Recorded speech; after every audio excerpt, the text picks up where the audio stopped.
Hello, hello, beautiful little nerdlings. I have returned. I have returned to play more Battle Brothers.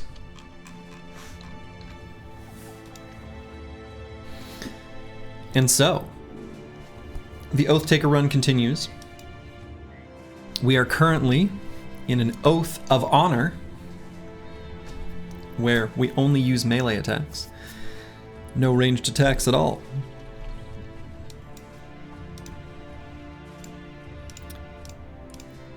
Despite that, the recruits that we've picked up recently have all been sellswords, who often I'm purchasing with the goal or hope of making a hybrid, because they're like the perfect background for that. But they can just end up totally wonderful, excellent melee bros, and that's what we got. We finally picked up a few high quality recruits. We'll have to grab a few more of those. And I guess we'll just continue doing what we're doing. We're in the desert. It's day 28. Might not be a terrible idea to keep wandering through the desert while the nomads are still, you know, fresh and squishy before they get all dodgy and tricky. Levels are very low at this day number. Are there any bro left to be named? Absolutely there are bros left to be named. If you'd like one that we intend to keep long term, Zuri would be a great choice.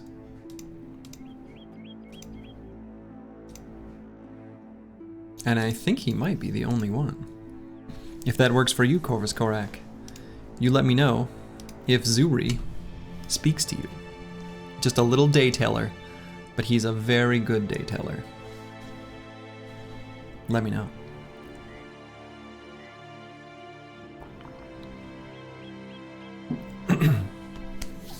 So yeah, we've got a couple mules. I guess Hilmar will eventually. Dexterous and giant? Hell yeah, wonderful. Boom. Ask and you shall receive. He's a dexterous giant of a dayteller.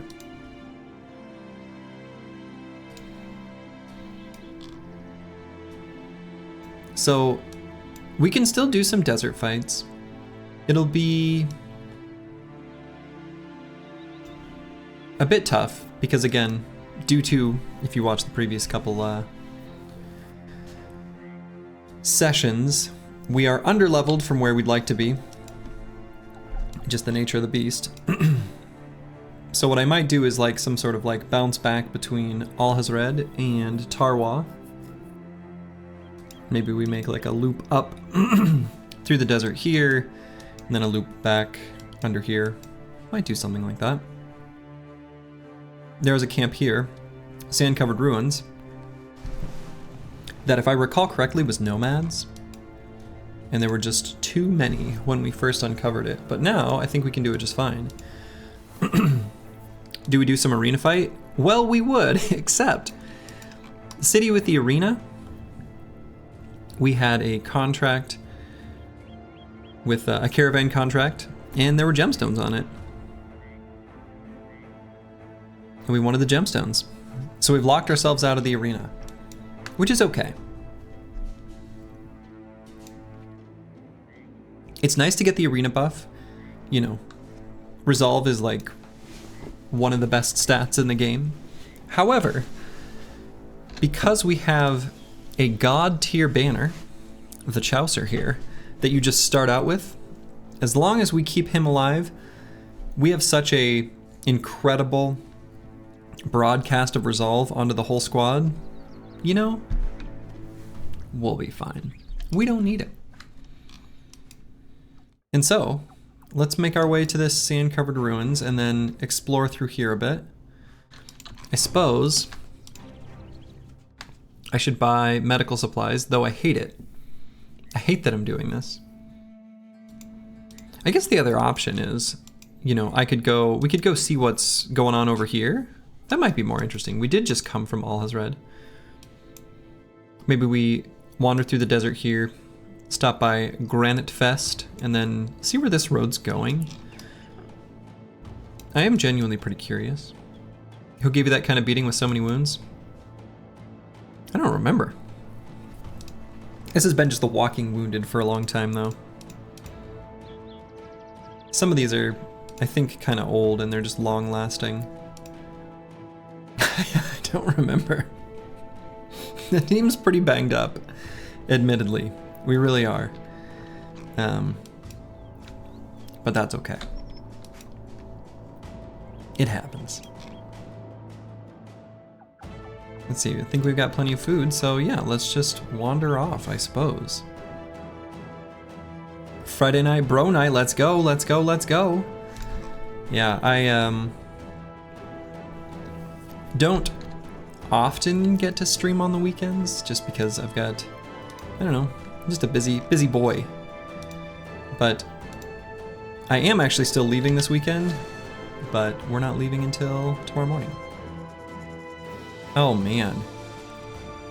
City of Golden Sands. Lots of outlaws, a few archers, and a nomad leader. I was kind of hoping for smaller nomad camps. For you, it's Saturday night? Are you in like... I suppose Australia, it's still like...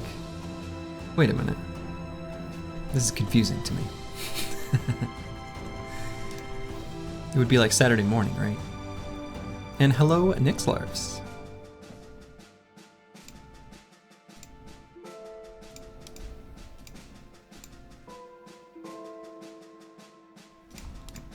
Boy, this is a really tempting fight. I like probably can do this. Europe. Or is it like technically Saturday because it's already past midnight? It's like Saturday morning. Is it 12 o'clock in Poland? Like midnight. Yeah, I gotcha. Okay. That makes sense.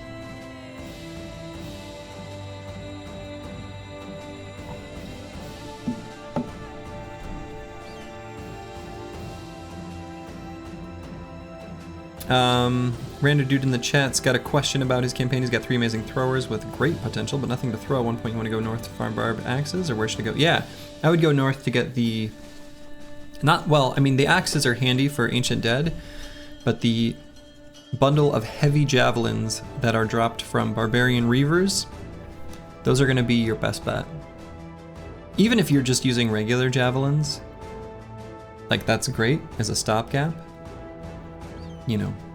But yeah, definitely the heavy javelins that you can get from Barbarian Reavers in the north are going to be your best bet. The heavy throwing axes are okay too.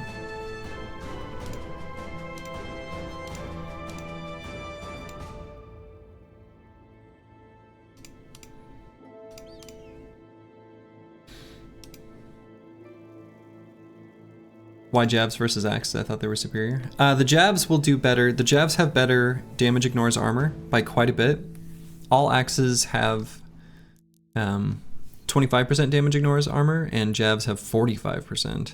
Yeah, jabs have armor ignore. Nixlarfs, it's got you covered.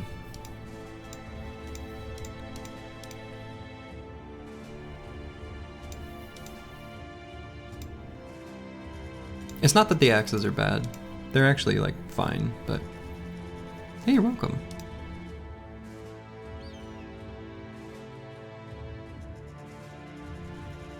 I think this fight might be just slightly out of range for the squad, which kind of breaks my heart. I want to do it.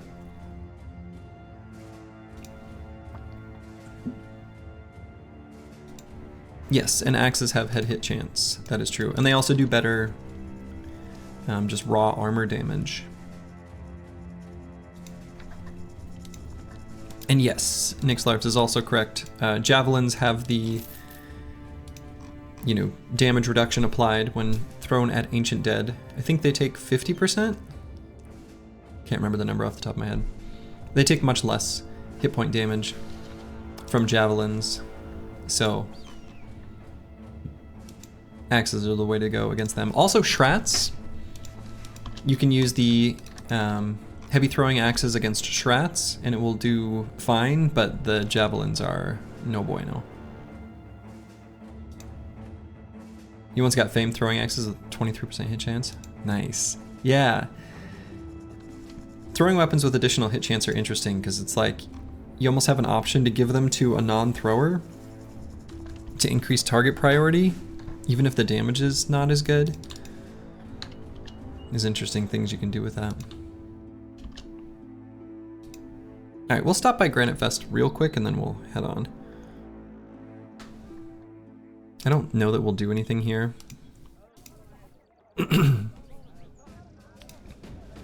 Other than maybe sell these spices. Did you check out? I did not currently. I don't like to screw with mods in the middle of a run, just in case something happens, like to my save file. Like that's my biggest scare. It looks good though, like it looks useful. And so I may check that out for my next run. It does look like, you know, and it's also from a viewing perspective too, right? So the mod he's talking about basically just displays the condition of people's armor when you're at the inventory screen. So at a glance, when you're swapping out armors, you can just see what got damaged. Pretty handy. High quality of life, agreed. Yeah, it looks nice. Okay, no one here we want to hire, which I didn't expect. I'm going to sell the spices, just because they sell for a decent amount. Medical supplies are still expensive here. We know this is going somewhere. It's very unlikely that they're more expensive than this.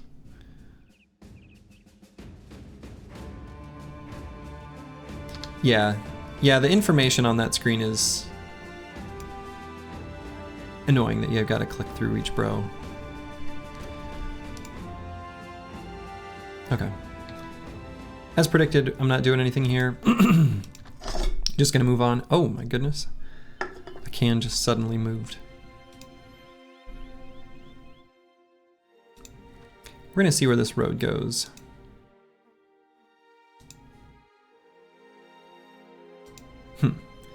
Given this wooden watchtower and this stone watchtower, I think it's gonna be one of those little, oh no, this is a proper city.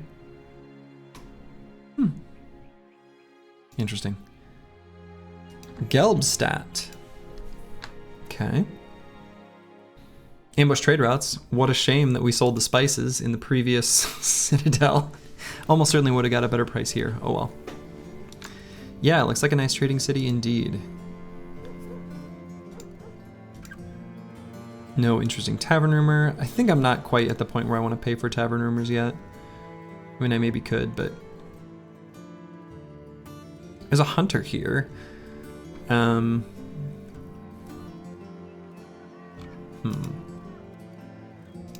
Let's take a look at the contracts. Find Reanimator's Abode, not too far to the northeast. We could maybe do that. And escort caravan to Fuchsburg, a day to the west. Just this guy right here. Well, it'd be nice to do some stuff around here since we've got like a really good place to sell stuff. Because of the ambush trade routes, we know that we get a really good, you know, price to sell stuff. We could use a bit more money. We have retinue slots that we should unlock soon, I'm assuming. Yeah, I guess we're still a little ways away. So I am actually going to accept this Find Reanimator's Abode not too far to the northeast, and the reason I'm doing it is because it'll be nice to just sort of explore to the northeast anyway, and just sort of make a circle around. And when we find Reanimator's Abode, we can just destroy it and then tell him where it used to be, and it still works, which is very funny.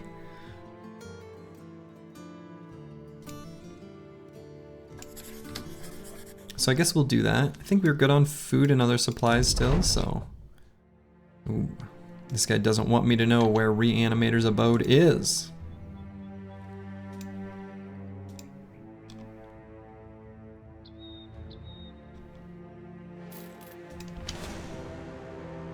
Alright, so we found Murderer's Hideaway, a few marksmen, and many raiders.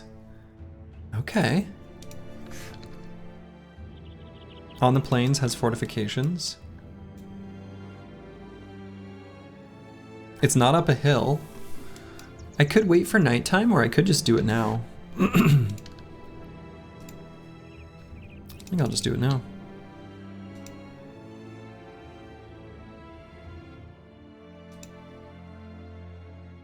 Engage. Had a big old cough. Used all my APM to mute the mic quick.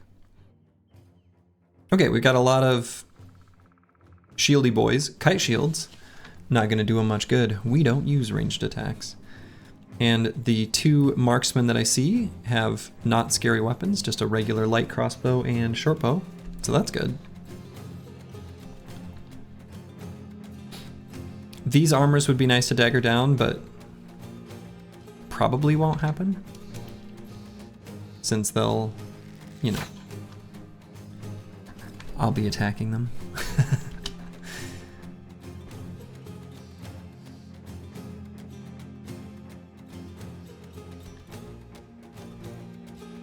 Okay, so I'm gonna push forward with the shielded bros.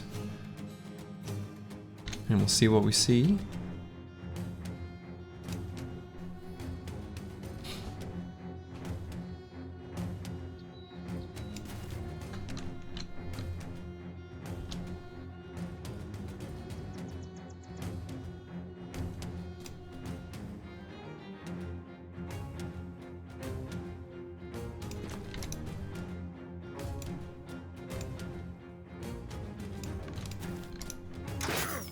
Oof. Yeah, Final Overdrive having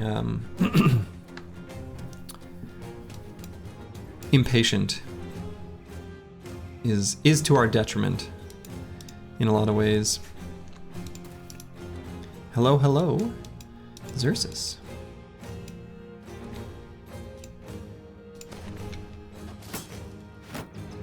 Pulls out the surprise throwing weapons. More surprise throwing weapons. Nearly took out this tank's shield. You have a problem with your current raider run? Is there any way besides the noble crisis to repair relations with noble houses? It wouldn't happen to be the Northern Raiders' origin, would it? Because they have a special event that they can make use of. Hey, Bijante. Alright, so I have the option on Bijante to run up and do Adrenaline and attack this raider at the start of the round. Get melee contact, make him come out of their hole. I think that will be good, actually. Okay. Does that one trigger often? I don't remember the conditions for it off the top of my head, if we're being totally honest.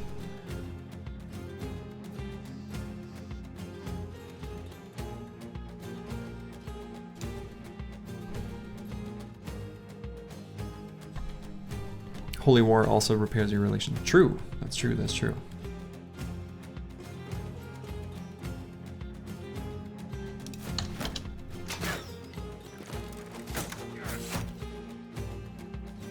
Curious if this guy's shield is 6%. Might lose it. Do I care about that shield? Like a little? Not that much though. Slurgy took Adrenaline on someone, yay. Yeah, it happened. It happened.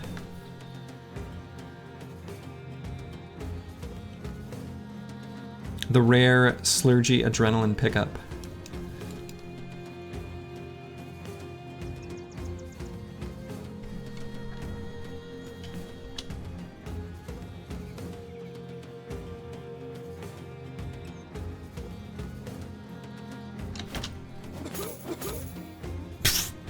I guess that keeps the shield safe, huh?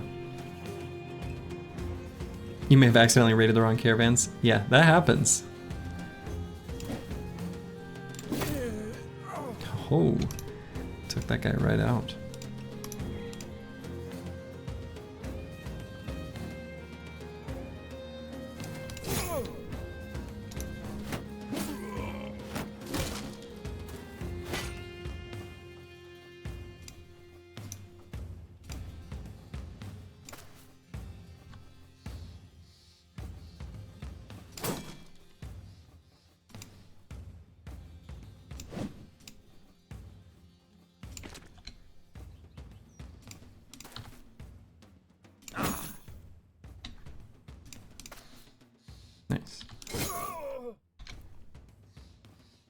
Okay, this fight is only going, I would describe, okay. Yeah, I would describe this fight as only going okay right now. I might push this guy up into this little hole. Yeah, Bajonta's got 40 free fatigue, so I'm not going to use adrenaline here. Not, at least not until we get Axe Mastery. Could still push him though because he's shield walling. Let's do it.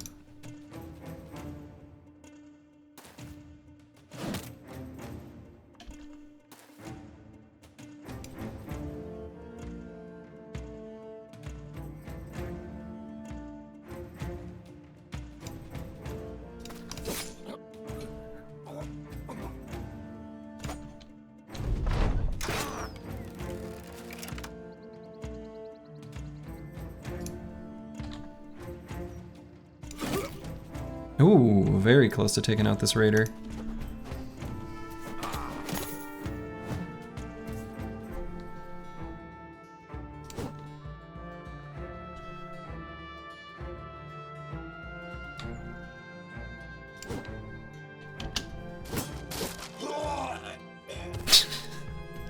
Okay, well, there he goes.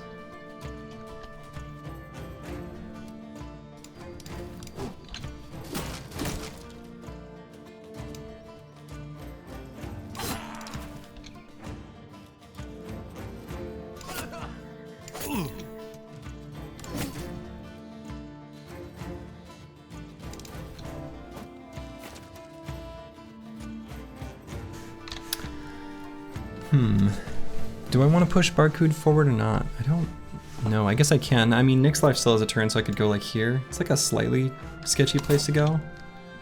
But I also don't really care about that brother very much. So. Hey, Grib. How's it going?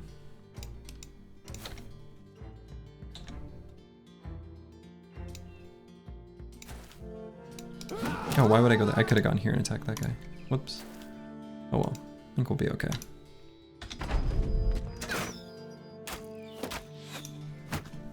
I know, yeah, and it's the starting heater. It's like got our company logo on it, which is sad. We can always, you know, get a paint set, put it on there. Oh my goodness. Bajante. Taking some hits I didn't want him to. Could repel this guy and just assume that others will... Yeah, let's do that.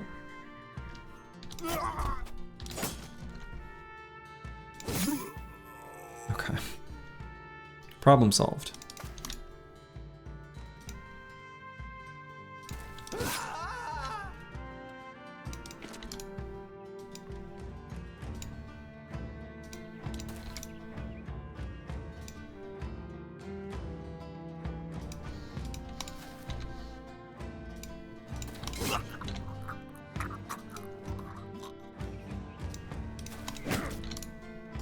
Okay, and then we're just gonna run away.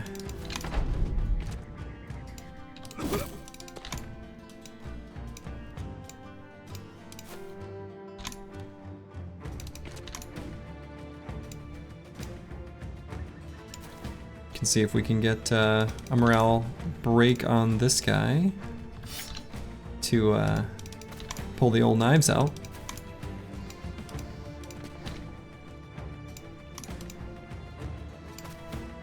Not quite yet. He's feeling real brave. Foolishly.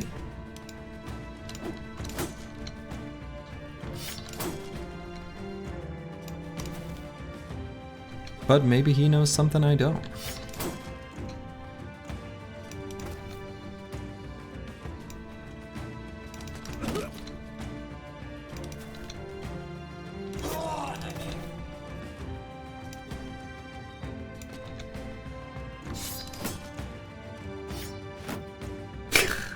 Cheeky, cheeky, cheeky boy.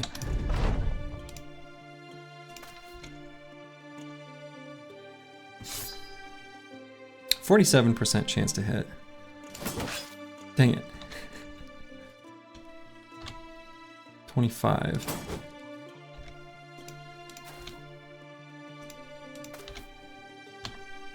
$39. I'm just thinking about whether it's worth to, yeah. Boy, maybe shouldn't have pulled the knives out here. There we go. Where was that earlier?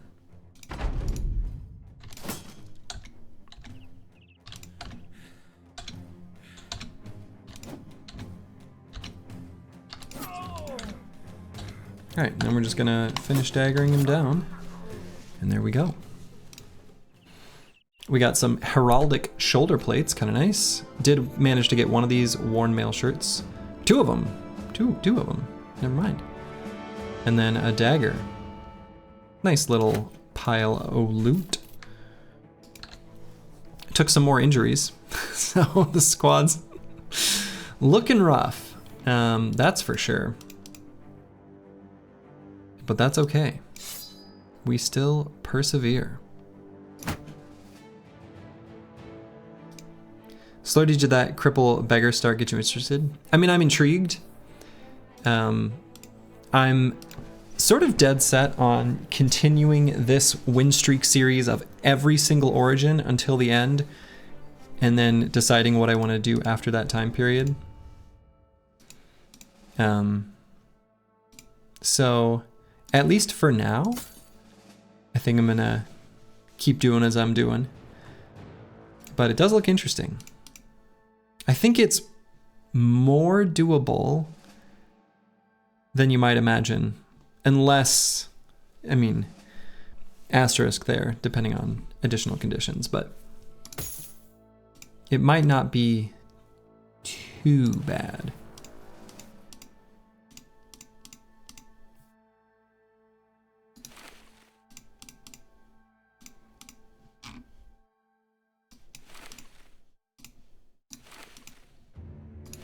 Could slay some spires. I could slay some spires. That is a thing I do enjoy. Hey, the Chaucer, it goes well. It goes very well. Could maybe throw heraldic shoulder plates on this adorned mail shirt. Or I could even just throw it on one of these worn mail shirts. That's not a terrible idea. It's a useful attachment, but I think I'm just gonna throw it on something now to get use out of it.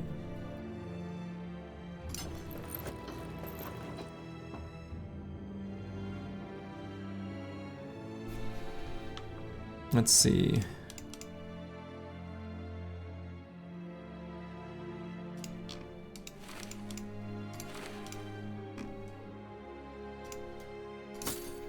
Let's try to cycle out some of these patched mail shirts. That feels like a good idea. They're like a slightly less efficient,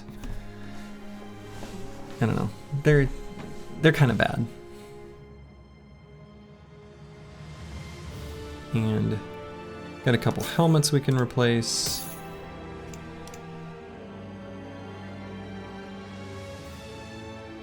All right, I think that works for me. Squad's looking quite all right. And we'll address our level ups before our next fight. Definitely gonna need more healing. Gonna need medical supplies. I think we'll even, yeah, we don't even have enough for this upcoming healing tick, which will happen at midday at the start of the next day.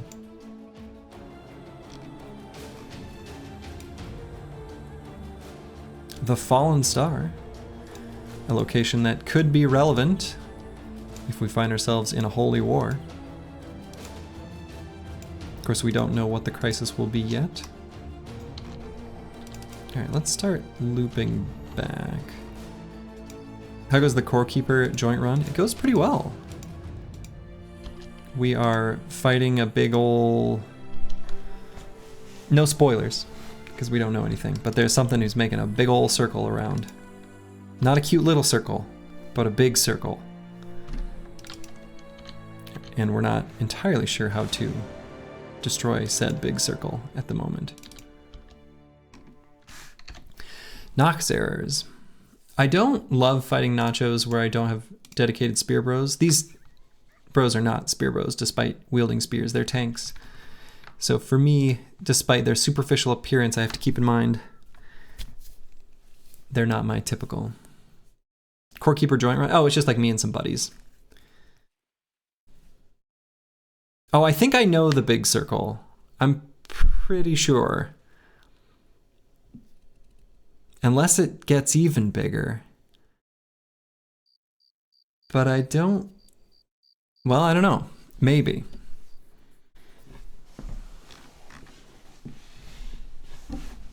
It's a very big circle.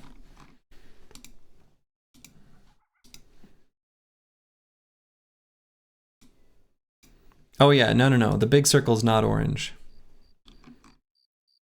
The big circle is green, I guess. Murky green. Adren plus swords is good for nachos. I guess. Agreed. We do have a couple arming swords that we could equip. I don't love fighting nachos right now. I hate fighting nachos without my dedicated squares.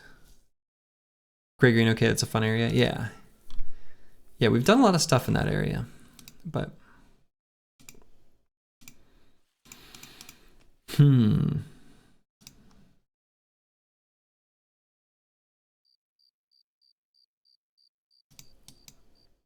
The other thing to consider is this nacho icon is the T3 nacho, and you never know when looking at them from the outside what they've got on the inside. Do it, it'll be fun. I mean, I think I probably will.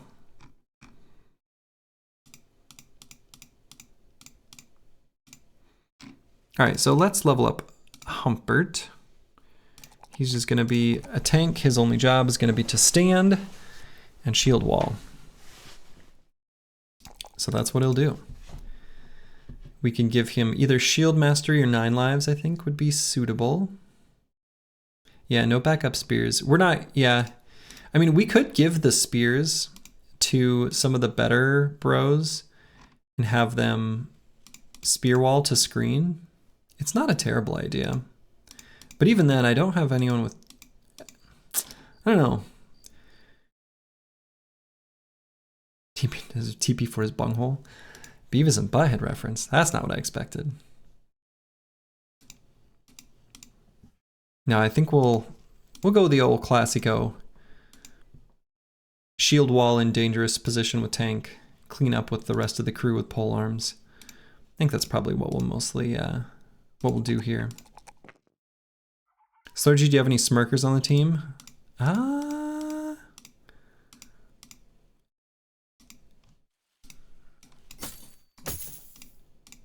No, doesn't look like it. Not at first glance anyway.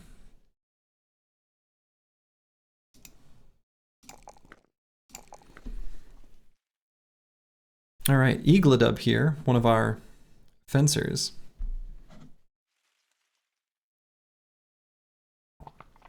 Got a decision between one melee skill and 4 hit points. This is an offensive build. If you're curious what the fencer is,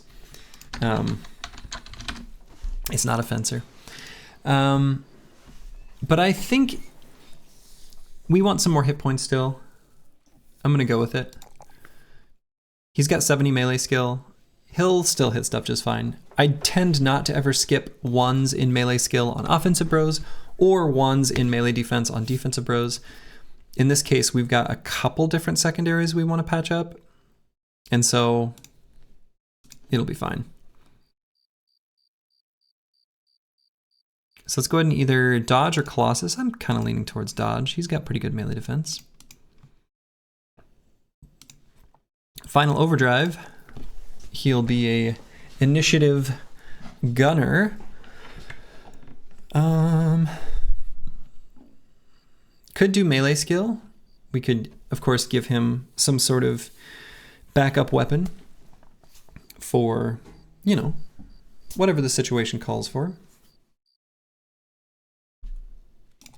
Right now, we're doing all melee because we can't use ranged weapons because of our oath, so we'll pick that.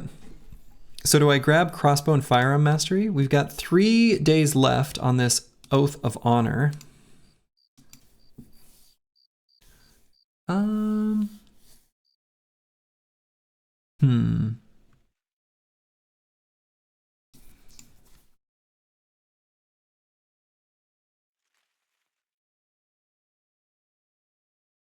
Sure.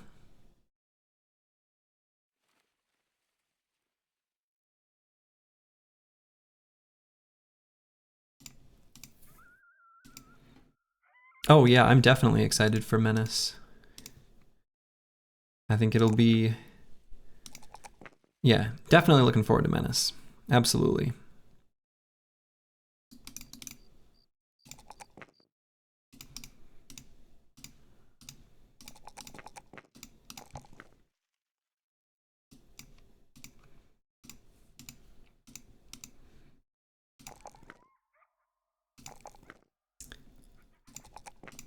All right, and last perk here for Manfred.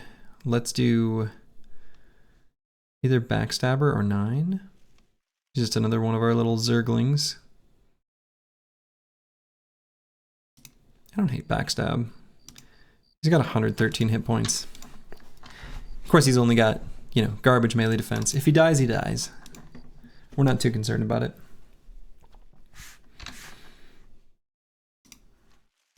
And do I want to move this Mansplitter? It's still pretty okay for the nachos. We're 1 experience, literally 1, away from getting Axe Mastery, where it's a lot more usable. Manfred is a chonky boy. Oh boy, he's very chonky. But he's cocky. I'd be cocky too if I were that chonky. You like the chat energy on the Menace Discord? People are hyped? Absolutely. They just need beans. You know, they're just hungry. They're so hungry.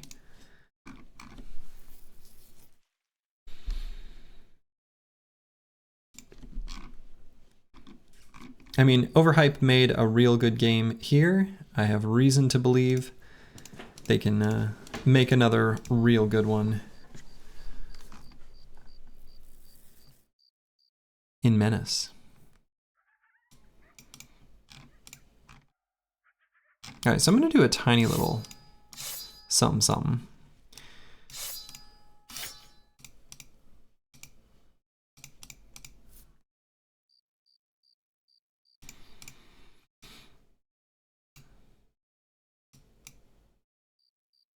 Hey, Toxic Wild Hog. It's going well. How are you? You say ugh. Have a rough go at the in the world of Urtuk.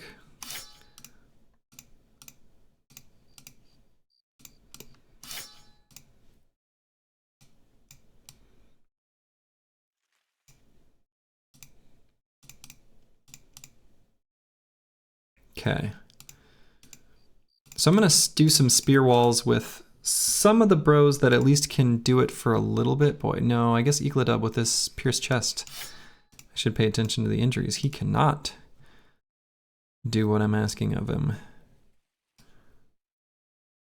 Mortimer Drock, perhaps, can though.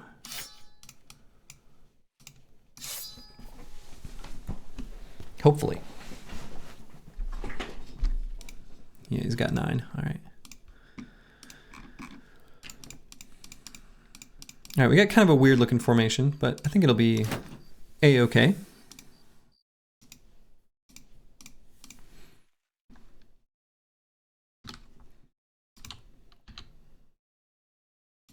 Nine of them. All right, but just a bunch of T1s. All right, good. Well, I mean, a few that are bigger, but that's fine. So I'm gonna back up and let them come to moi. Come to mama. Papa. Come to me.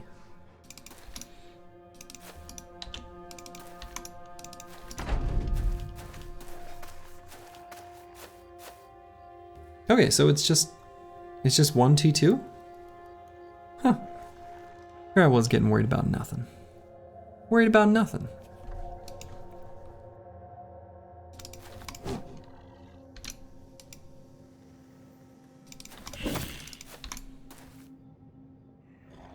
There's the spooky boy.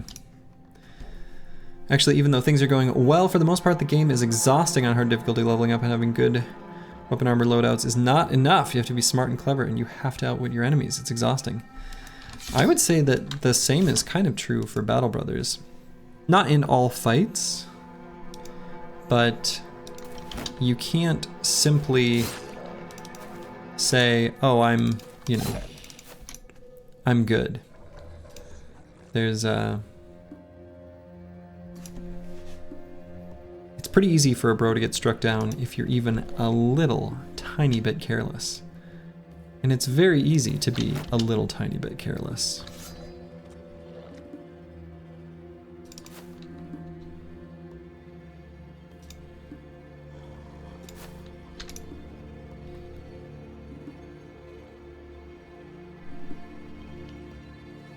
Okay, so we've got melee contact somewhere. We got a couple bros shield walling. We got this line of spear walls. I think we're in good state. Overconfidence is a slow and insidious killer. That it is. Whoever that was that said it, they are wise beyond their years.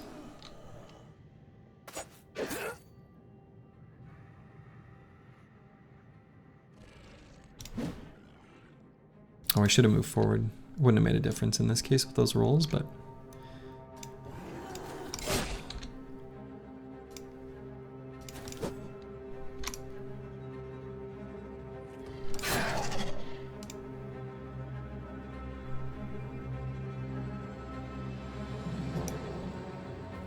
The ancestor from DD1. Don't know what DD1 is.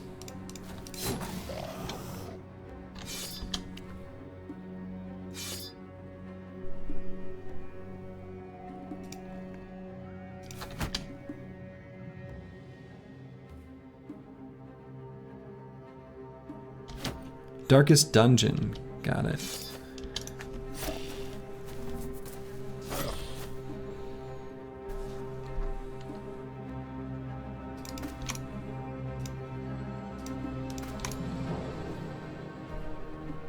This makes me... Oh boy. Sorry, that was loud. That was very loud in my ears. I have to imagine it was loud in yours as well.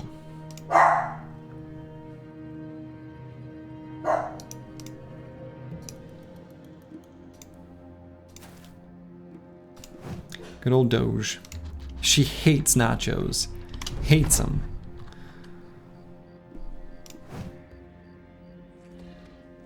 Ooh. I think I'm gonna try to move back anyway, even though I missed. I don't like that hex for Bijante. Okay, this battle has made me miss my dedicated spears though. It's such a good build. Making it work without a dedicated spear though. It'll be fine. I'll survive.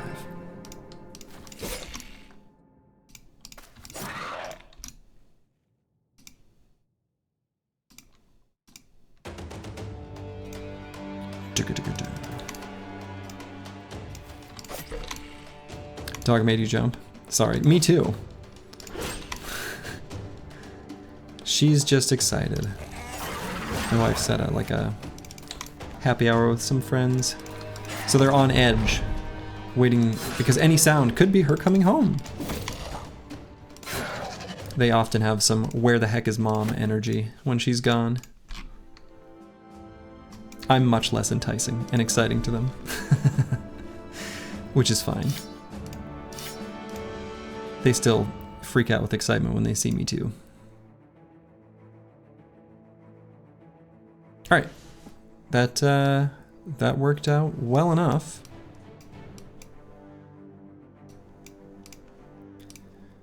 Bijante here now gets Axe Mastery, and so we've got this monster of a build.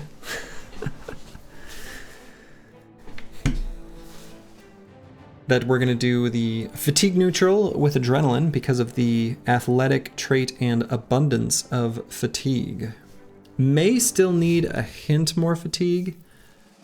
I could take the +4 here. I do still want to patch up his secondaries, both of them, quite a bit. The nice thing about the adrenaline build relative to other fatigue neutrals is I'm probably going to make melee contact with the enemy more than it is that they'll make melee contact with me. Probably. So, you're terrified of dogs since your early ages. That's what millions of stray dogs in a country do to you. Yeah, bad experiences with dogs will can definitely lead to bad experiences. Even people who had like not that bad of an experience, but just like not introduced to dogs correctly, it can be really scary for a kid.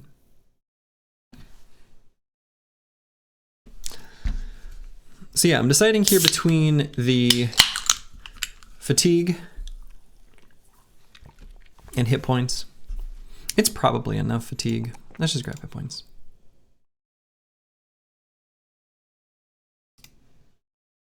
And Corvus Korak. Gonna be one of our fencers. No, definitely no cleaver. We could end up making a cleaver bro, of course. Such a thing is possible. And I'm a little worried that we may not make spear bros at all this run. So my proposed, you know, exclamation mark build or builds or whatever it is, the Lone Wolf Spear, it's a pretty high bar. It's like a lot to ask out of a recruit to be able to fulfill that role with the way I envision it, as I described it in like the session 0 or whatever. So it's possible that I may end up saving that build for next run, because next run will be Northern Raiders and like all 3 of those bros could do it. So yeah, I got little doggies. Hey, Susie girl. Come here. Oh. This is Susie. She doesn't understand what she doesn't understand why I've brought her up here. She's like, is there a threat? Her heart is racing. She's a good girl. I know, Susie. It's okay. I know you don't understand what a camera is. I was just showing you the world because you're very cute. Yeah. You can go back to your chair. It's okay. She's very cute, very sweet. Anyway, bonus dog. No spear bros, who are you and what did you just clergy? I know, right? I know. Yeah, puppy OMG. She's very cute. The other one is, he's upstairs.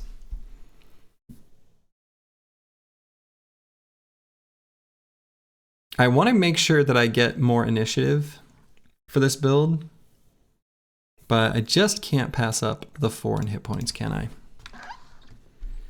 And I'm going to go ahead and grab Polearm Mastery, because that'll be a key component here, and it's a great sort of tempo for us in the moment, and he's got a weapon that'll work for it, so. She got the chair rocking. Yeah, she'll do that. That chair was just like outside of a neighbor's house with a sign that said it was free.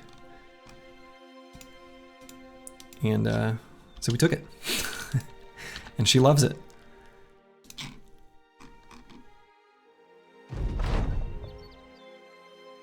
Hmm. 30 crowns to find out exactly where this location is.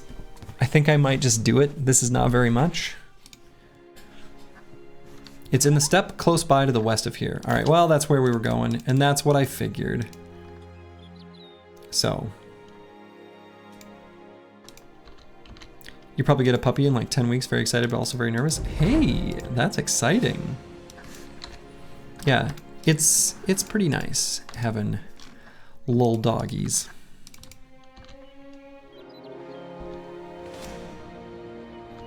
And puppies are a lot of work. But once you get through, you know, their initial puppy needs and puppy training, it's pretty great having them around.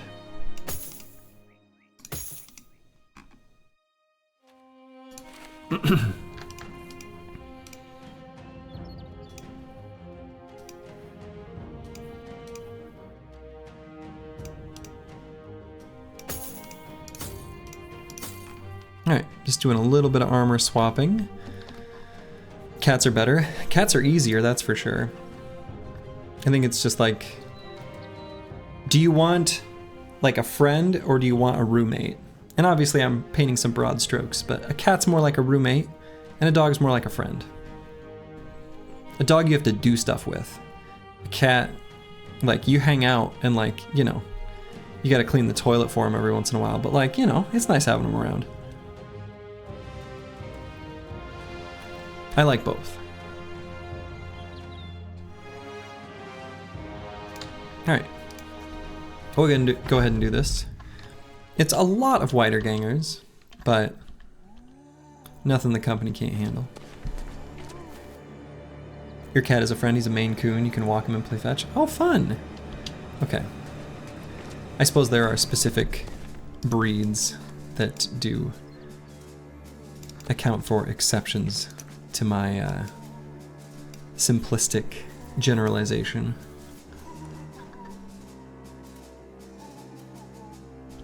Alright, so I'm just gonna wait here. I'm gonna let him come to me. I don't think I need to move or go anywhere. I'll just chill right here.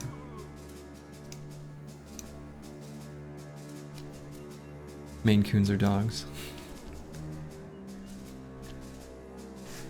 I don't know that I've ever interacted with one, actually.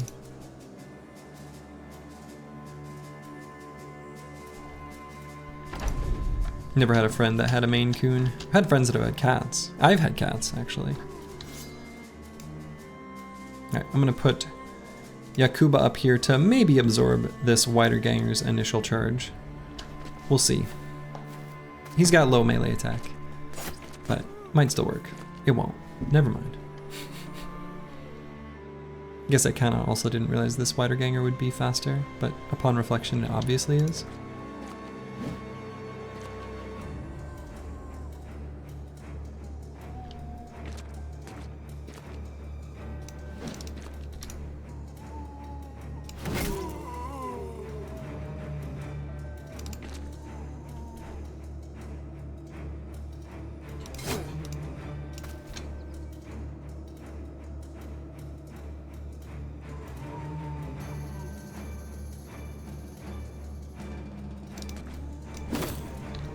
It's a slightly risky hex to put that guy on, but I think based on the attacks of others, it should be okay.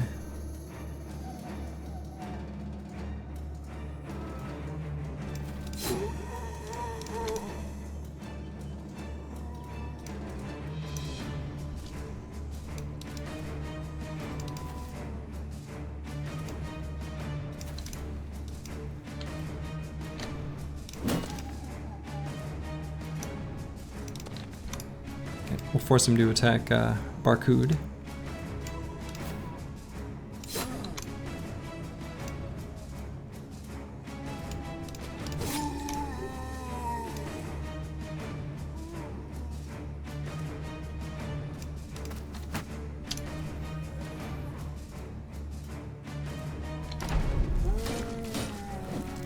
Nice.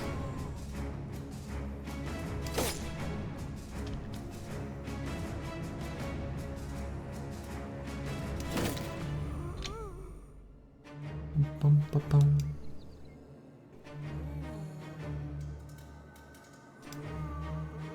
Ooh, smart detection.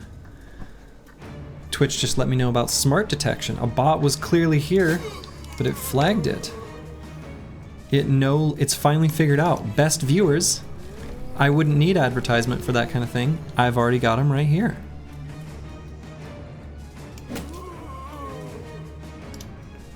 How many days would you need for a safe Kraken, do you think? I actually don't know. I think the answer to that is actually so highly dependent on whether you have the goblin trophy or not that, like, I can't really give an answer because it really depends on that specific ambition rolling around. You can do it without, but it's so much nicer to do it with.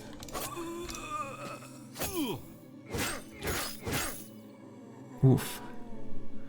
Okay, I just got chonked. Yeah, I can't do without it. I mean, you can. It's just a far more pleasant experience if you have it. There's a few different ways of doing the fight. There's plenty of people with plenty of great guides, so I don't feel like I need to really make one, to be honest.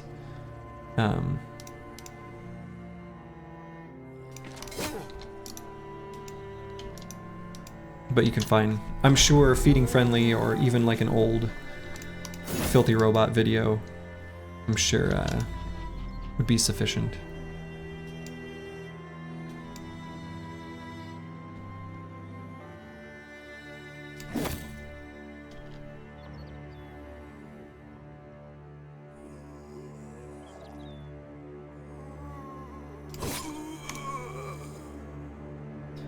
So mostly I'm just trying to thin out numbers so that they get less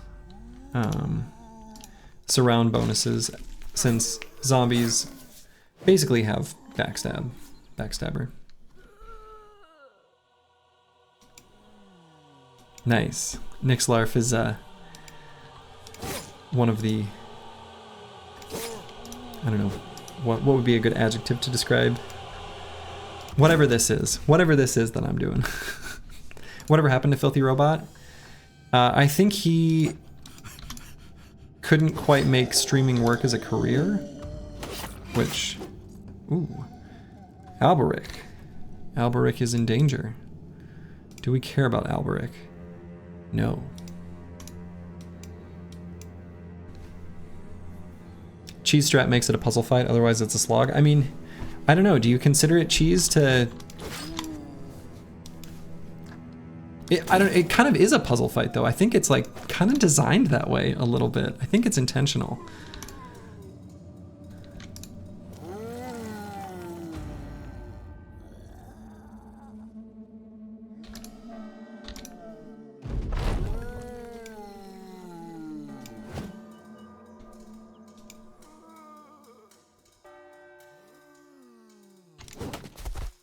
All right, we're gonna bail Alberic out. At least that's the plan. We'll see if that ends up actually happening. Okay, we're gonna bail Alberic out so that he can get to a safer location.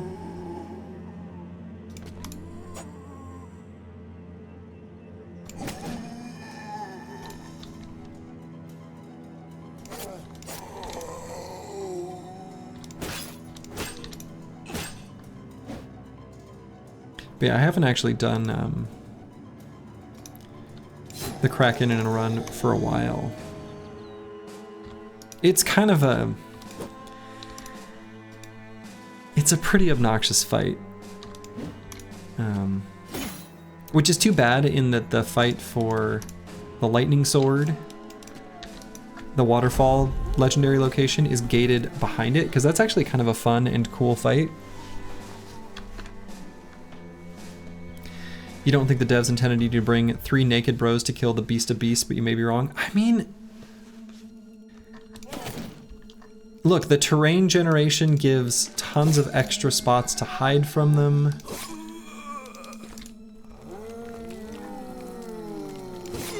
I don't know. You may be right, but I kind of genuinely believe it was intentional, actually.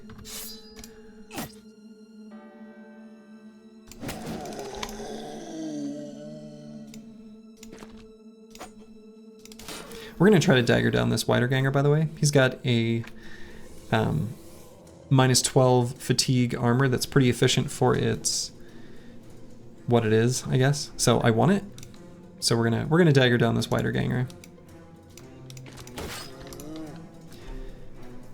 Doing like 8 days on a run, and if it doesn't go perfectly goes against the spirit, doing things with a deadline IMO, either you go with the start you get, or you save scum and gather 70 orcs in one fight because it's epic. Or 93 fallen heroes. You did 93 fallen heroes once? No guns, guns may be nice. What? What? I'm not sure I even understand what you're saying.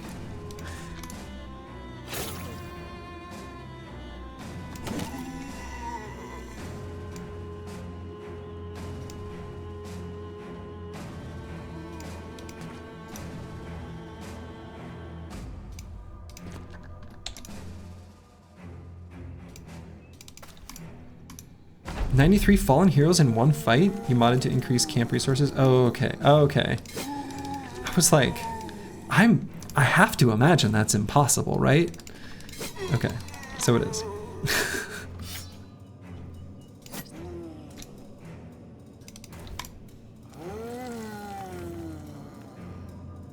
I don't love...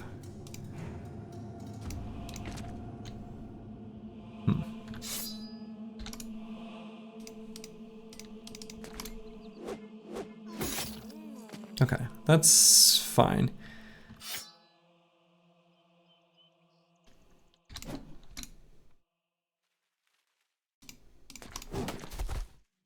Push him into a more open spot, get a better surround. I feel like that makes sense.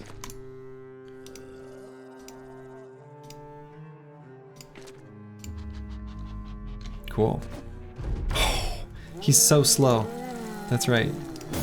Curse you, wiederganger.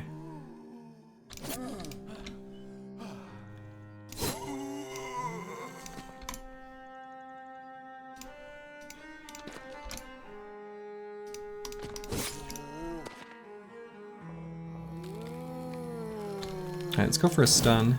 Got it, okay.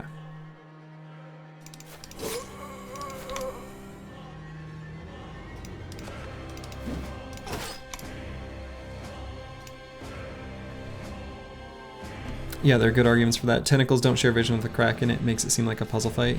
Yeah.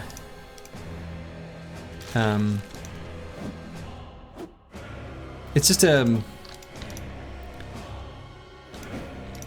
it's weird that it is a puzzle fight. Like, I do actually think it's a puzzle fight, but I agree that it is weird that it is a puzzle fight, given that nothing else in the game is really quite like that. You know, everything else is a strategy fight and not a puzzle fight, for the most part. And obviously that's like a very weirdly blurry line. Like, what's the difference between those two? I don't know.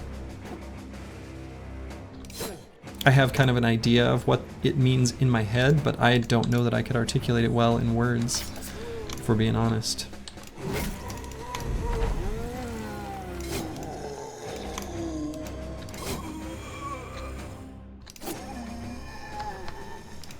Alright, so we did get that basic mail shirt that I daggered down there at the end. Got an ornate tome and some silverware. Oh, that's pretty sweet, especially if they still have ambush trade routes in this city. And the dark rugged surcoat, which like looks cool. So let's return to Gelbstadt. I might sort of grit my teeth and purchase medical supplies. The team's very injured. This is about to tick to 0. There it is. Silverware is good in a sense that you can use it to eat. Right. Alright, so in this case, I'm going to choose the only our employer will know where it is. 380 isn't that much, and there's no reason for us to like ruin the trade, ruin the relationships with this city. Okay.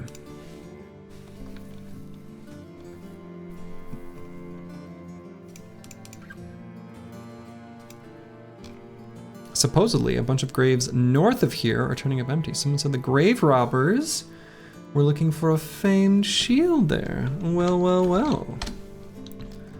So, famed item, graves north of Gelbstadt. Okay. Interesting, interesting. One must imagine that it's just simply right in here somewhere.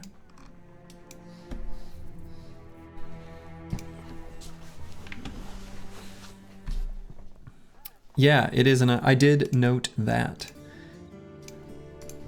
I got it. My notes are famed item. I should say famed shield. Graves. North of Gelbstadt. Yeah, Necro is actually in the game's code. Necro savants are called vampires. They're just reskinned with a fancy name.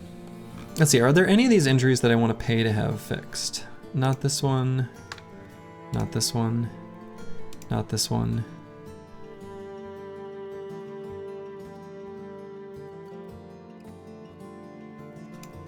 Okay, let's...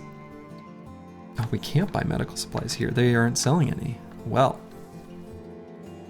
They used to have like a Heroes 3 vampire look with swords in the early access. Don't Heroes 3 vampires, do they have swords? I don't think they do, right? Don't they go blah? Or am I thinking of Heroes 2? Med supplies would have been 500 gold here anyway. I mean, true. Right, they would be pretty ridiculous. So, all right, we're just gonna sell stuff and move on. What we're gonna do, here's what I'm thinking. Escort caravan to Fuchsburg, a day to the west. We could do that. What was the other one? Tell me you named your brother's battle-worn company. Maybe should have. Deliver cargo to Himmelstadt. That one we might do.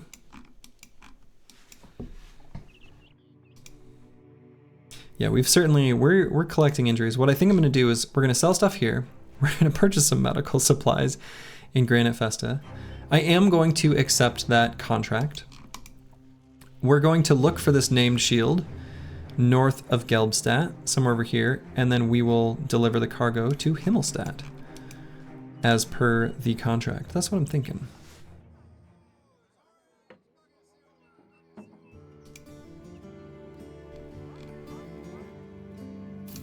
Alright, so we'll sell all this stuff. I could hang on to the Jagged Fang. I think this plus these two makes us the Serpent Skin attachment, which I think would be pretty sweet.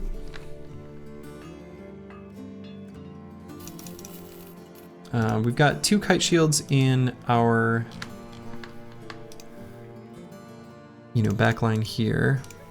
I think for these bros, we probably care more about melee defense, so these decayed heater shields are totally fine.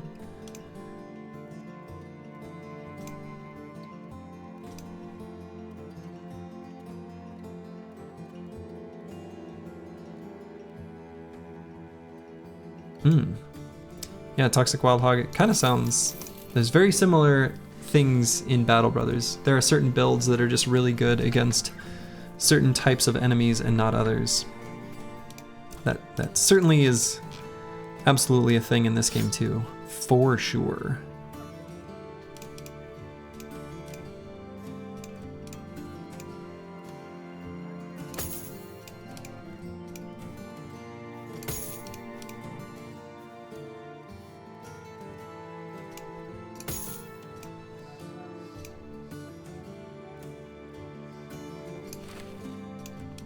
Okay. So a few of these armors need to be fixed up, but that's okay. Toss some rice on the floor. I've heard they have to count the grains if you do. Is that a Sesame Street reference? Incredible. Gold star to you.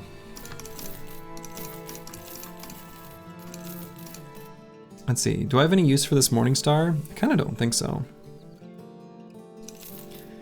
Yeah, like goblins countering fat neutrals, exactly. Goblins counter fat neutrals. Which is so funny that I think that's why, at least partially, people are like, oh man, I hate fighting goblins. They're the most annoying enemy. I lose all my brothers. Like, I mean, yeah.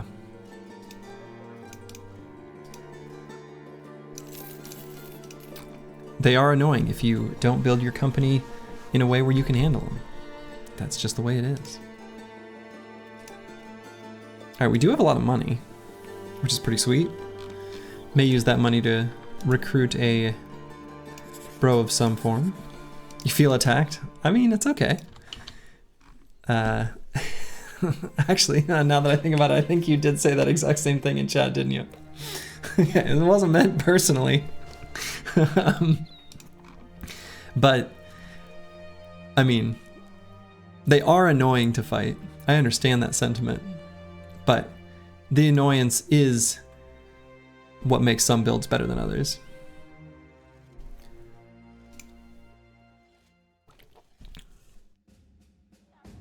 Yeah, if anything, I think the only enemy that is annoying in a sense, only because it's such a slog, is just regular undead zombies. When they keep getting risen and you just beat them down and you know you're gonna win the fight and they can't do anything, but you have to keep slamming them into the ground.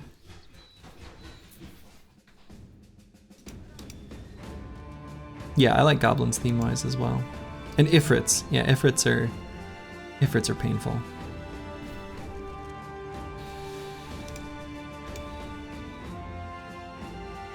Okay. I don't think there's anything I want to do with my money here. I don't think any of their recruits are quite the value prop that we're looking for, so we're just going to stock up on a little bit more tools and supplies.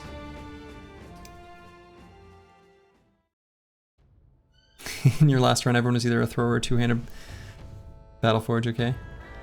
No, I mean, hey, you can beat most enemies that way. All right, Alberic, who's a sort of Zergling bro, we'll give him Backstabber? Sure, Backstabber. Whatever's good right now. We don't care about him. Ifrits could have been one of your favorite enemies if they had better rewards. True, the rewards suck. And that is part of the aspect that makes them annoying to fight against. When they don't feel like they're worth it from a risk to reward ratio. I get that, I feel that. Let's see, I got 2 spare nimble armors.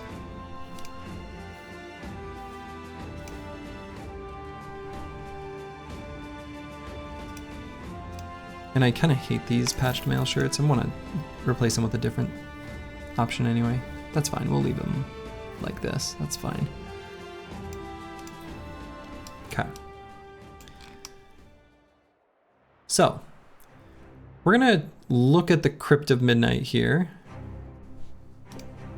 And then maybe head northeast and look for that undead camp with the shield. And my little boy Mango wants to go outside, so I'll be back. Do I have nimble on any bro? Not yet. Nobody's level 7. So I'll be back one moment.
Hey, I am back. Sorry, I used the restroom myself. Gonna still have to let the dogs back in a moment. They're out wandering around. You're curious how we'll use the mutations for anatomists? I'm also curious how we'll use them. The tricky thing about anatomists is, so, you know, we play random unscouted seeds. I don't know where anything is.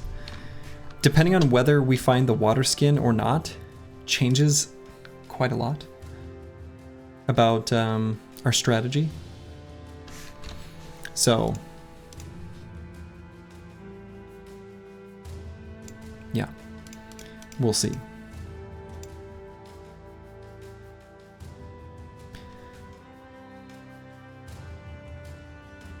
Start him early, start him young, get him addicted.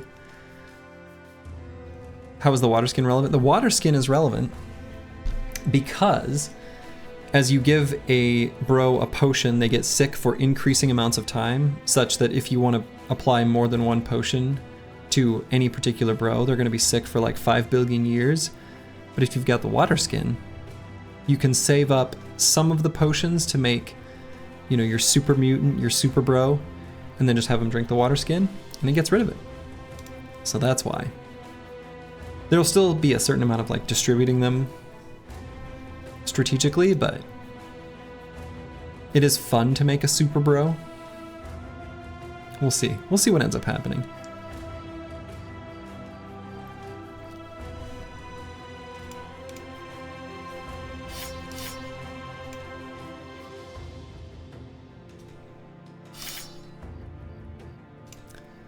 All right, so I am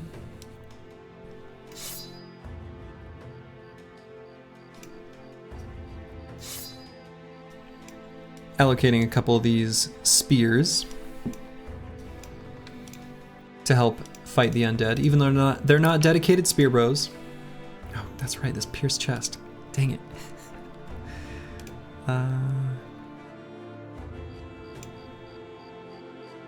Somehow, Elbrick is still the best option here.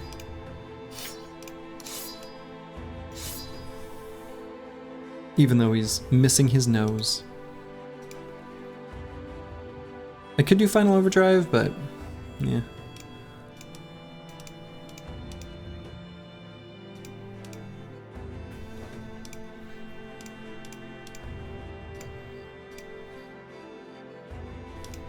Boy, it'll be nice when these injuries heal up, huh?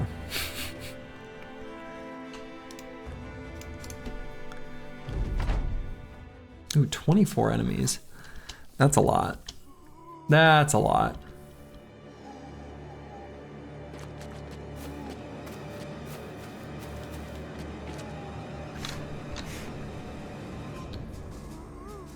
Four of them acting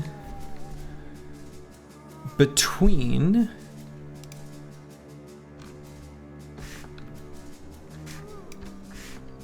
27 and 37.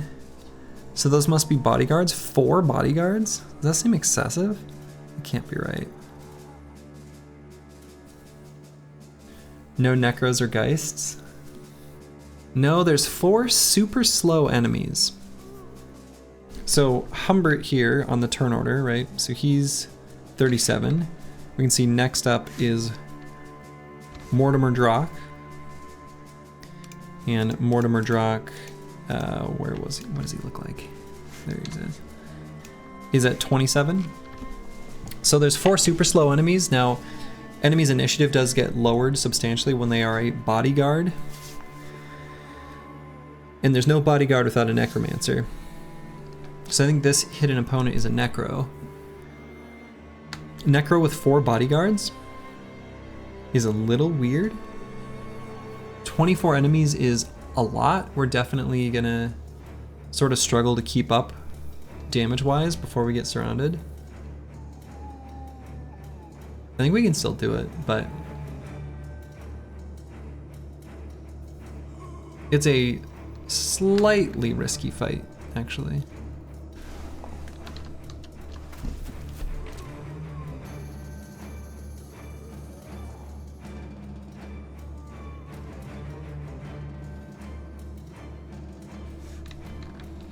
And what's Bijante's?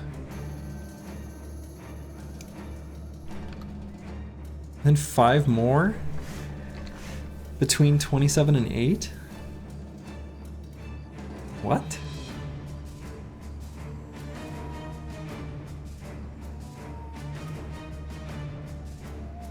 I'm not sure I understand that exactly.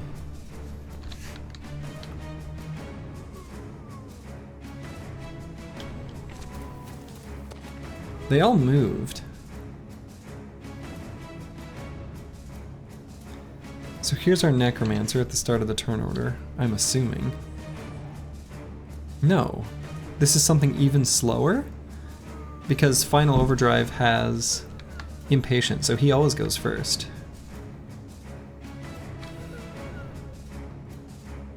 I am not 100% sure.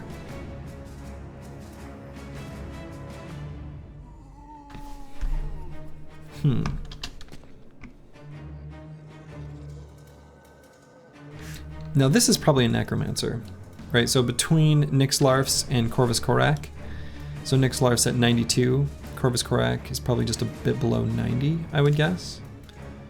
Yeah, 84. That's definitely a necromancer. So unless Geists have like a turn 1 initiative penalty or something weird, I don't think that's... Get a parrot for Final Overdrive? Yeah. Some form of bird, anyway. Well, we'll do a round of spear walls. We'll see what happens. That's it. That's it. That's the story. So there's our necromancer. He's way down here. A little weird.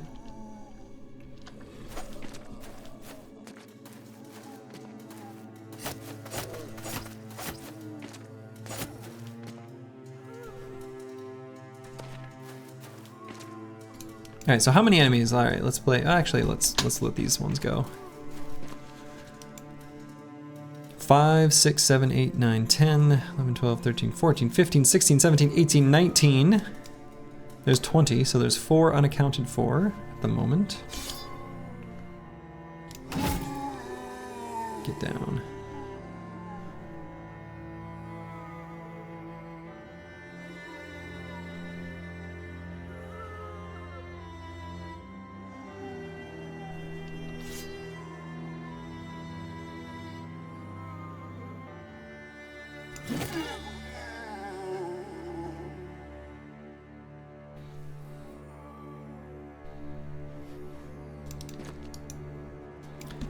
You love turn-based games so much because you can really stop and think for however long you wish to understand what's going on. Yeah, that is nice.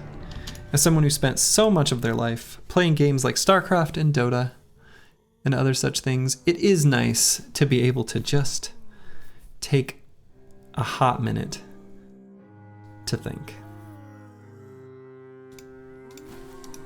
You get time to scratch your head. Exactly. Exactly.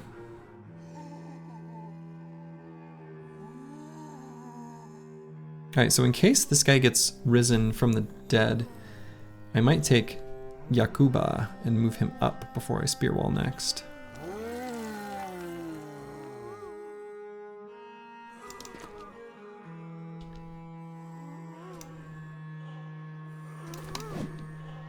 Just kidding. I occupied that spot. Only to miss. How sad.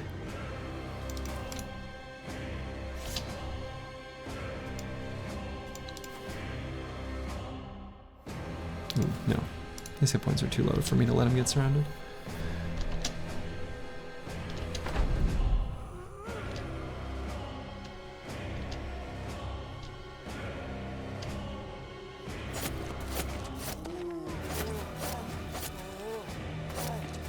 Love that confident buff pushing their hit chance up to 95.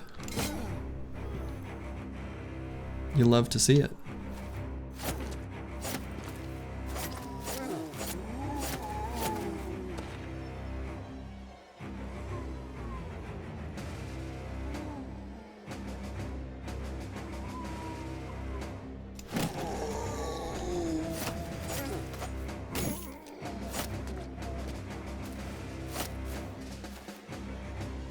Okay.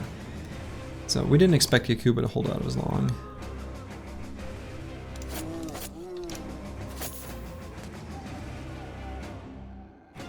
We'll see what we need to do on Humbert.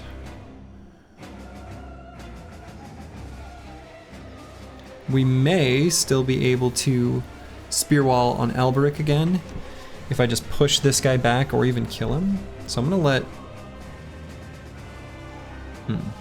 Yeah, let's do the old push. The old pusherino. Okay, let's just push more. Keep him back.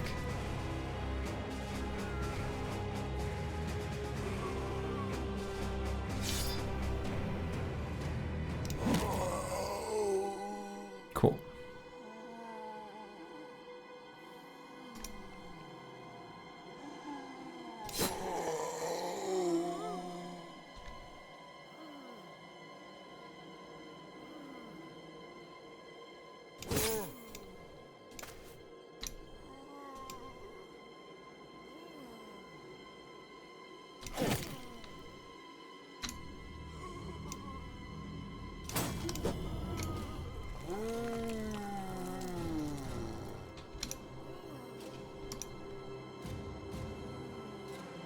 Oh, why did I think he would have enough?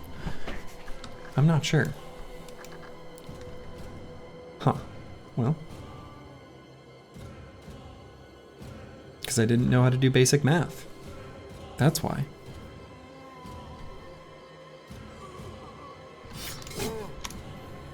Foiled by my inability to count yet again. We need one of those vampires to teach me how.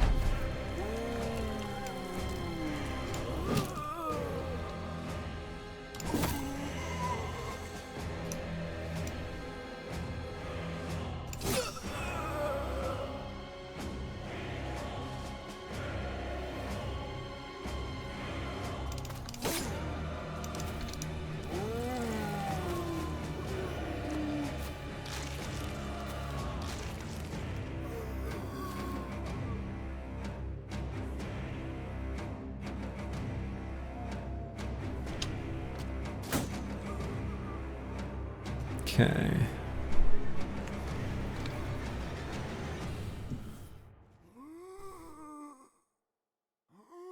Luckily there's not too many enemies with scary weapons out here still. Really it's just the hand axes and the skirmish axe. A lot of these wiedergangers, like, I mean, they either got butter knives or just, you know, chompy mouths. We ain't scared of no chompy mouths.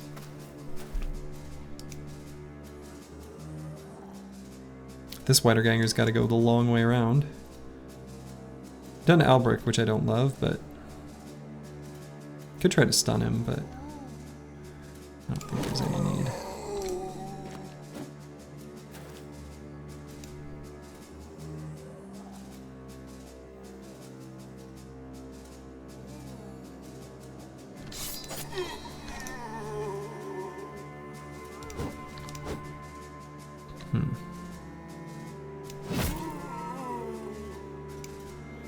Let's go here and try to take out this wiederganger. Wiederganger?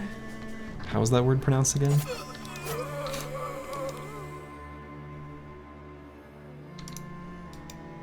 I don't remember.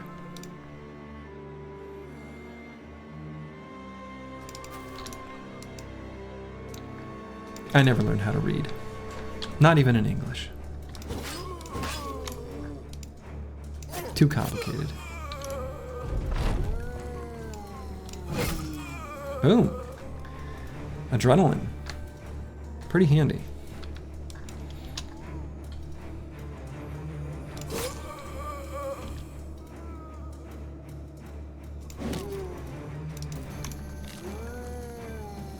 Okay. Sort of figured that might be his target for possession. Which is why I was keen to attack those that are contributing to the surround bonus.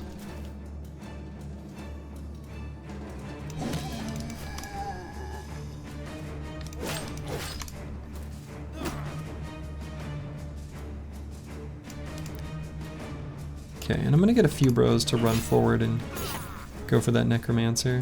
His guards will abandon as soon as he starts, you know, changing his morale state to fleeing. However, he'll probably, most likely, rally here soon.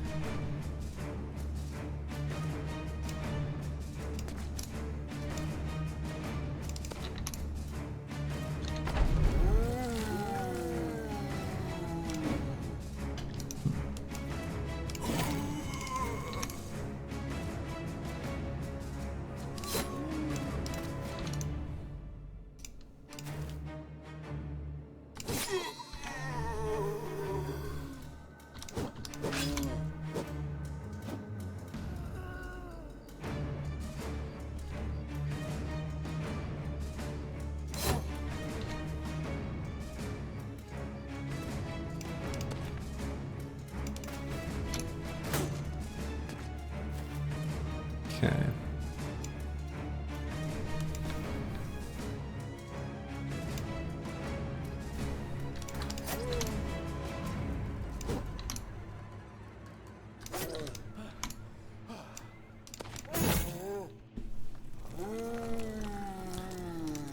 Oh, Mr. Necromancer. You sneaky little guy. Oof. Okay.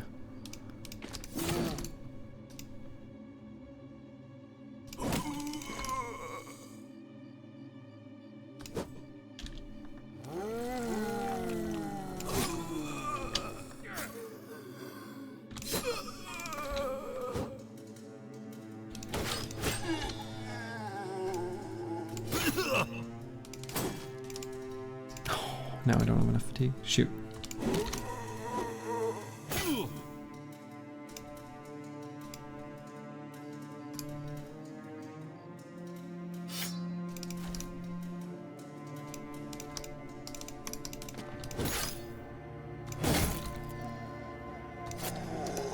Okay, we do have most of the zombies beat down.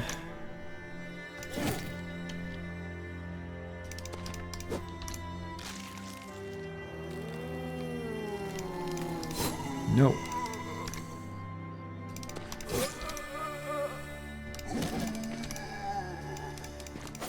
Alright, we're in melee. He can no longer do his abilities. Took us a hot minute to get there, but we're there now.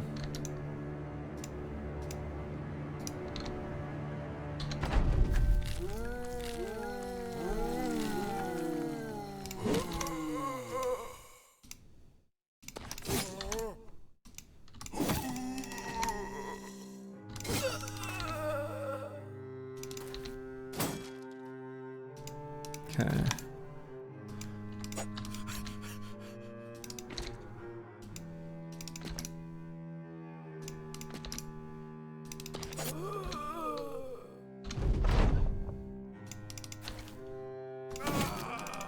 Alright, now just the one lone zombie. Excellent. Alright, I'm gonna go let my dogs back in. I will be back in 1 moment.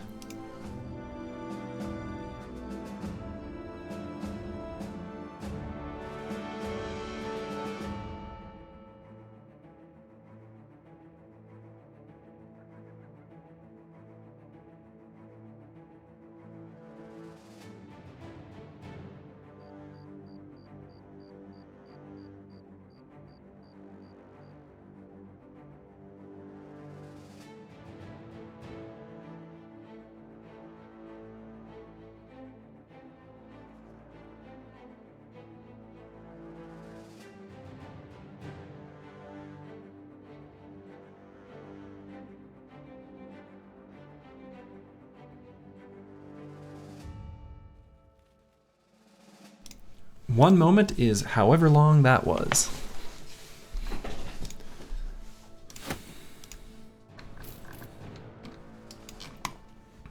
Cool. So we'll go ahead and put this pointy dagger on someone. Mortimer Drock. Congratulations. And I may leave this setup, this configuration of bros, on the off chance that we find the undead that apparently have a named shield. Moment equals minute, noted. You heard it here, folks. That's how long it is. I'm pretty sure a moment is a literal, real world definition of time. And it's like a really, really, really, like, really fast. Hello, Black Fire. Oh my goodness, our first level 7 bro. Praise the heavens. We have overcome our massive experience deficit, at least partially. Oh, what a relief. What a relief. God Banner can take Nimble. We can pass this armor to someone. Let's give it to Bijante. And then we'll hand this armor here. And the Chaucer can have Leather Lamellar plus the Heavy Mail Coif and Nimble. Too bad it's you that leveled. Hey, nothing wrong with that. Not anything wrong with that at all.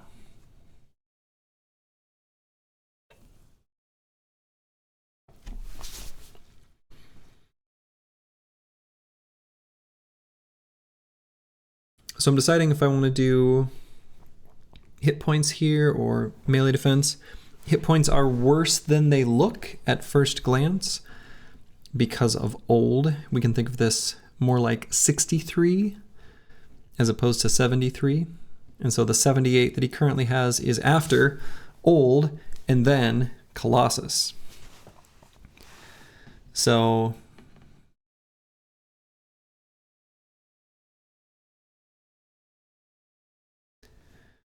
you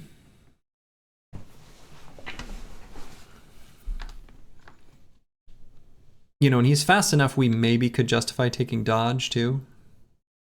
Possibly, maybe, I guess. I don't know, we lose initiative from old. So it's really like this is 110. It's still okay-ish.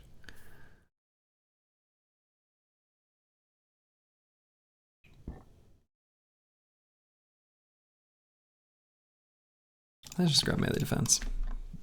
Keep it simple. All right, let's see what the next fight is before allocating the stats on everyone else. I think I'm gonna try to see if I can find that. Hey, I love this event. I love how it shows like oranges and oysters. I don't think either of those exist in this game. But if you've got, I think like 6 or more, something like that. There's a certain number of foods, different foods. If you've got that or more, it's a little mood boost. A mood boost that will matter to us once this Oath of Honor is done. So we're not quite making a beeline for our destination with the armed courier contract. Instead, we're looking for undead, or upturned graves rather, north of Gelbstadt. Okay. And they complain if you only have grain, but they don't care if you only have rice. True. Ground grains, no good. Rice, apparently fine. So the undead that can be here at the abandoned stronghold are actually ancient dead. So we want to have different items equipped than our current.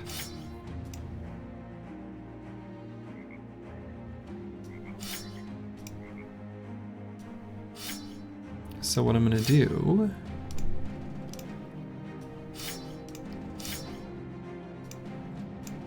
is we're going to move these boar spears over to the tanks. That's fine. We can put them in positions that are more dangerous and have them shield wall, as before.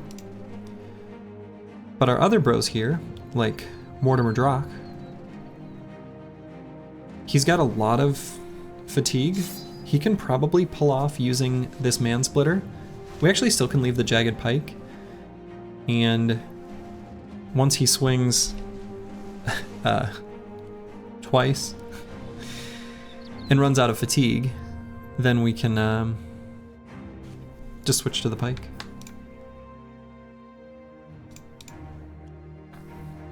We could give him slightly lighter armor. Wouldn't really save us that much, but maybe a little. It's like a little scuffed. Probably won't make much difference. This might.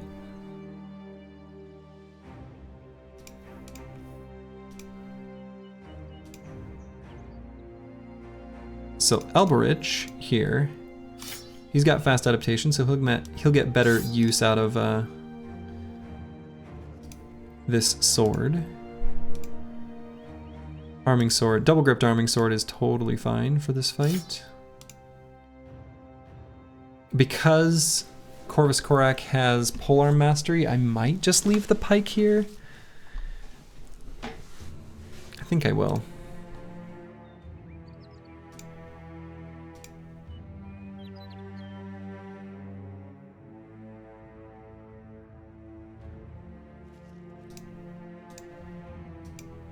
And let's get Eagledub on the front line with a arming sword.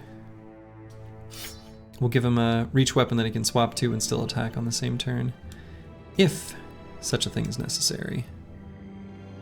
Okay, I think this is an okay setup to fight Ancient Dead. Good enough. Tempo tank. Let's see.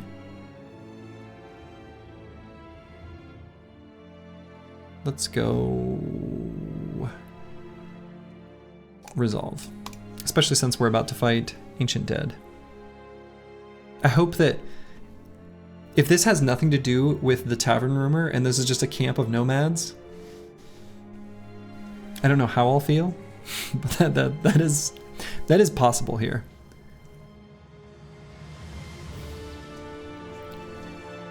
We could grab Shield Mastery or Gifted.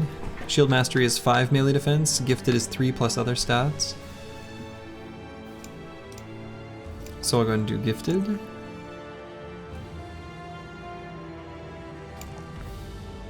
Yeah, sure, let's allocate like that. Yakuba, another tempo tank. Let's just give him a ton of melee defense through dodge. Same logic as before. This can just give other stats as well. Let's do these ones. Mortimer Drock, gonna be a regular fatigue neutral. And so let's see. 97 fatigue I think is probably gonna be just fine. I don't think we'll need to level that at all. Otherwise this could have been an opportunity to take a +4. But I don't. 97 should be good.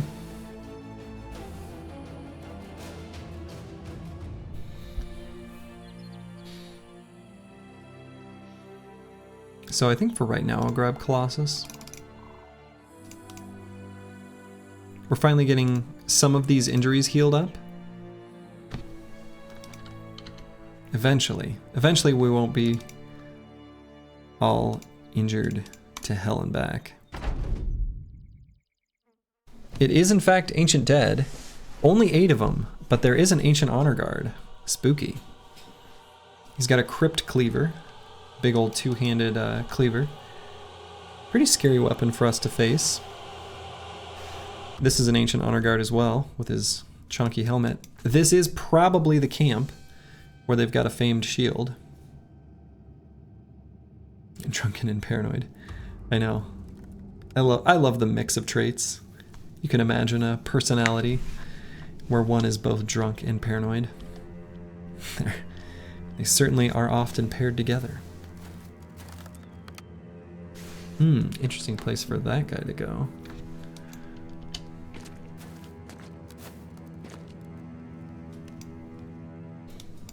Okay, this isn't too bad actually. So we're gonna back up 2 hexes, as we often do.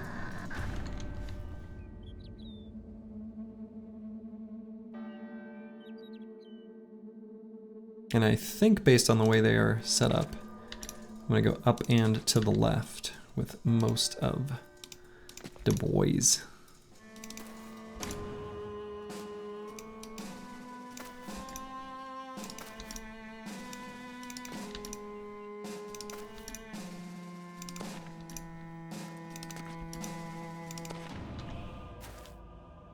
Okay, that's actually pretty good that he jumped forward at the end of his turn. Kind of like that. We're going to wait across the board and let them move, get 2 turns in a row, and hopefully take them all out. This is excellent. We really like that this Ancient Honor Guard is in this spot specifically.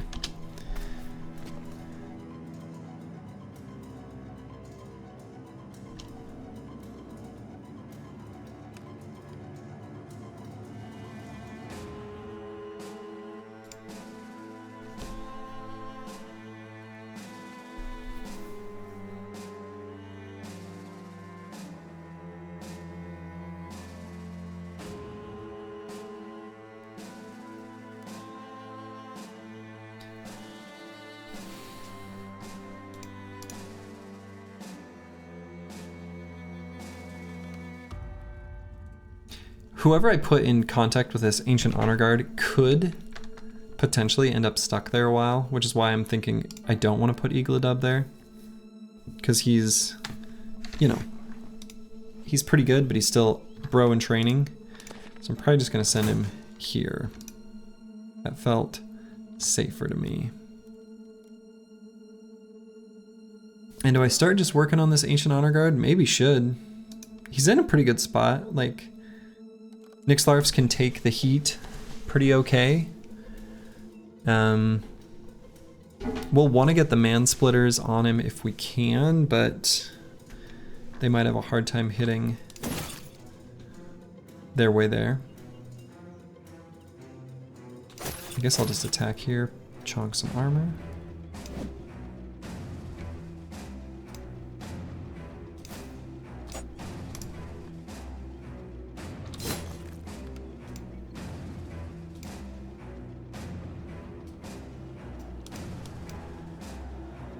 The Chaucer's got nimble.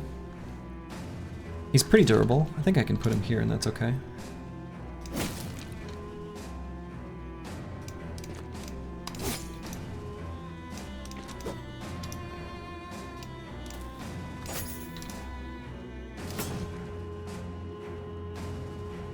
Okay.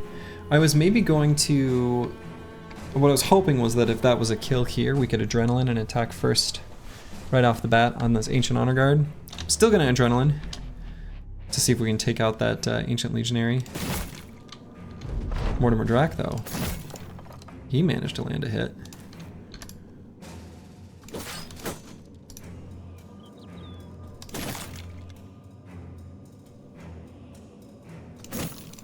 Alright, took out the Crypt Cleaver before it could do anything.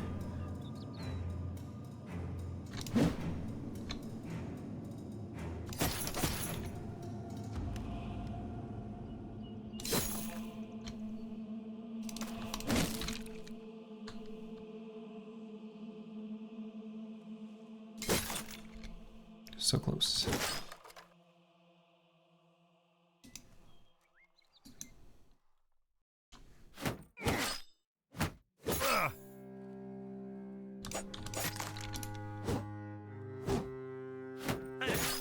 Okay, that wasn't too bad at all.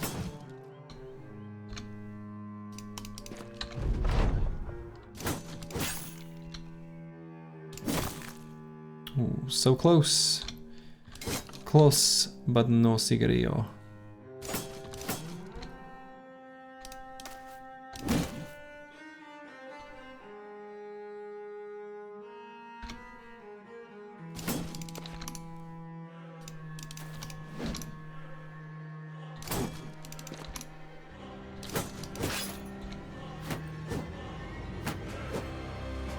And now we just miss a whole bunch.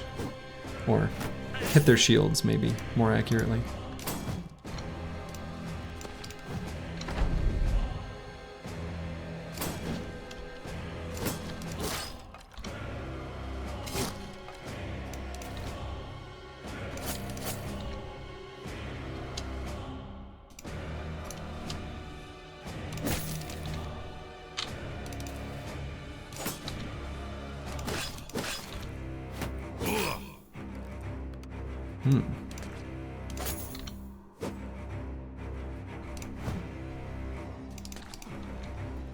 The banner's too big, you can't see the enemies.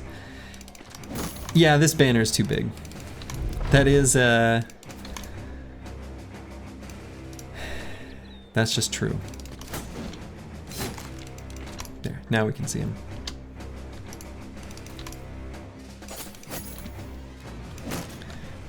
That banner is... I wish the banners were smaller. They're a little too big. All right, and this is the famed shield. Sure. It's Sir Donbert's Bulwark. Pretty unexciting. Of all of the types of named shields, kite shields are the least exciting. I think this one looks like it rolled melee defense and maximum fatigue. Whatever. Or the banner turns transparent when there's an enemy behind it. Yeah, that would be a good idea too. Or even, not even just an enemy. It could just be one of your bros too, right? And the Crypt Cleaver could be used as a tempo weapon as well. Like on one of our Zerglings here. Suddenly give him one of these. Seems pretty okay. We can go ahead and equip this Sir Donbert's Bulwark. It's fine, I guess. What do you use kite shields in your games for? Just gobbles? Pretty much. I mean, if it rolls minus fatigue, then we can use it for, you know, second wind potion plus permanent shield wall shenanigans. But that has nothing to do with it being a kite shield, just like some type of named shield. But yeah, kite shields I just sort of keep for goblins. I mean, this is a fine shield, right? 19 melee defense. It's only one less than a heater. And it's lighter, has range defense. That's just copium. This is pretty not great.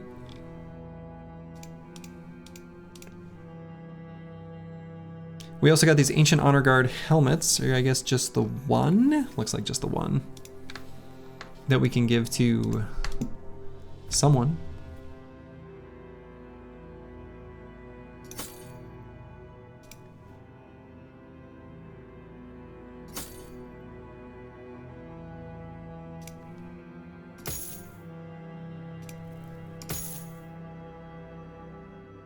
Kite shields are insanely good. You love putting it in the middle of the formation to let it absorb range attacks while your bros move in. Absolutely. I mean, so kite shields in the center of your formation, right in front of both banner and ranged bros, is incredibly effective for, you know, serving as an arrow magnet. And for that specific purpose, kite shields are good. The enemies where that's most relevant are basically like nomads and goblins. I guess also brigands, right? Brigand marksmen. So the use case is still somewhat narrow, but in those fights, it absolutely shines. Blackfire is dead on the money. Yep, love it against nomads, goblins, and briggies. Exactly, exactly. Yeah, Blackfire's got it. I should be the one taking notes. Everyone should be taking notes from Blackfire here. That's some wise words. All right, we can continue on our contract. And it's our first named item. So that's exciting, I guess.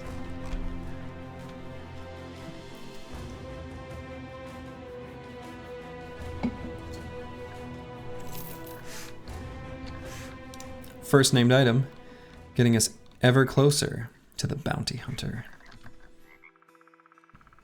which is a fun retinue to have. Love fighting champions. Ooh, some briggies. A few marksmen, many raiders, and a leader. It is almost evening. We could wait the tiny bit of time to pass. Ayaya. Ayaya. Oh, a group of mercs just got flavor blasted by something. Nachos. Eaten.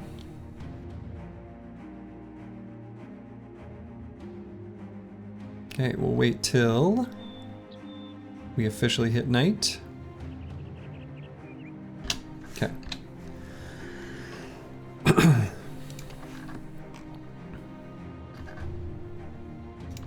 And then we'll head in.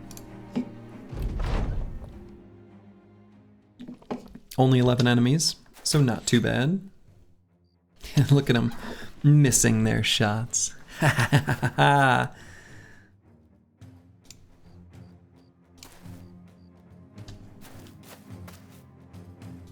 Okay.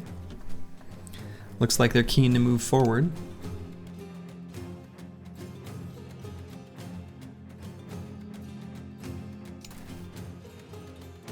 There's the leader, Torlife the Knife. He's got one of the worst weapons there is in the Warbrand, at least from the perspective of like,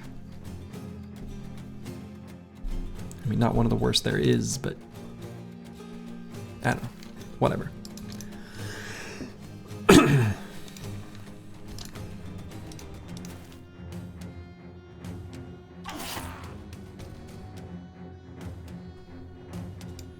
He's got a pretty big knife. True. As far as knives go. Oh, and this Briggy already swapped weapons. Let's go ahead and just interrupt that.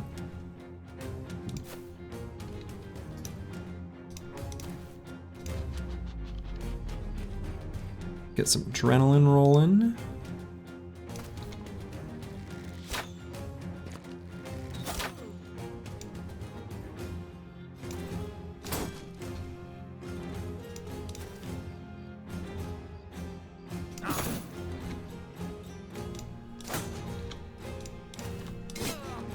Nice. Corvus Corax got a bruised leg, so we couldn't move 2 hexes and attack like we normally could because of his polearm mastery. 1 less AP, so can move 2 and hit without mastery. I think it makes enemy bleed too. Oh, what was this? I saw you have a goblin spear in the guy's bag. Is there something about the goblin spear compared to other polearms? Sorry, you new to this? Still figuring out the details. Yeah, so it's not the goblin spear. It's the jagged pike. So it's the goblin like polearm. And Thetic Acrasia has nailed it with his answer. As did Bijante. All true statements.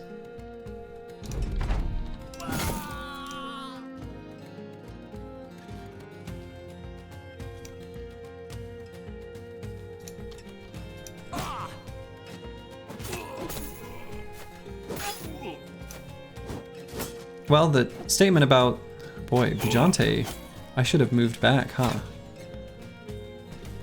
Yikes. So, he does not have 9 either. Oh boy.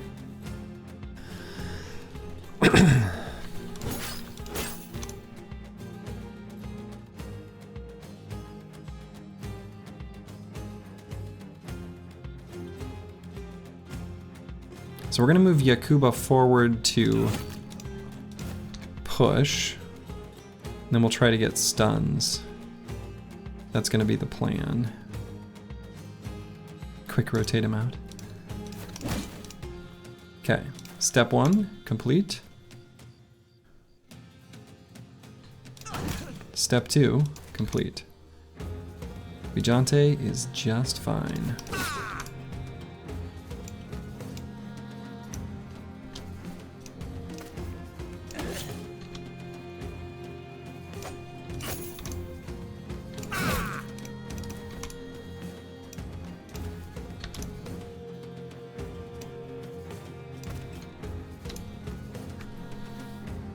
True, I do not have rotate. Luckily I have many other tools in the toolbox. So we're good. Rotate would be a much better perk if all those other utility abilities didn't exist. But they do. So it's kind of bad.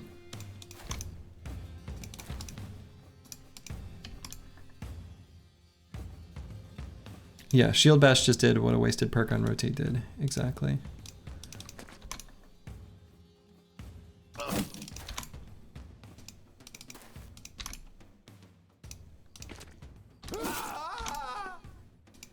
I don't think Rotate is like a completely pointless perk. I think there are builds where it's fine. If this guy were in a different spot, I might try to dagger him down, but yeah, I don't think I've taken Rotate on anyone in this particular run series, and I don't think I will, most likely.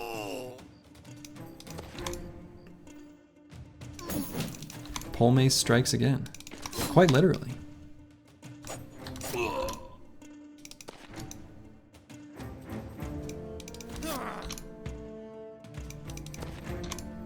But it is possible that I take Rotate on someone before the end of this series. In particular, as was previously discussed, the Anatomist Origin does have a potion that makes Rotate and Footwork much less AP, and I might take it on a bro.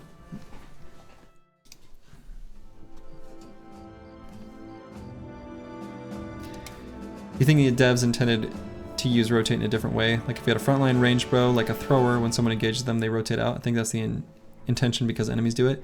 Yeah, and that actually I think is the best way to use it too. Like legit.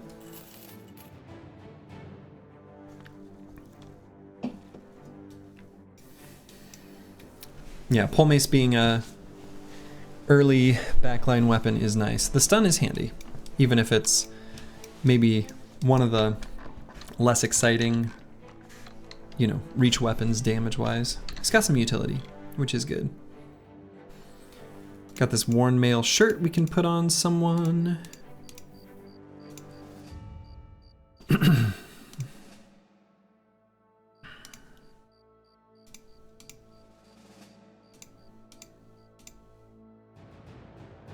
Let's mark that for repair and just put, I don't want a drunk to lose it, so let's mark this for repair. You also have to be mindful of the gear that you keep in your stash as soon as you got drunks on board, because they can lose it, and it's sad.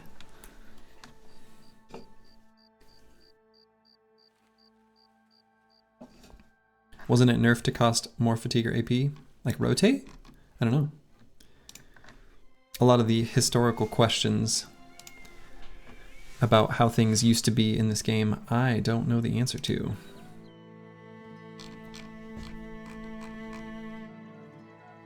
Because I think I got this game like 2 years ago. Something like that. I am somewhat late to the party, relatively speaking. All right, $2.92 medical supplies is an okay price. We need more medical supplies, so let's just get it. And we'll continue our way to Himmelstadt.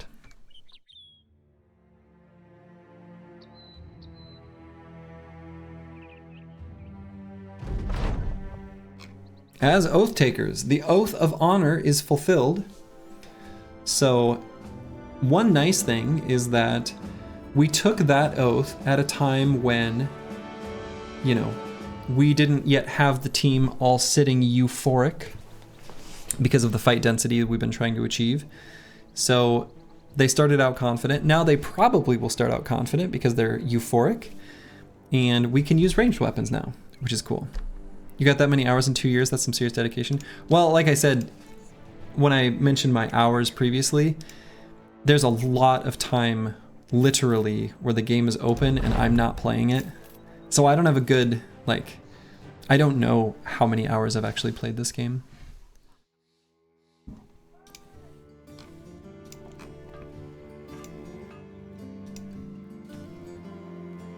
Okay. Nixlarfs. Nimble. Hell yeah. So we're no longer going to have the adorned warrior's armor equipped on Nyx Larfs. This actually is a really good armor to put on a bro with adrenaline. So we'll go ahead and do that.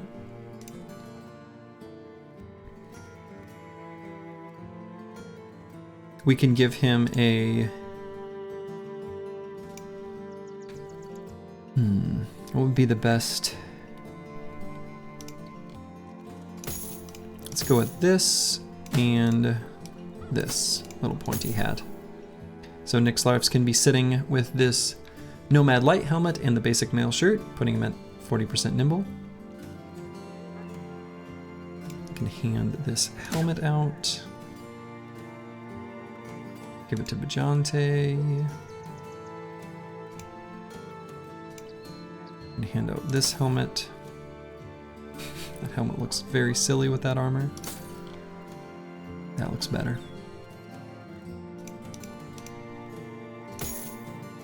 Okay.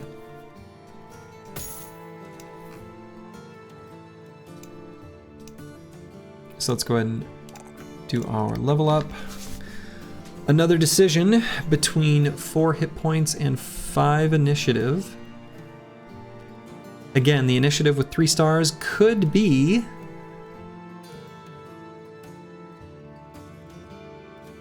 five or 6. So I could hedge my luck, hedge my bets. We don't need insane initiative on this build. We just want good initiative. So let's go ahead and just take more hit points. We'll always take more, even if, you know, we don't need that much for this build to be highly functional.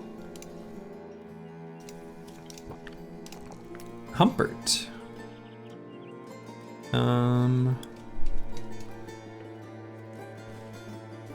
I guess we can grab fatigue and resolve here. I guess hit points would also be okay, but meh. And we'll grab 9 on him.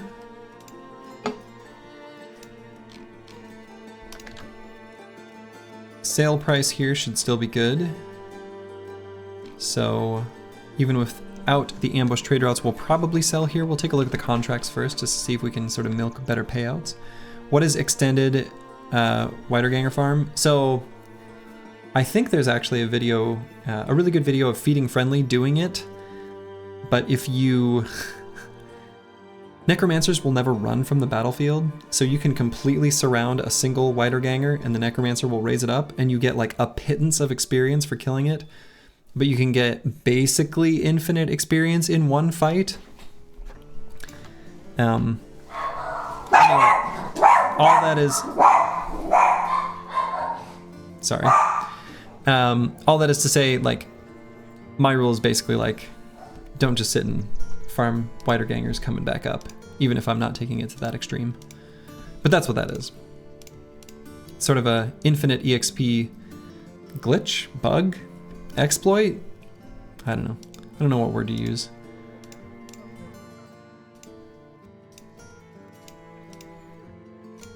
Okay.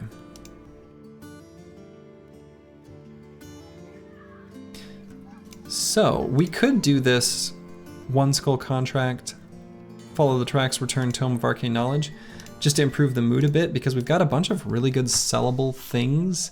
It's a pretty simple contract. Can get us quite a bit of money if we complete it, actually. A little Feed of the Greedy, he was the BB streamer for a while. Yeah.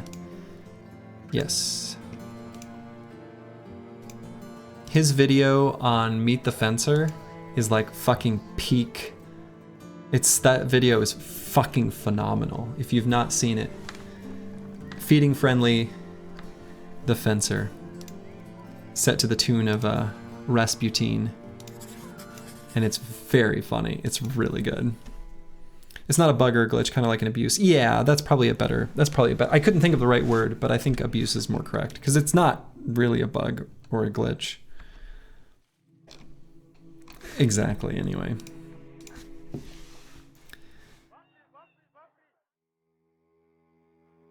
He had an arrow hack. Where he always dropped his quivers for a long time. Every quiver he used, every fight. Something I didn't get. I don't know what that is either. Speaking of quivers, I'm gonna sell the super cheap stuff just before I go and run this contract, just in case I fill up the coffers and then feel sad. Oh, and that oath is done. Right, we can equip like a ranged weapon. Right, great. Let's do that. Hooray.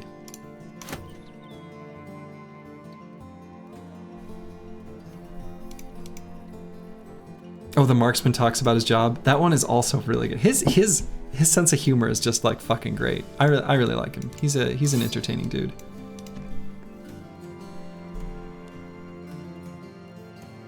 I think he wanted to use them up and not allow them to refill because technically refilling quivers is inefficient. Oh, I see what you're saying. Like you can drop a quiver. A quiver sells for the same amount of money, whether it's full or empty, and refilling a quiver. Okay, I understand what he's doing. That's a really small micro optimization that I'm not gonna bother with.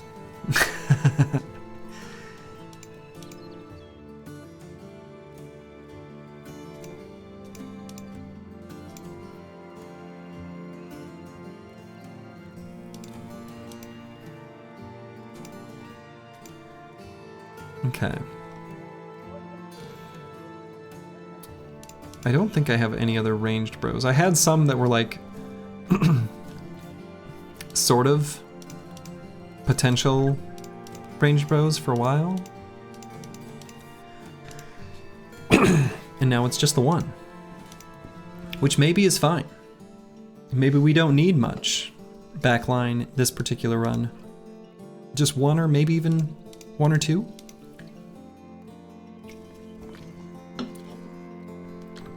Yeah, for a fistful of crowns, maybe not even. Like a really small, like a pinch of crowns. Before I watched cooking videos where I saw what a pinch of salt meant to some chefs, I thought a pinch of salt was like you like take two fingers and you just like sprinkle a little. That's not what pinch of salt means. For most chefs, a pinch of salt is like a fucking handful. It's ridiculous.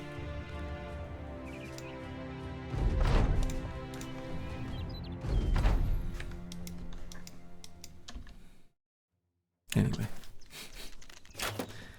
Had I not learned anything cooking-wise from videos, I think I'd have just continued to be like, my food just tastes bland, and I don't know why.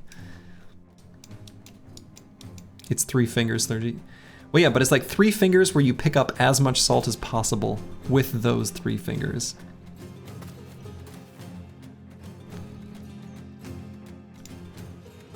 That's right. Pinch of salt here, a little olive oil there.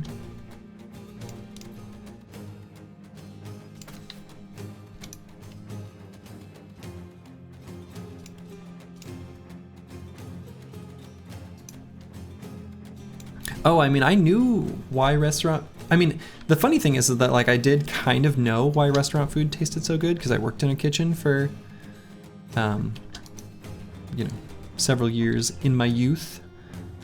So like I knew the answer intellectually, but I just assumed that all these recipes for home chefs were not written in that way. They are.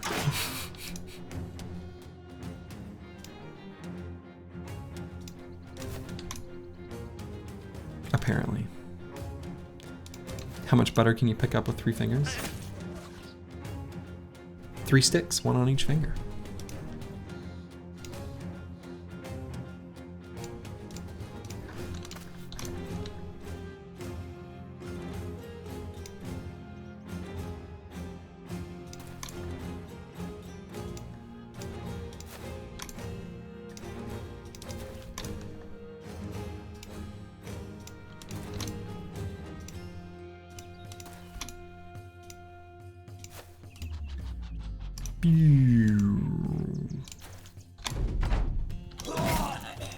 Smashed him.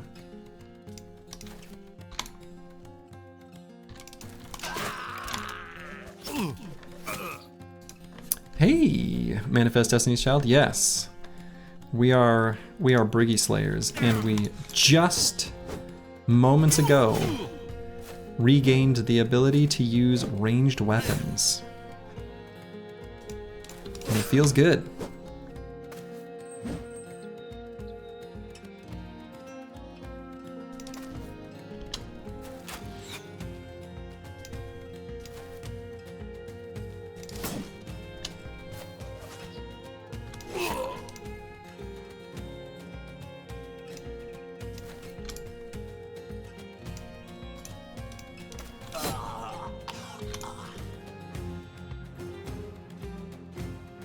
But he killed his fencer? Did I? Wait, nobody died in this stream, did they? Have they? I don't think. In this session?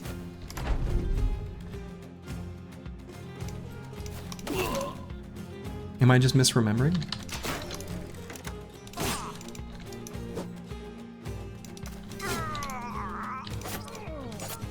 Am I being forgetful?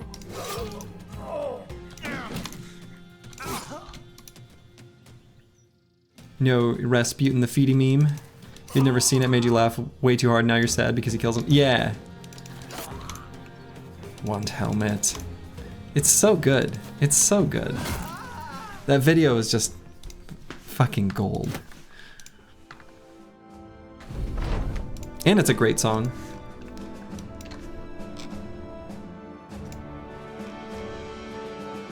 Doom doom doo doo doo doo doo doo doo doo doo doo doo. What a great bass line. Boom boom doo doo doo doo doo doo doo doo doo. I could maybe make one of my. There are videos that exist of me with scrolling tablature playing the bass lines to the Hades video game.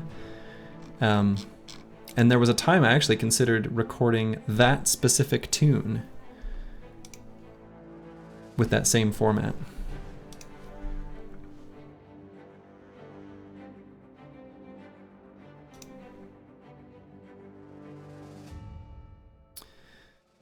Let's see.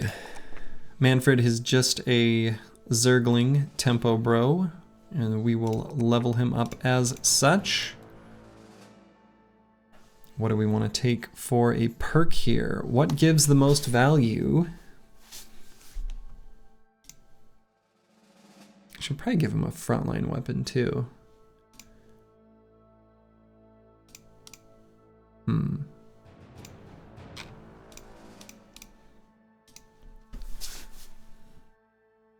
I could give him Axe Mastery and slap the Man Splitter on him. Let's do that. We can give Mortimer Drac just a hot minute to recover from some injuries.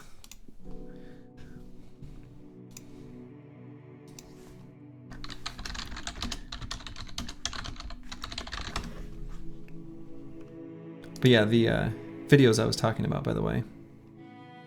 Copy link address. What will this be? Oh my goodness, thank you, Google. That's your boy Slurgy playing some bass guitar. But I thought about doing one of those for that Rasputin song like a while ago.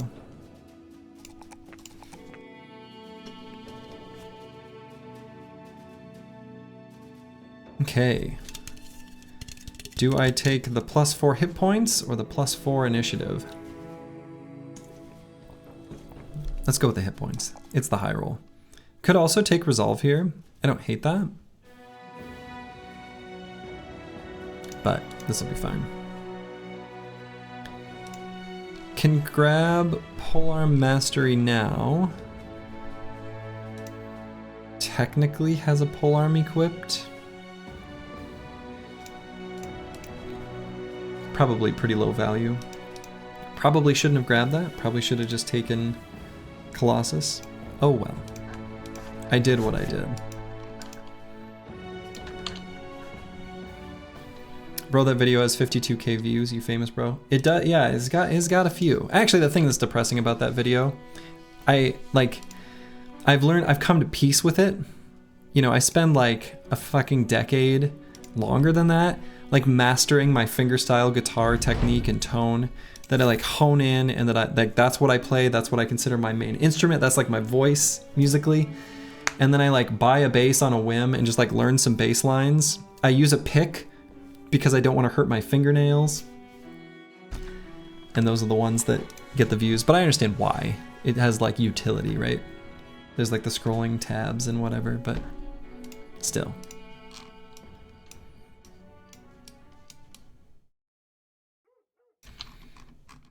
Okay.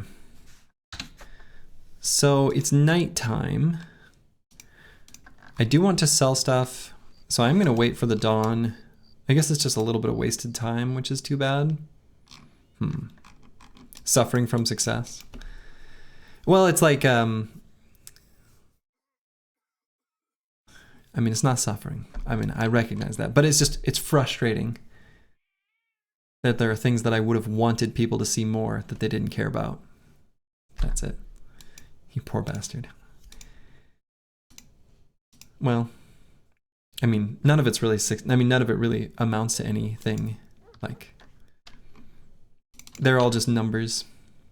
Numbers on a screen. That's the truth of it. All right, I am just gonna wait here a moment for dawn. Okay.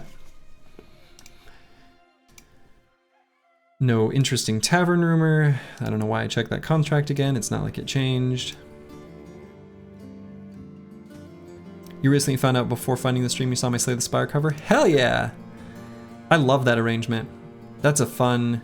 That one's really hard to play too. That was a really hard one to practice up. Like, really hard. I actually talked to Clark Abode about that, who is the composer for Slay the Spire, who will be working on Slay the Spire 2. Hell yeah. He is a genuine and sweet and wonderful person. He's got a soundtrack to the game Make Sail, which I know nothing about that game. I think it kind of flopped, but it's a beautiful soundtrack, and he's got just an ear for melodies, and he's a wonderful human being too. Yeah, Slay the Spire's music is so good. It really is.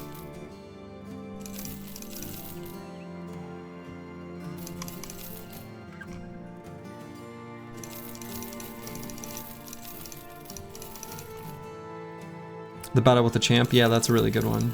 Actually, my favorite is just simply like Lagavulin, where as soon as you wake him up, then it's like the ba-na-na-na-na, ba-ba-ba-ba-ba-da-da-da, ba-ba-ba. It's just really like that kicking in right when you wake him up. That's a cool, it's a neat touch. I like it. Chrono Trigger wind scene, hey, thank you. Yeah, that one, see, that's a lovely arrangement. I like that one a lot too. That Chrono Trigger wind scene, like that is the slurgy, that's my style. That's the slurgy guitar essence distilled down into one arrangement, actually. That's the music I love playing. So that warms my heart. I'm glad you enjoyed.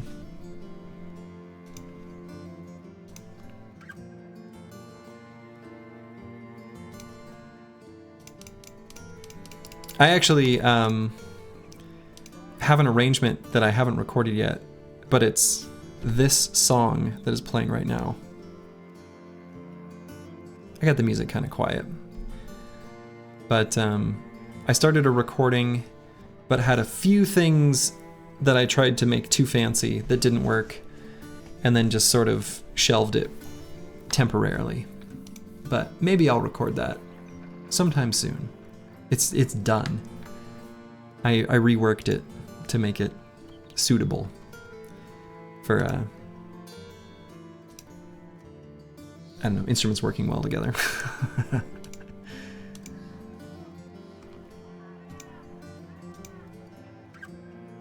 I'm thinking about purchasing this Swordmaster here. I love Swordmasters.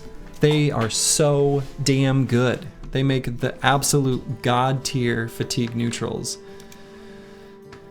I've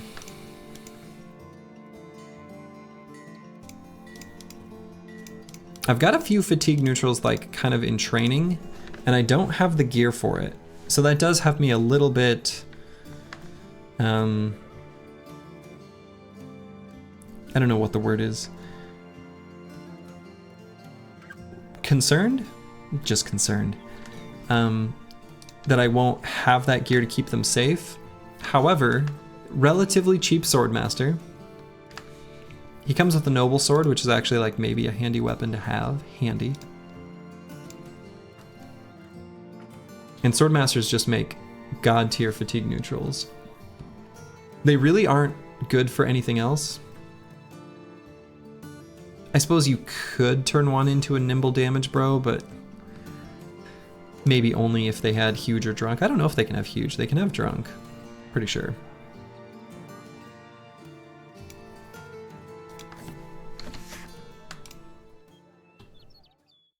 Do also have a retinue slot we can spend gold on.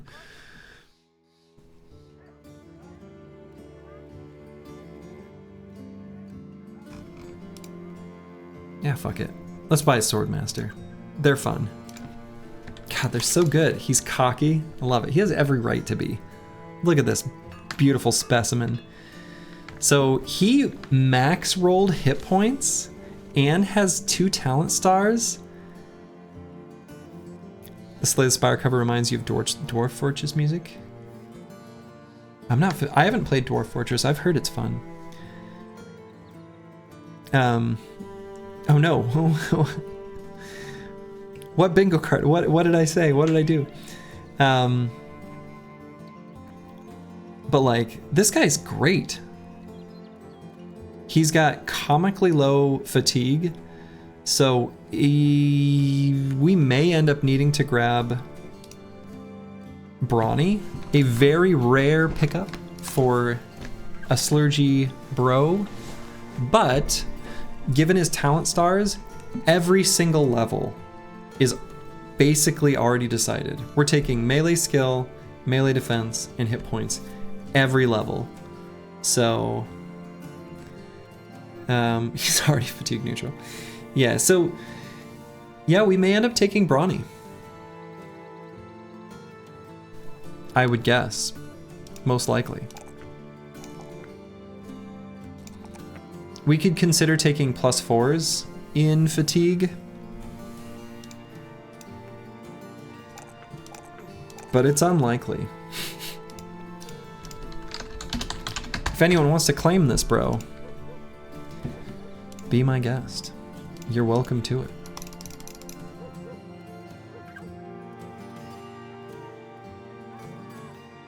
Let's see, to grab Colossus, or let's just do Gifted.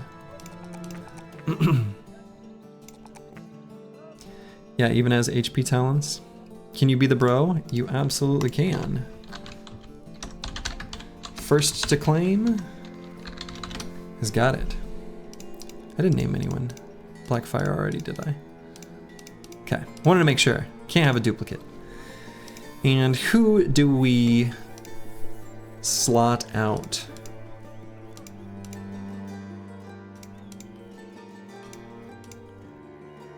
Oh man, we're actually like kind of looking at okay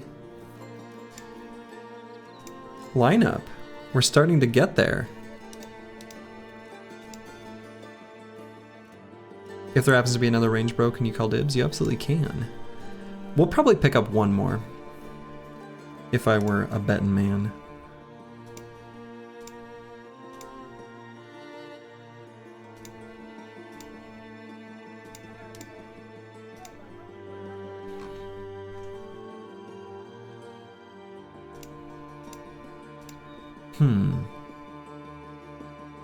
So what's your criteria for picking brothers? Oh boy. I don't know that I can answer that succinctly. Depends on my needs. And what I can afford. What I'm looking for. It's a whole process that can't be simply explained succinctly. Other nice thing is we got this duelist's hat, so we can improve Nixlarf's drip. Make him a little, you know. Oh shit, he's got the grin. Nice. I didn't realize. He was wearing a fancy helmet earlier.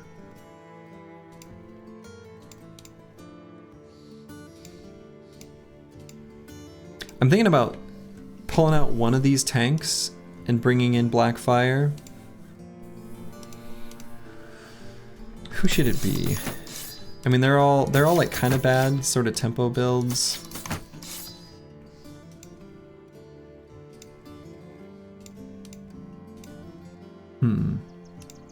They're all so similar. I guess Yakuba's the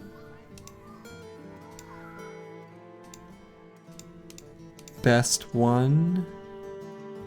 Barkud Rob.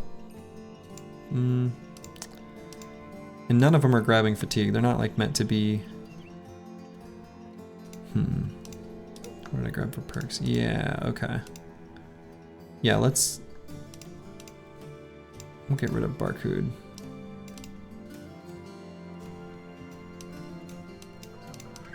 Okay. Yeah, see if stars or stats are in melee attack and melee defense, easy clap. I mean, honestly, that's pretty close to being correct. Pretty close.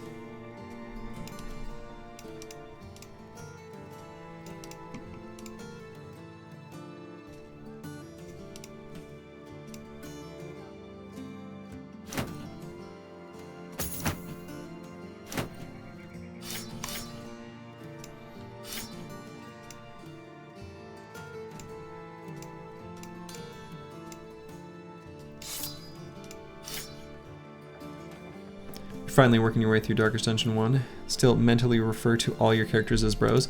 You know, there are so many times where, like, as I'm commentating even just my gameplay here, and I'll refer to enemies as bros, but whenever I do, it's like a slip up, and it like deeply offends me that I called like filthy briggies bros, because they're not bros. They're villains. They're enemies. They're foes, not bros. It pains me when I call them bros. But I do it every once in a while. And when I catch myself, it hurts. Let's see, is there any use right now for this noble sword? Let's put it as a sidearm on Final Overdrive, maybe. That seems good. Yeah, foes. I really should just be calling them foes. It rhymes with bros, like, right? I mean, it just works.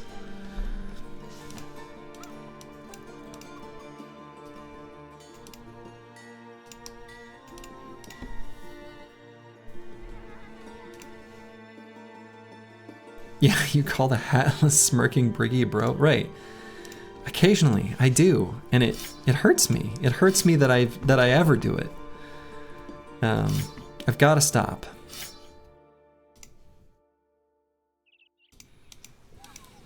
Bros before foes. That's good. I like that.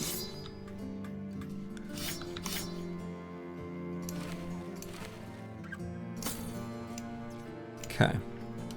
So I'm just moving some gear around, getting our sort of mules here equipped. Be ashamed of the person you are. Sometimes I am. A little, you know, self-deprecating, reflecting on yourself is, you know, healthy, right? All right, I think we can sell these shields. We can get more Sipars later. We got spare shields available if we need them.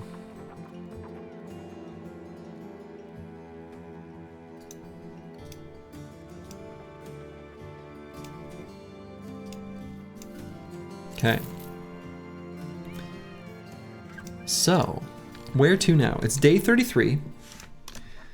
So it is getting close to day 40. If I want to spend some time in the desert, now's a good time to do it. I do also want to head north to find some more cities that are House Bartholin, because they house Oathbringers. That can't stand. But we can stay our hand and take out those filthy Oathbringer sympathy bad people and just head south for a little bit. So we can explore this little chunk of desert here. Seems good to me. And then we can stop by Al Hazred, maybe make little sojourns into the desert from there. We've got enough money, we got enough tools, we finally have medical supplies. Could maybe get more. Pre-nimble, we still take a lot of injuries. Whatever, we'll be alright. Well said, fuck those guys. Exactly. I said it as eloquently as I could. I was filled with rage thinking about those Oathbringers. We could get the scout here. I don't hate it. 364 crowns per day. Actually kind of high wages. So we'd have like 3 days of wages we could pay. That's kind of low, actually.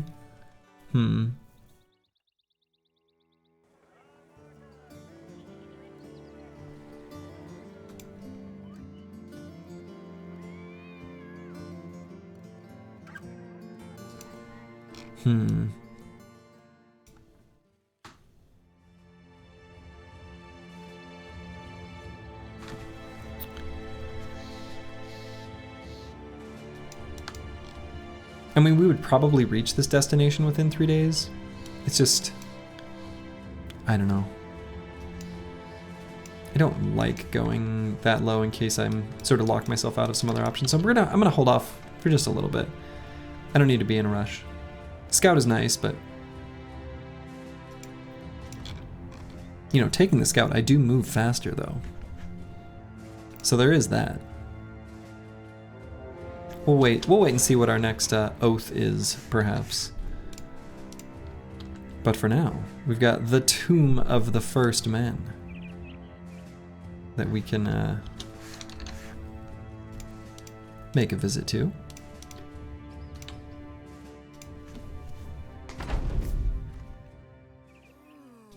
A fallen hero here. Looks like he's got a loadout where we could dagger down some armor. I was saying I was a little bit concerned about potentially finding good fatigue neutral gear, like even, you know, temporary gear, and fallen heroes are great for that. Did the composer from Valheim find one of your videos? Wild. Good for you, man. That's pretty neat. Like, that's like actual modern history neat. Yeah, he absolutely did. He found my cover of the sailing theme from Valheim, which, unlike the guitars and such, I did a cappella-ish. It's very close to a cappella. There is like a little percussion on a guitar. And literally doing that sound. Hey, Wolf of Shulva. Hello, hello. It's going well.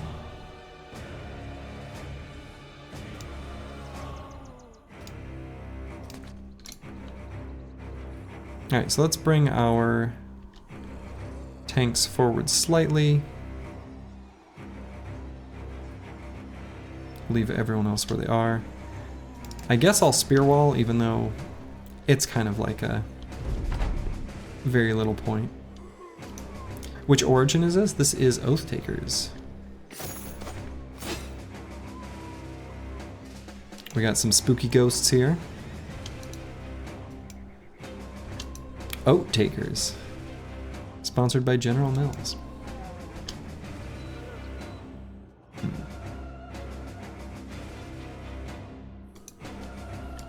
Hello, XJI7.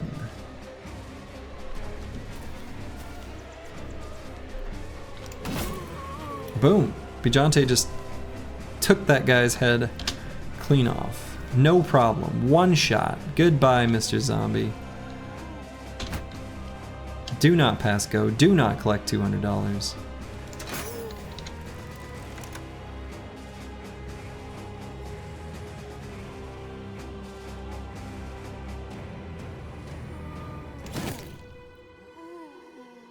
And I think I'll leave Nixlarf's like right where he is, actually.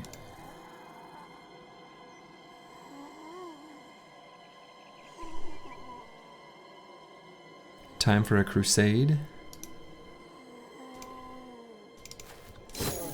Are we expecting the Holy War?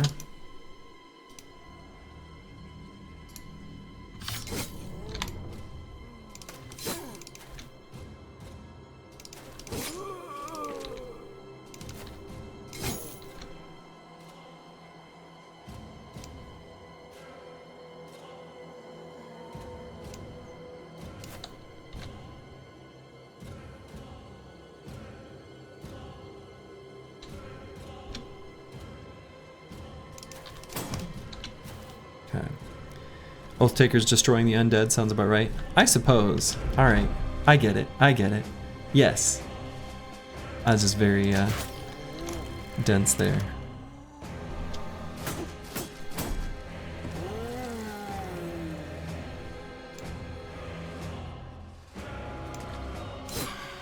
Ho-ho. Got that spooky ghost.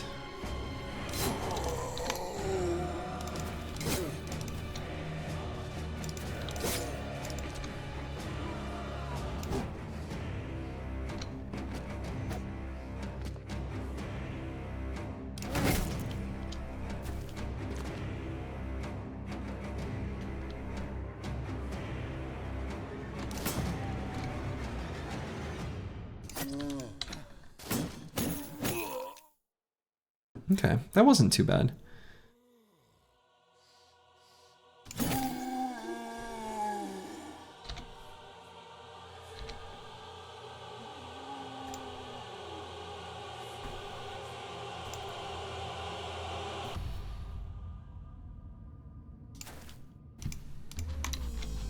Have you ever done the Necropolis event? It's one of the reasons you continue playing on Permanent Destruction. I have not.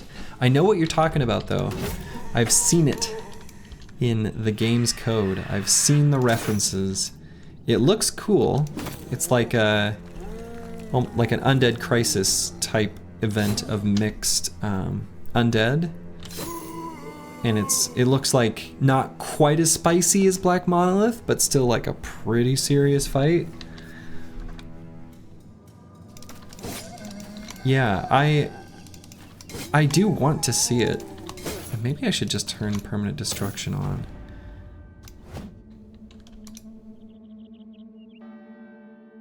Just for that.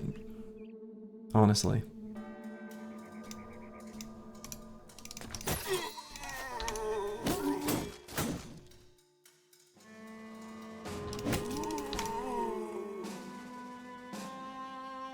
The Perm Destruction related missions are really cool. What are the other ones? I didn't know that there were multiple. I only knew of just that one.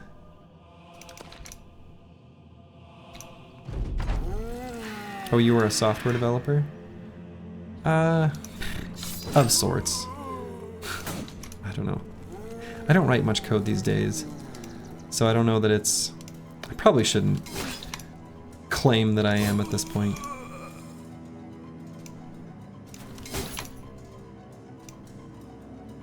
Oh, I don't wanna, I wanna dagger this fallen hero down. What am I doing?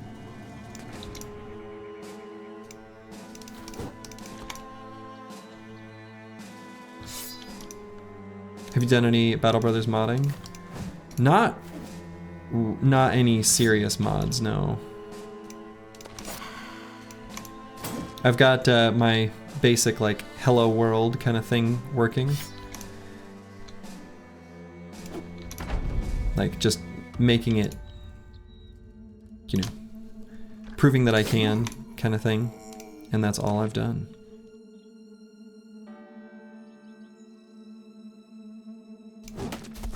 Take that. And that. Print hello world.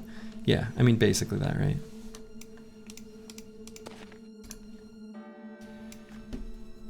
How would you go about doing multiplayer in Battle Brothers? I mean, I love the idea, but like suddenly introducing netcode is a whole can of worms.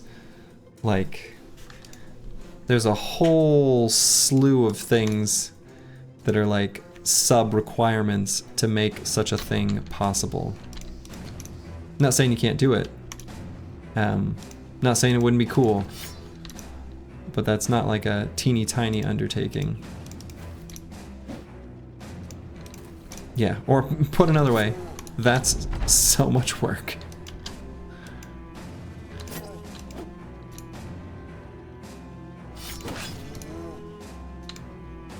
I mean, I think it would be cool. I really do.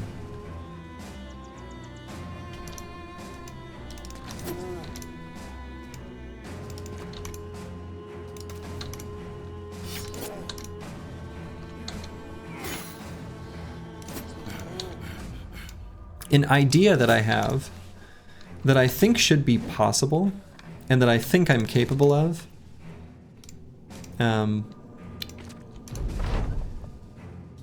But we'll see. It's also kind of a decent time commitment.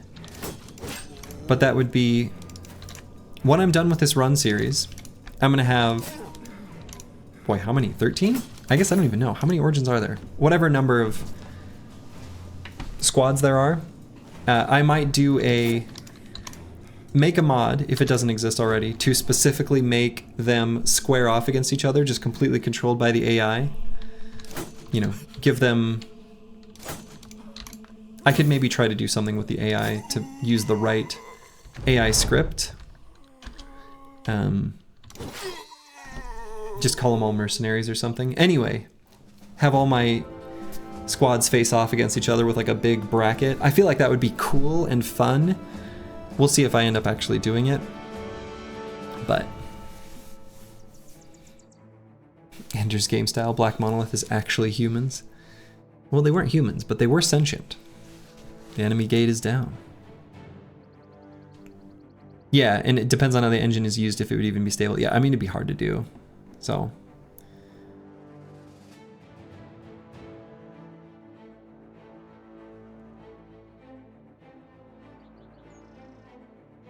yeah, there's a Twitch integration mod, but I think it just allows like hooks into the game from Twitch, which, at least personally, I'm not. I don't know. I like interacting with chat in the context of like chat. I don't have any intention on getting that. But Decayed Coat of Plates, speaking of things in the game, hell yeah. That's the exact kind of armor we're looking to put on, you know, bros like Blackfire. Can they even wear it? Oh, just barely. And now they can't. Incredible. We can put it on someone else for now. One of the integration modes does have a feature to let brothers duel. May be able to use that as a reference. Sure. Yeah, and I know that there are other tools that you can set, like custom battles. I think Tarot Eld made one, and so there. For all I know, what I'm describing might even already exist, and I just need to use it, which would be fine. Like, if it exists, I'm not going to reinvent the wheel.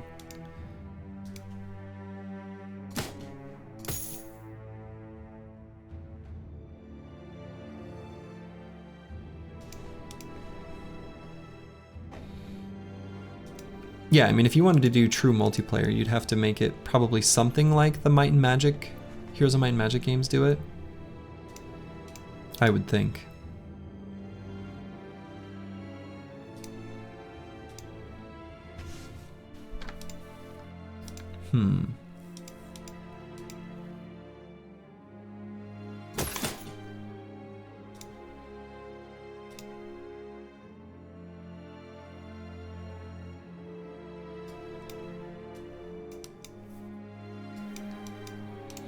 We're finally starting to have like an actual squad here. I don't know if anyone's noticing this. We have like real bros that are like doing real stuff. This is great. Compared to the absolute painful struggle bus that was the start of this run, it's really turned around.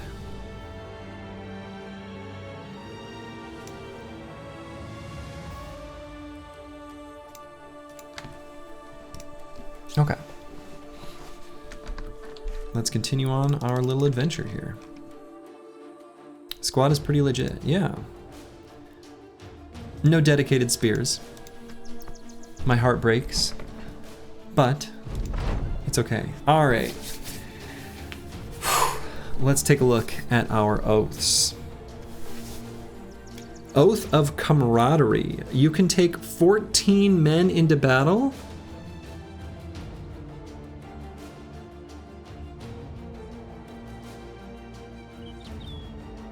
Your men start battle randomly at wavering or breaking morale. Interesting.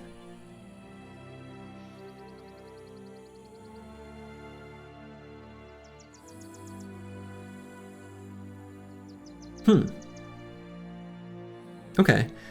I probably won't pick this one now. We'll take a look at the other ones. It's not that bad though, because we can always just rally as the first turn in battle. Like, it's still bad. Like, it's a tough one to overcome, but it's not that bad. All right, let's look next. Oath of Wrath. Your men have plus 15% chance to hit when using two-handed or double-gripped melee weapons, and their attacks will always cause fatalities of able. But the burden is your men have -5 melee defense and -10 range defense. Okay.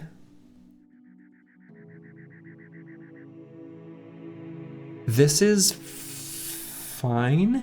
I don't love the minus defenses, but plus 15% chance to hit is really high, and we're mostly using those types of weapons. This is a very likely choice next.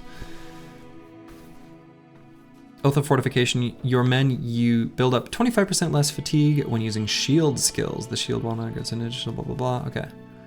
Your men cannot move in the first round of combat. So I think just west of here is goblins. We might end up hitting up the goblins before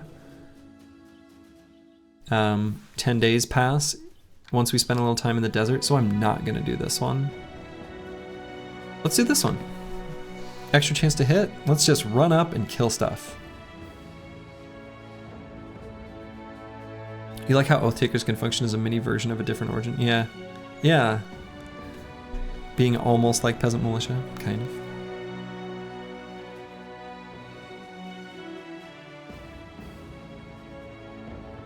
Grug, swing, big axe, hard, kill many. That's what I'm thinking.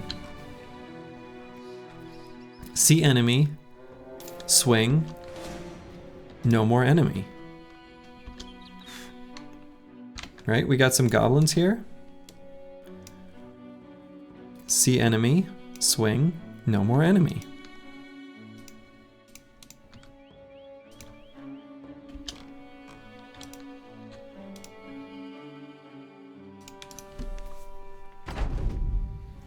All right, so we got our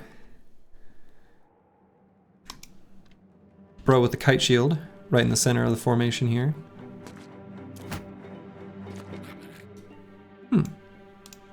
They chose not to attack. We'll wait on everyone, move him forward, and end turn.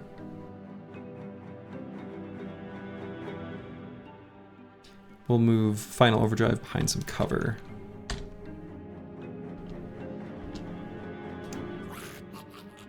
And then squirrel him away safely. Oh, nice one.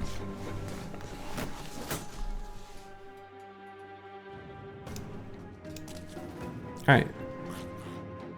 So they are all turn done.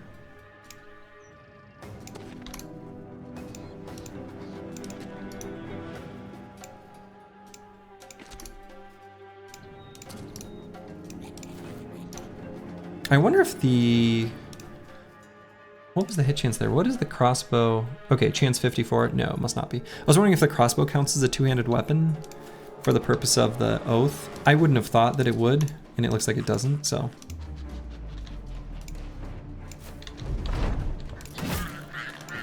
Goodbye, Mr. Goblin. Oh, they're afraid. They're afraid. I don't blame them. I'd be afraid too. Peacefully living their existence in their goblin civilization. When the evil humans come up.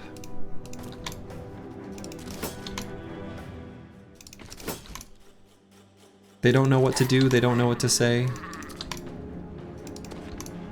All they've got that they can think of is, "I kill you first, Green Lady!" Which is a line from Dungeon Siege 2. That's a pull I wouldn't have thought to make.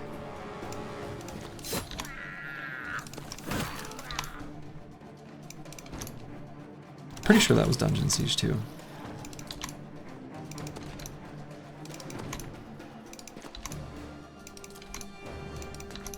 A game I've not thought about for some time. You're sure the skelly guy in the cage was a bad human too? Yeah. Yeah. Steam's bingo card. I did reference another video game. And did a terrible impression of a voice. That's like double.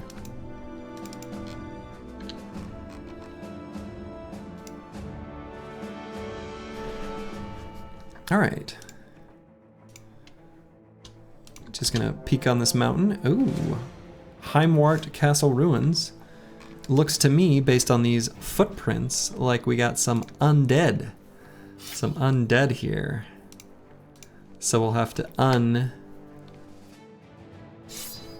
dead them.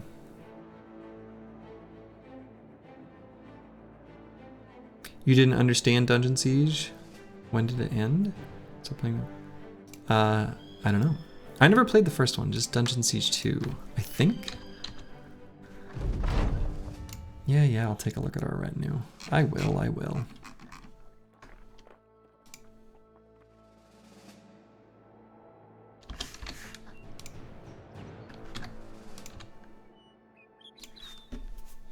Maybe necro savants? None of the above. Little goblins. Cute. We will continue to be the ruin of the goblins. We'll wait on everyone. Same kind of deal as before. Move our kite shield forward and turn. Unfortunately, we don't have good cover for final overdrive to take. So we could attack and then just back up. No reason to subject him to too much ranged attacks. Yeah, catch you later, Grib. Have a good one. So much for the kite shield keeping this guy safe.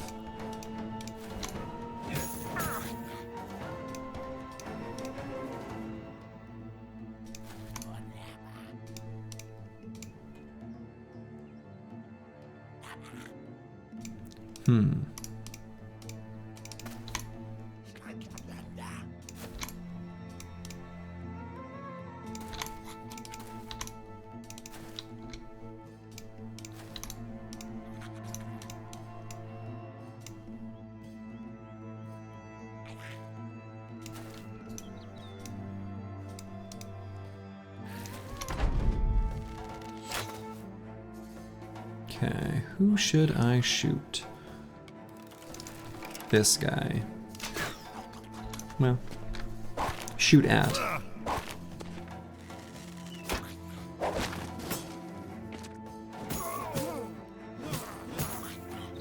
Oof. It's a bigger stack of enemies than the previous fight. Not even that much bigger, but enough that it's obviously bigger, you know? How much can I count on my fellow bros to take these goblins out if I move forward? Probably a decent amount?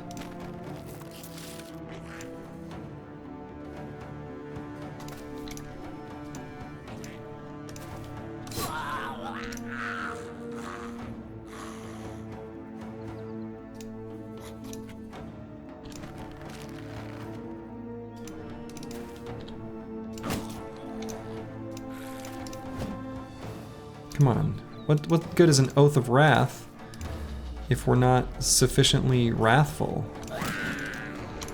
There we go. That's what I want to see. Or what was it? Was it not Oath of Wrath? Something else. Whatever this oath was called. Righteousness? No, that's not it.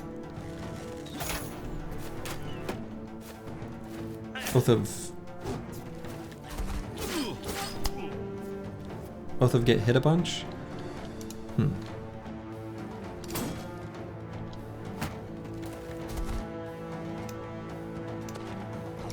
Oath of taking arrows to the dome? Yeah, that one.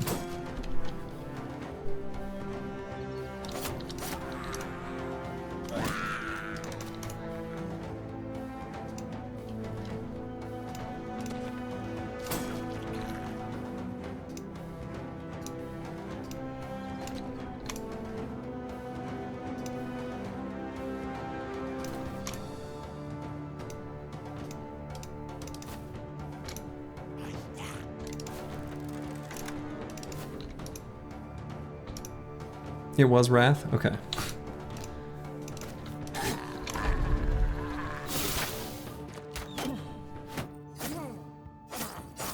Ooh. Alberic is in some trouble. But looks like now he's fine.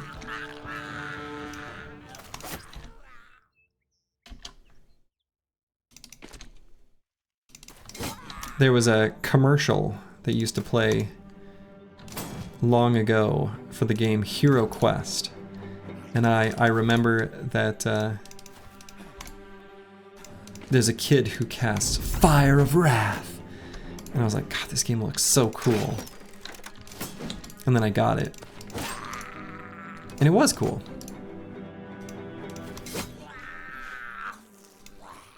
It was like a simplified Dungeons and Dragons kind of thing.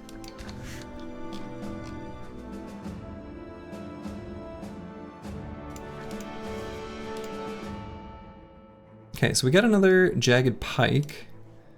Probably just pop that on over here.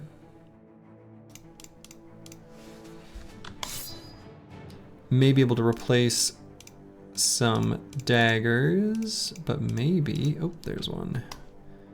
Replace it with the notched blade.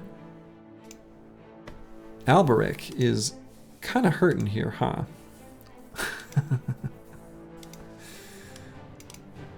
We'll just pull him out. If we fight with 11, that's probably fine. Alright, we'll go ahead and level up Yakuba. Hey, Bijante.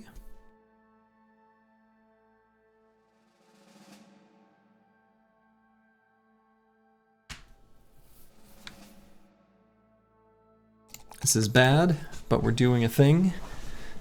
Just gonna level up initiative just to get as much defense as possible. Stack it up.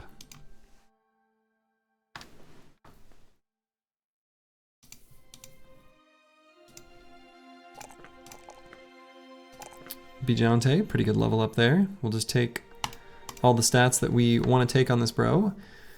Probably could grab Pathfinder. Pathfinder plus Athletic means sometimes moving's just straight up free, which is pretty cool. Could also just grab 9. That would be pretty safe.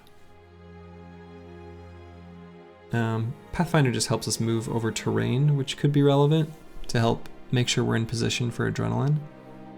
I'm sure that'll happen some of the time.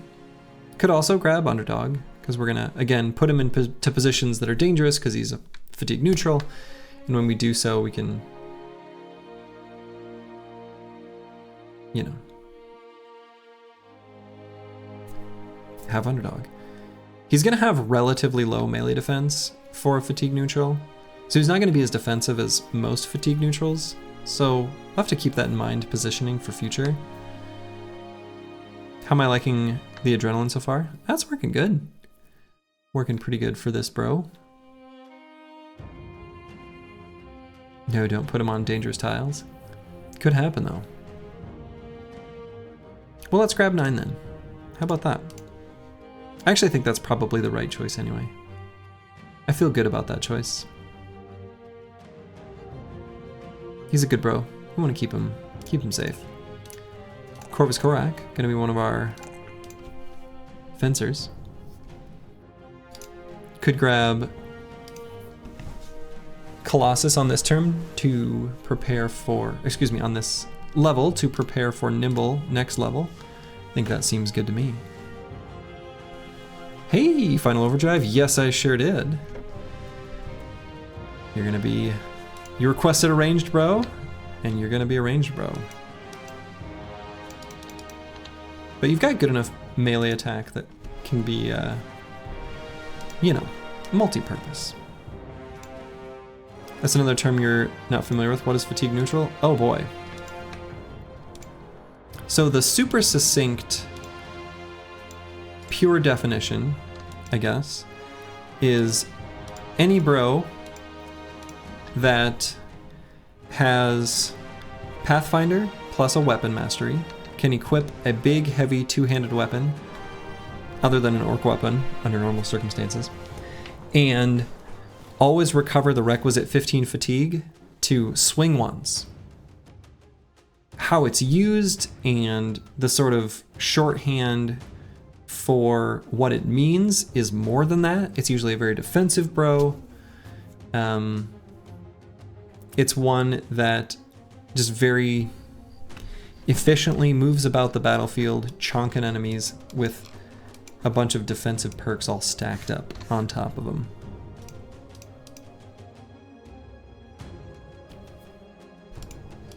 And that's a fatigue neutral in its purest sense. I'm team fatigue neutral. I'm a big fan of the build. I think it's great. The basic definition leads to a lot of misunderstanding among new players. Yes, I think it does. When I think there's a tendency to do like a little bit of everything for new players, and then they don't understand why, you know, they can just, on certain builds, disregard fatigue, and on other builds, fatigue is really useful. And like similarly, they see Nimble and they think, oh, I want to stack hit points on my Nimble bro, but not my Battleforge bro. But it's like the opposite, actually. You're a new believer in newts. They made your recent Band of Poachers campaign solid. Hell yeah.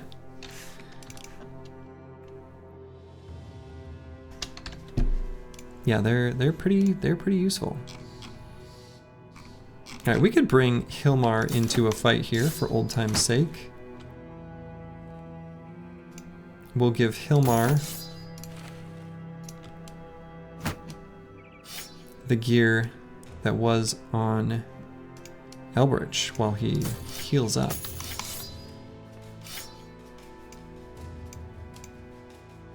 Big Newt, new sponsor. Always has been.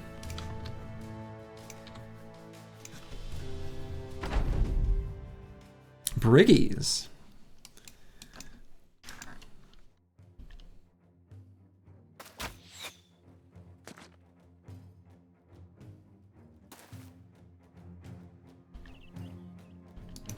You spent the first 400 hours playing Battle Brothers not knowing how to build a proper brother.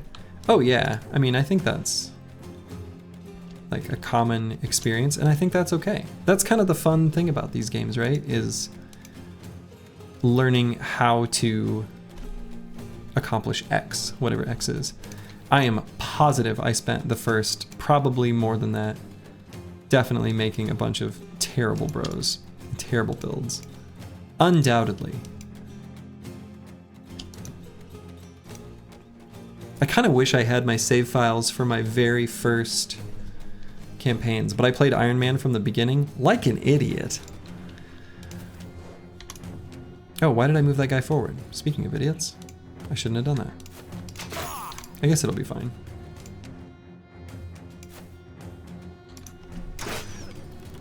See, having a nose is optional on some of the guys. True. Some of them are missing their noses.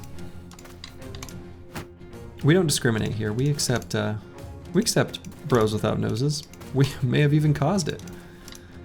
Can't have a workman's comp claim. Can't afford that. You're 600 hours in and pretty confident you can't build a bro still. Oh, I'm sure you can.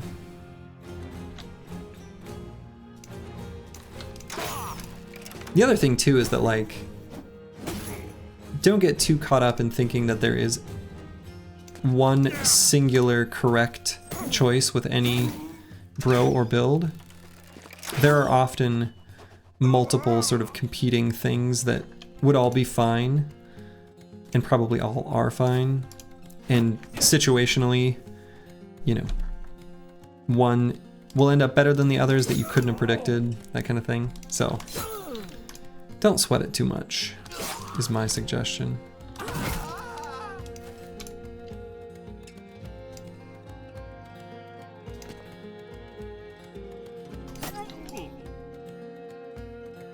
So we brought Hilmar in for one battle. I guess I could have waited there. Anyway, he might die.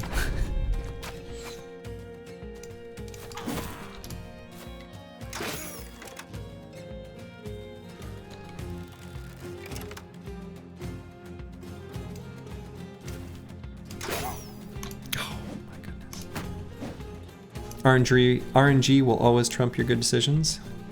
On the contrary, your decisions should have RNG and the possibilities somewhat baked into them. And in fact, I would say that's kind of one of the things that I'm seeking to demonstrate with this series, is that setbacks can and will happen, but it is possible to achieve basically 100% success under relatively lax conditions for every single origin in this game reliably. And that's what we're doing. Is melee that much superior? I see you only have a single range bro. Oh, I mean, so... no. There are plenty of good ranged builds. We just completed an oath. So this is Oathtakers origin. We just completed an oath where we could not have any ranged at all. And so the company is skewed away from that. You do want more melee than ranged bros, generally speaking, though. And yeah, carries, or throwers can carry super hard is absolutely a true statement. Boy, we put Hilmar in for one battle and he gets beat to hell.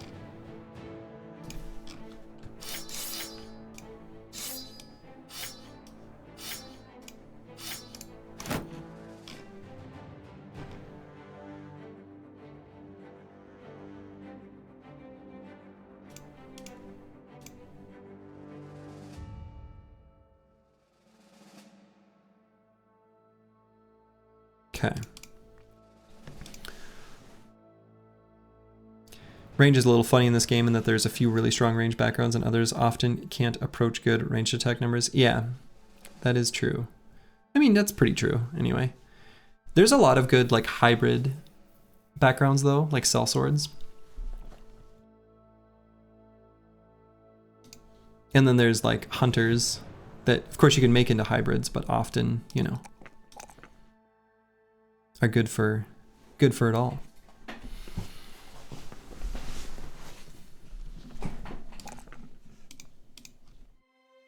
Yeah, militia too. Militia are like budget sellswords kind of.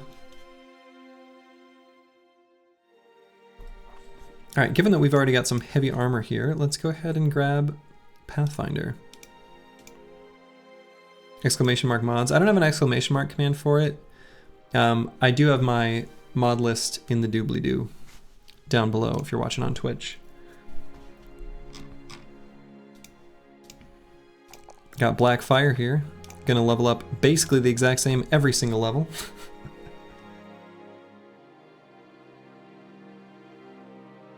You feel it makes realistic sense. It's probably easier to put a hunk of metal into someone's hands than have someone accurately fire a dexterous weapon. Probably true. Hey, you're welcome, Tux11. Yeah, oh yeah, for sure. I don't mean to sell swords short. They are basically a ranged background. In disguise, maybe. They're definitely a Swiss Army knife background that is good at a lot of things, depending on how the bro rolls.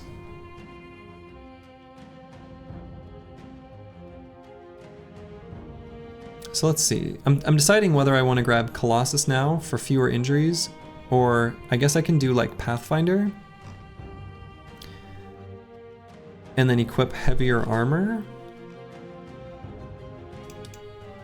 But I don't have the heavier armor yet, so let's do Colossus.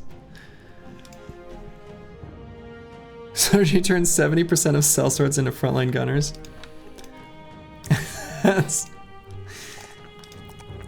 I'm guilty. It's true.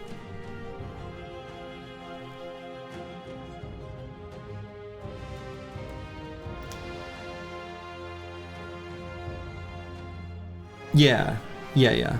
I like Raywen's description of professional soldiery. Lots of militias were just form up the spear wall.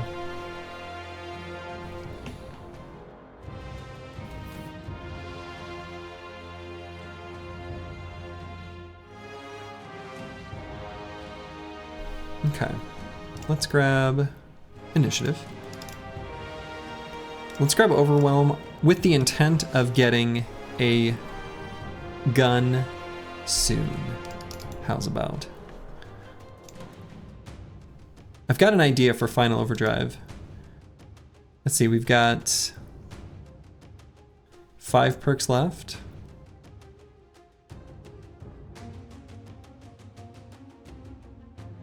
Yeah. We'll see what happens with them. Pointed sticks pointed towards the enemies are always the most consistent. Let that be a lesson for you in Battle Brothers as well. That pointed sticks are a pretty good weapon.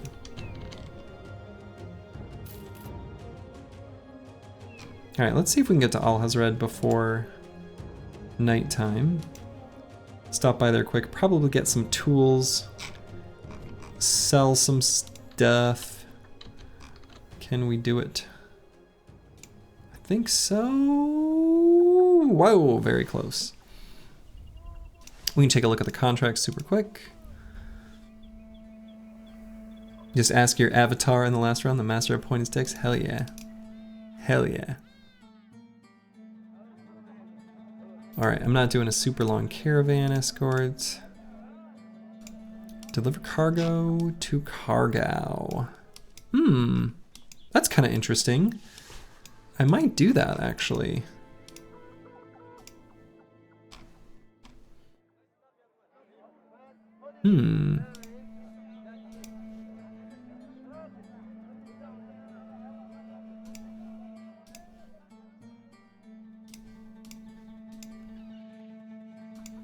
Alright, I'm gonna use the restroom super quick and then we'll do some town stuff and go on more adventures. Be right back.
All right, I am back. Yes, Manifest Destiny's Child basically answered it. It's like using a total throwaway brother. The way I think of it is just like in the super early fights, you hire a beggar or cripple for 30 crowns just to split the enemy formation intentionally. It's kind of hand wavy because, you know, all bros you hire can die. So like that rule is kind of more of a play style thing rather than one that I can define super clearly.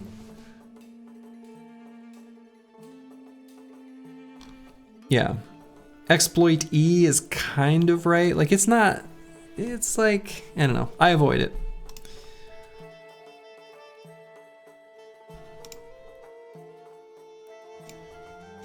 All right, so let's sell stuff here. And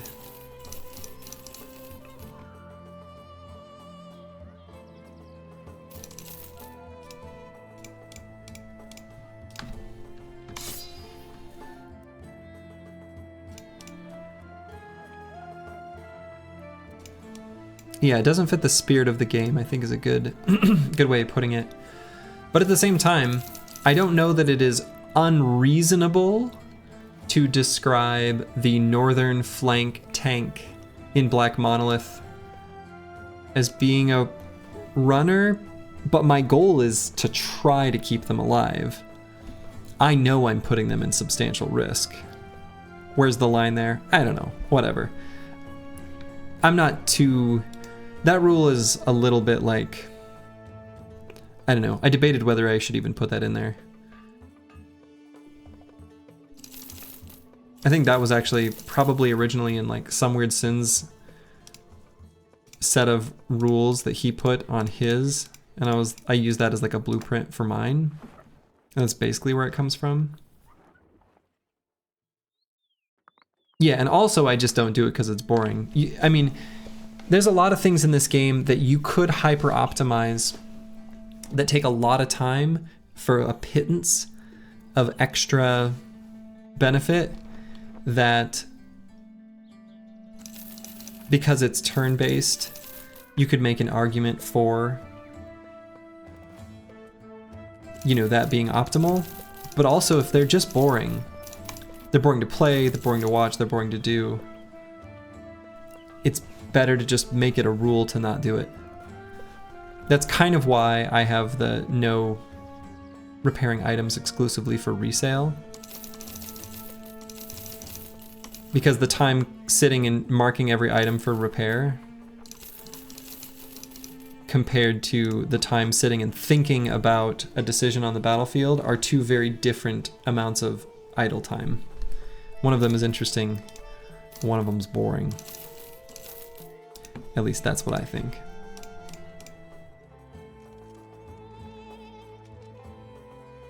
Yeah, if I'm gonna use my crowns to buy a bro, he's gonna fight for me.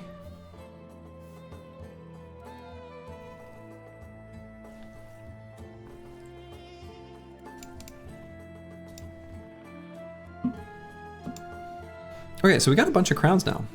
That was like a lot of money. We're making good money now. Pretty good price on tools for a southern city. I think I said this last time we were here. So I'm gonna buy some. Like a decent amount, actually. And then let's buy like a lot of food, because it's cheap as hell.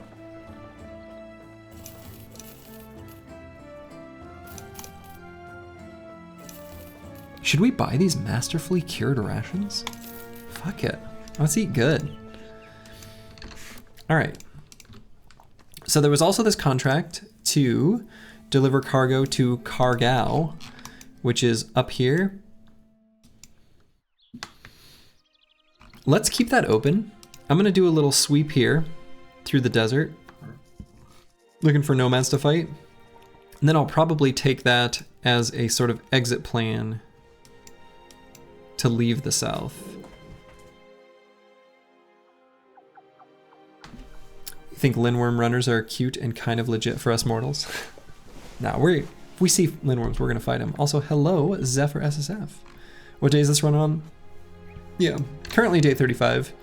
I don't update the stream like in real time because that would be obnoxious and a lot of work. But the stream started day 28. Or this like session, whatever.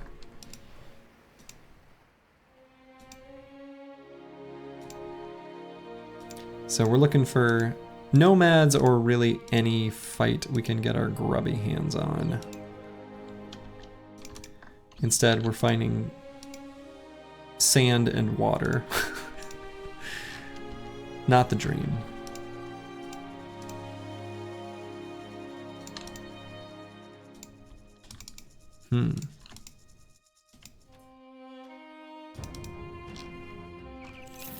Splurgy was a pun that didn't land because you splurged on the expensive. Okay. I honestly thought that it was a typo because the P and the L are, you know, kind of right next to each other. Anyway. Free roamers camp. Oh my goodness, they just spawned a fresh group of nomads. 35 new 2 mansplinters, how? Berserkers murk you on day 100 games, let alone the I mean, we got these mansplitters day like 12. And not only did we get these mansplitters on day 12, we got them with a whole squad of level 1 and level 2 bros because our first oaths sucked. All of the VODs are on YouTube, so if you want to see how it was done, it's on YouTube.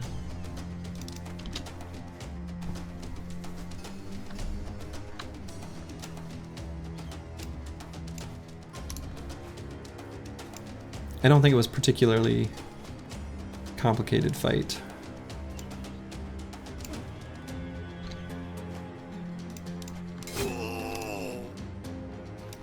We're in Nomad's Land. Okay, now that's a pun I understand as a pun.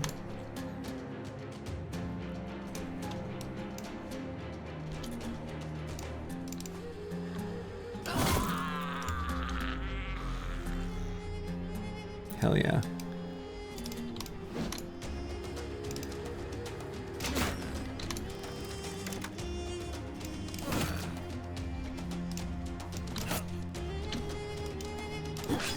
Boy, taking them all out before they even get a chance to go. You love to see it. A Dren Mansplit or something else. Yeah, dude, this bro is absolutely like chef's kiss. This shit's good. This just is good. The missing nose injury always bugs you. Yeah, it's very like what's that word? There's a phrase for when something is like, shit, what is the word? It's like when something is like human-ish but off. Uncanny Valley? Yeah, it's like kind of Uncanny Valley-ish. Jarring. Bird is the word? I had heard. But no, Uncanny Valley is, for whatever reason, what I was looking for, which isn't even quite right. What the fuck? I did not expect named items here. It's fine. It's an ominous gasher. It is a bill hook that rolled effectiveness against armor and chance to hit head. You know, I've got an idea for a future bro that can wield this. I'm not gonna give it to him right now, but this is like perfectly suited for final overdrive. Exactly. The brute brother would eat well.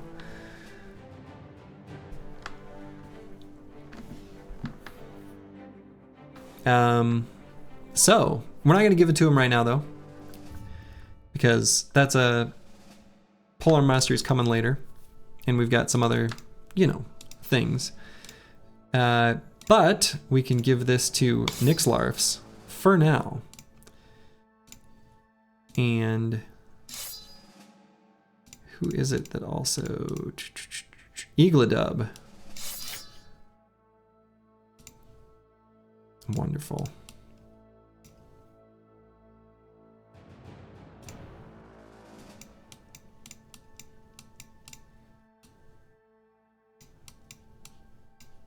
Okay. We just got a whole line of bros on the front. We're just gonna sprint forward and take out the enemies before they can do anything to us. More outlaws. Let's take them out.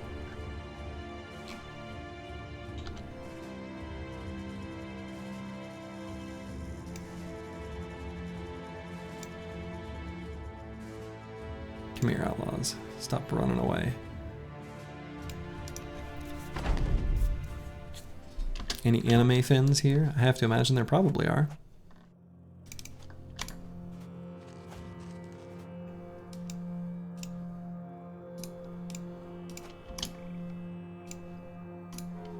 Boy, starting on these little patches of high ground actually is not to my benefit.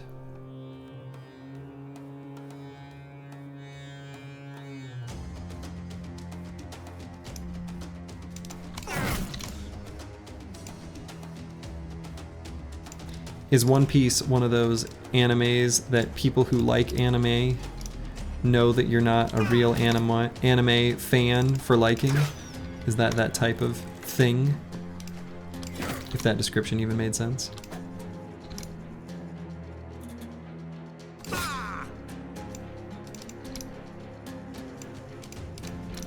Like the basic from, you know, Basic Bitch.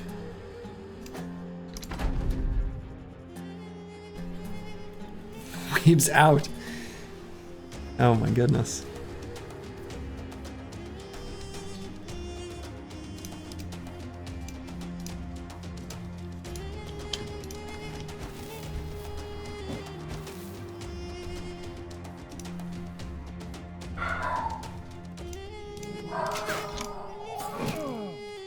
The only anime that I know is basically just Dragon Ball Z. Or, even better than Dragon Ball Z, oh my goodness.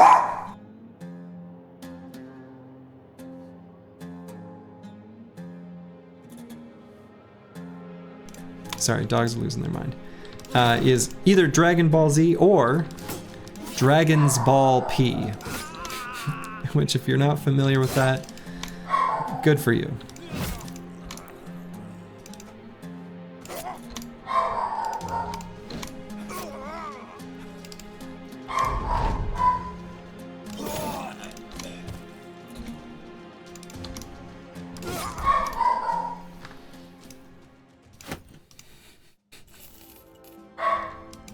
All right, so we're gonna check out if El Hadet has any, you know, weaker looking armies just wandering around. We're gonna do a quick check. Sounds like the weird part of the internet. It kind of is. It's just YouTube videos.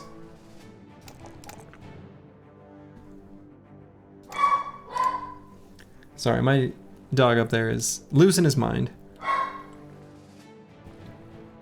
Every sound he hears, he thinks is my wife coming home. All right, so Alberich is a tempo Zergling, currently with a big ol' cleaver. And so, just to make use of what he's got right now, let's make him a master of the cleaver. Why not?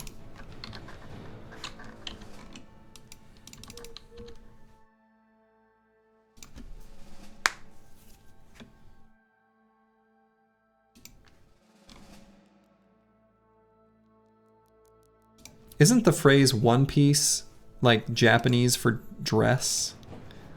Isn't that a thing? I'm pretty sure that the Korean word for like dress is One Piece, as in dress like the outfit.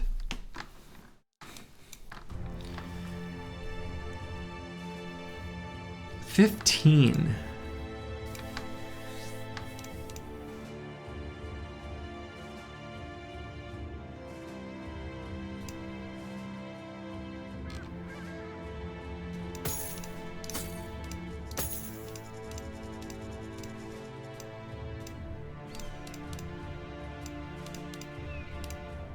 15 enemies. How stupid would I be to fight 15 enemies of a southern army?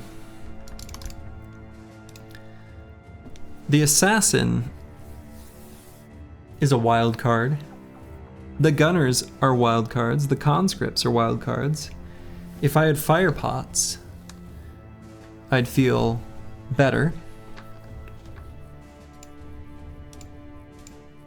Pre-nimble, I think this is just a little bit too much. I think we would win, but I think there's a risk of losing bros that we want to keep. So unfortunately, I think I'm gonna pass on this fight. Average bro level, I don't know what the average is, probably 5. We had those terrible oaths that were slowing our EXP gain because of my lack of reading comprehension. Yeah. No, average bro level's not 8. Our highest level bro is 7. Getting 2 guns by day 35 would be great though. Absolutely, it'd be fucking awesome. I would love that. We do want a gun, and I was hoping to find a southern army that, like, you know, maybe it had a little run-in with some sentient sand and was a little dwindled in its numbers. I think this is too much.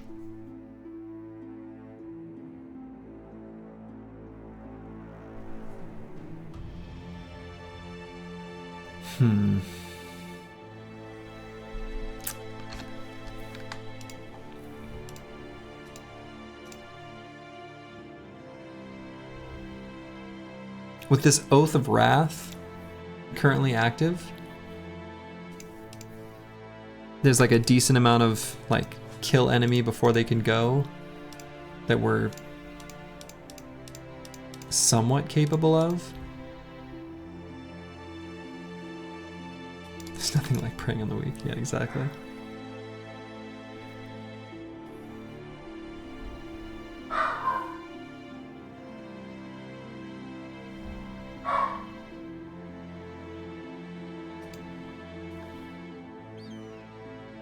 Yeah, I mean, you know the cheese. I don't know what cheese you're talking about, actually.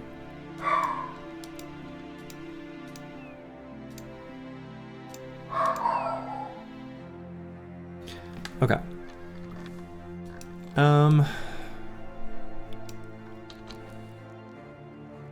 No, I think that's just out of range.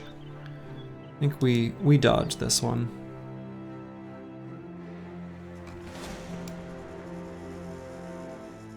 A smaller one just spawned. 13 enemies. This one has... Oh god, I can't highlight over it. This one has an officer instead of a assassin, which actually does make it easier.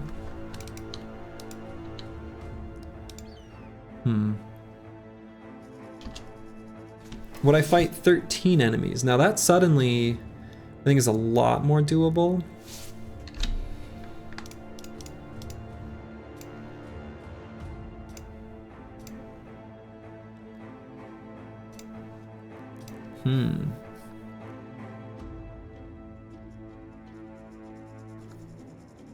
How about the 28? Yeah, definitely not gonna do the 28. Not together. I guess they kind of have to separate, which is kind of hard to orchestrate.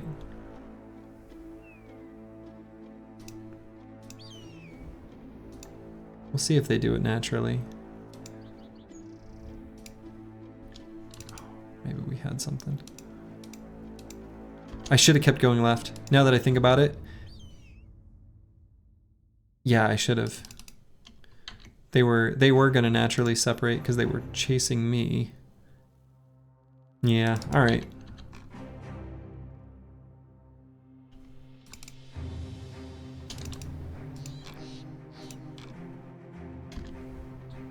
That's fine. I do really want...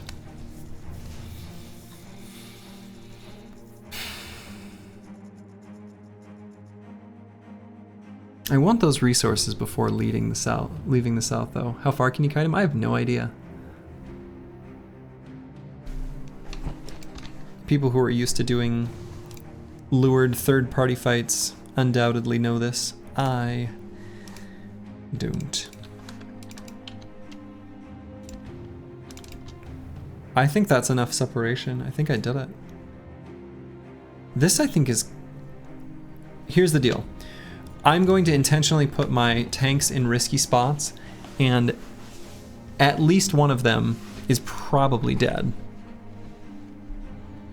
Can you kite them to the next town? I don't know. I don't know how far you can go. I might put Barcud back in. No, this cleaver's actually pretty useful. We'll go with the 2 tanks. And we'll put the 2 tanks on the ends, and we're gonna have them run forward and around to engage the officer and try to tie up some gunners.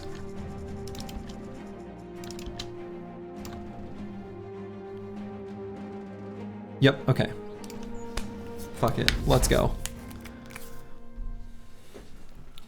We got our sword lances that we want. We got our guns that we want. The conscripts all have shields, which is bad. We'd actually like them to be unshielded. The reverse bullhorn formation it is. All right. This is a horrifyingly scary weapon, but this armor, despite looking tough, is like 135 durability or something comically low.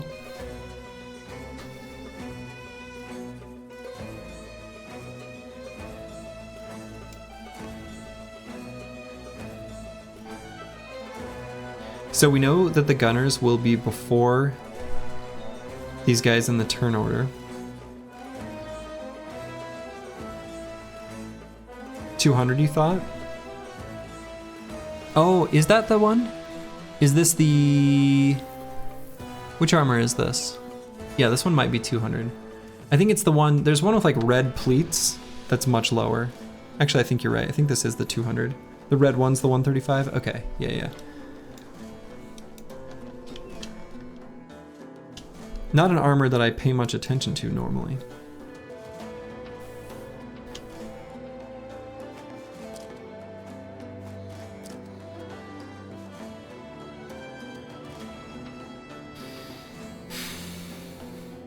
So, should I start moving forward and get melee contact or no? I do want to do that at the first half of the round if I'm going to do it. The helmet is really good though, right? Yeah, I think it's like the 290 or something. I think this helmet's really good.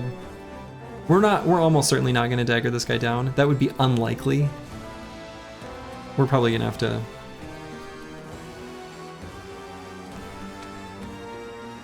beat him down the old-fashioned way. So do I put Eagledub in this scary, spooky spot? I think I do.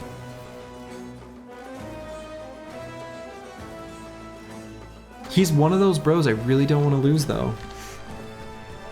And he's a bit vulnerable if we do that.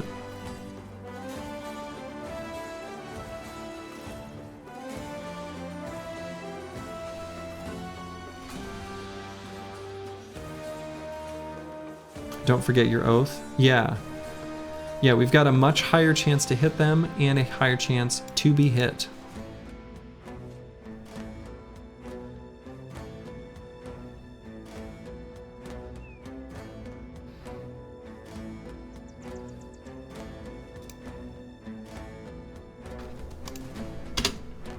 I've decided.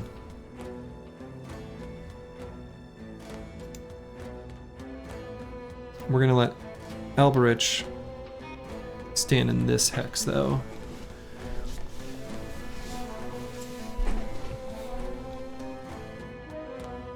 And Humbert is probably gonna go all the way around to here, possibly just to here. We'll see. Possibly just to here. It's not gonna lock up the gunner like I want.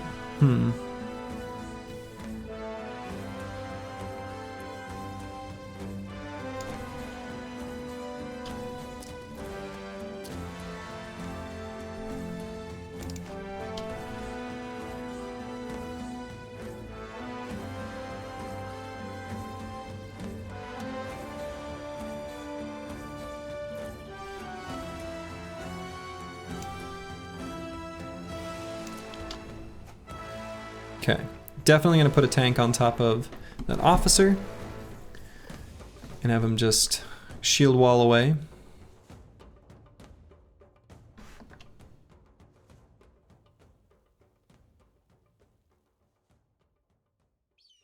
Manfred is probably going to wait and then run all the way to the back line and just start man-splitting those mans.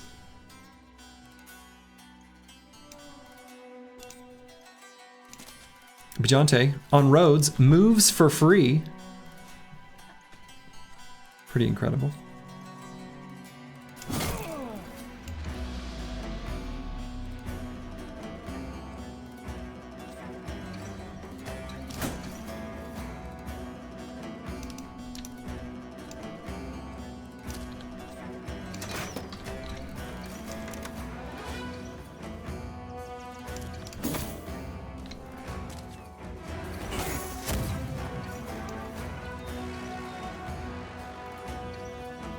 Oh boy, we've got an option. There is a line here. Manfred going after Jakuba could hop right over him through the zone of control and get on top of this gunner. Boy, is that tempting. We don't really care about Manfred. He's a tempo Zergling bro, and he's confident right now, so and this, we just have to. I feel like this is just necessary. Okay, let's try to just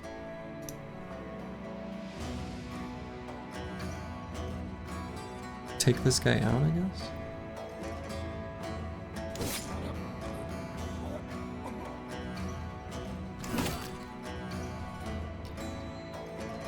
These conscripts are super scary, actually. These ones here with the sword lances.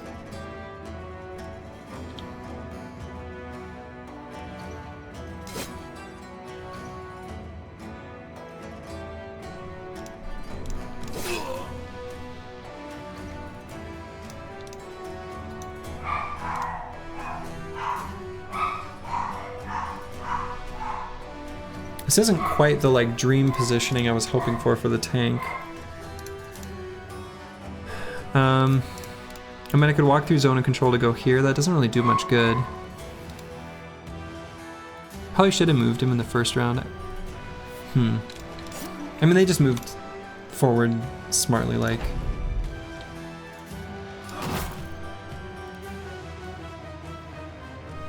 Cool.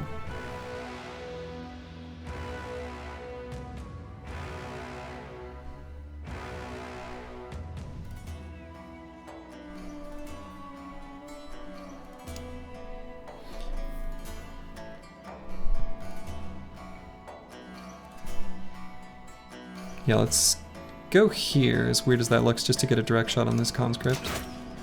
Nice, okay.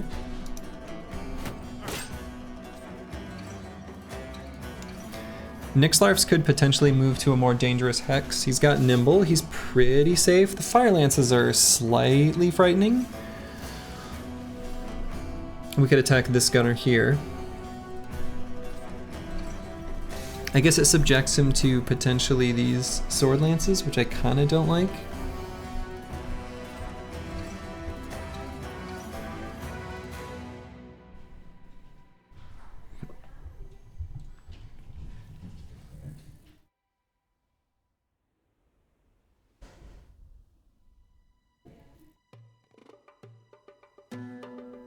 God, this gunner's gonna get such a good gun blast. That sucks. Alright, I'm just gonna wait on Nixlarfs. We're gonna force them to move forward.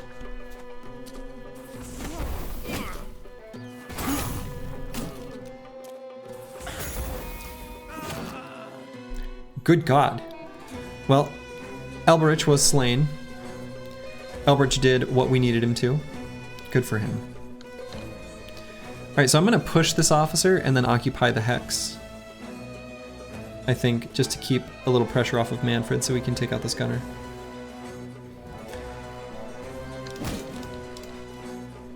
Excellent.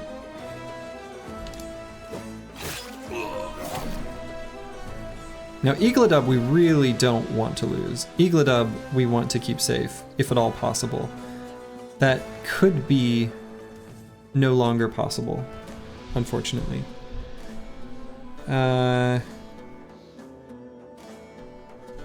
Especially now that they got confident. That sucks.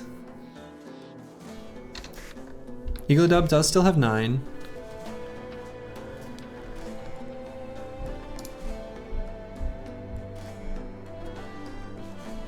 I'm gonna wait on him. We'll see what we want to do on his turn.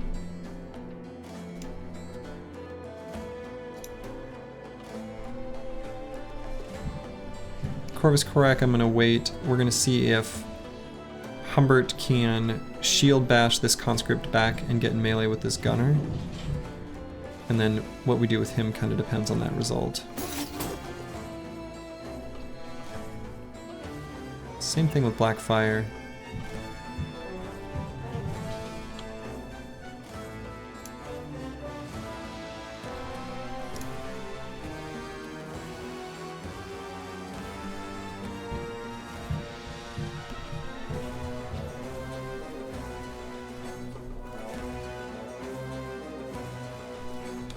I mean, I've got the option to repel very accurately. Interestingly enough, we do have the one ability to bail out Eagledub would be to repel this conscript, hook this one, because he'll go, you know, the hex it will choose always still goes top and rotates around. So if I bill hook to pull in, which I almost never do, it would pull him down here. That's crazy. Oh, we missed our 95% chance push anyway. Oh. Oh, it doesn't show up in the combat log? Okay, well, never mind that plan. There was a cool maybe line there.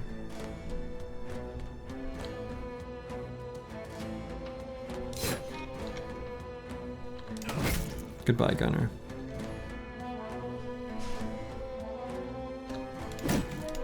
Still gonna get in melee contact with this gunner for sure.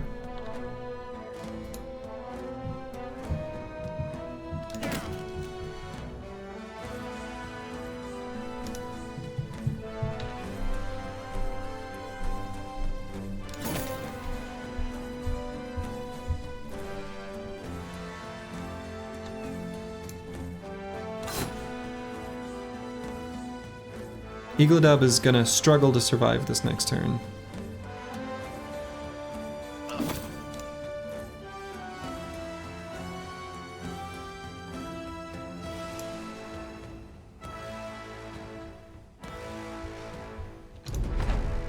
We'll see if we can manage to keep him alive.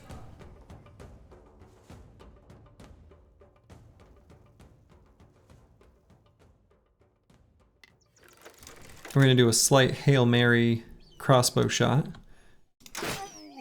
Okay. Does he have nimble? No, almost no one has nimble. Very, very few. We're just not there yet.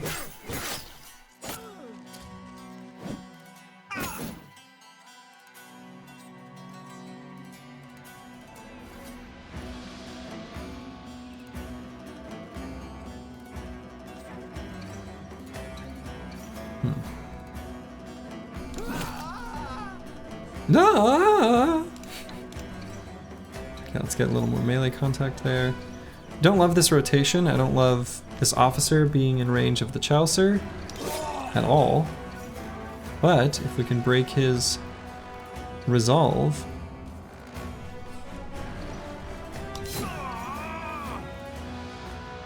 that was pretty good.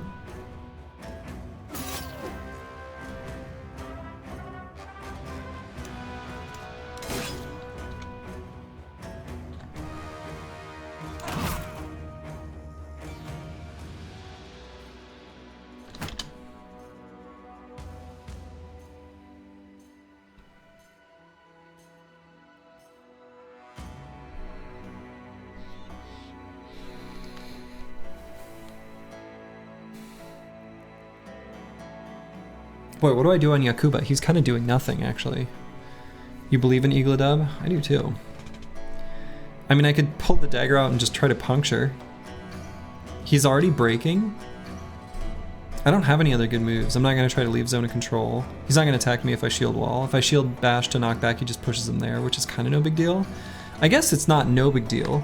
Because he moves to here, I can move down and then also move with Nixlarfs, do more zone of control checks.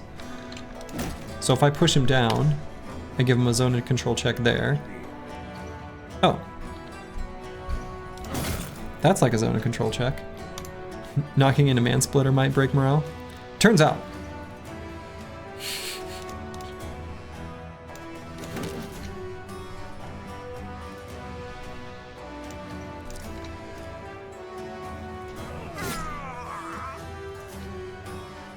I think EELI might do it. I shouldn't have said that out loud. I just cursed myself. We'll see.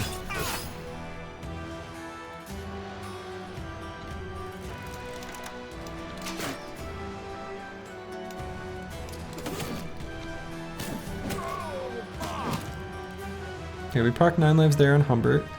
If Humbert dies, we don't care. Oh, EELI is just fine.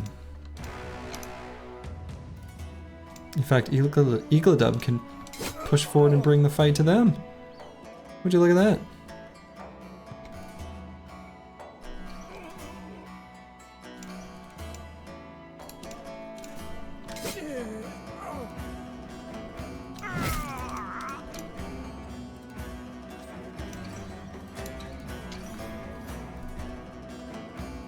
Skipped bandage day once again.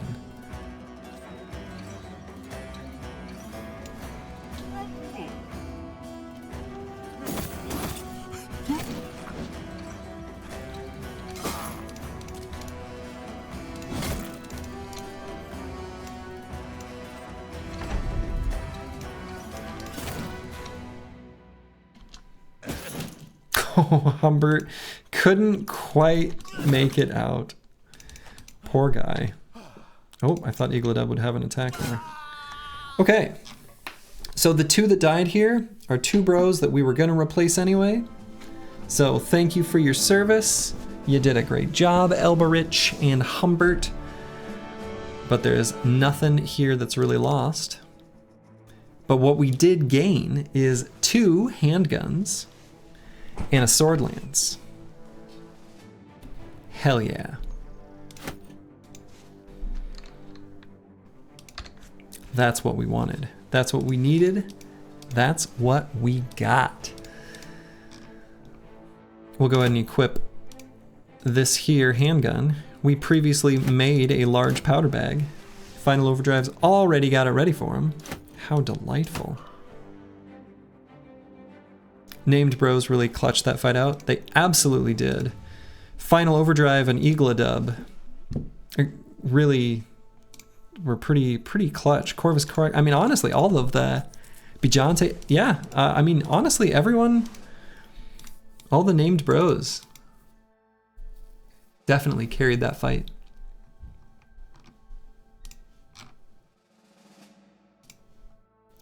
Jakuba, congrats. You get a new toy. The Man Splitter dudes hit everything. They did. They did indeed. This Oath of Wrath. Pretty good for that.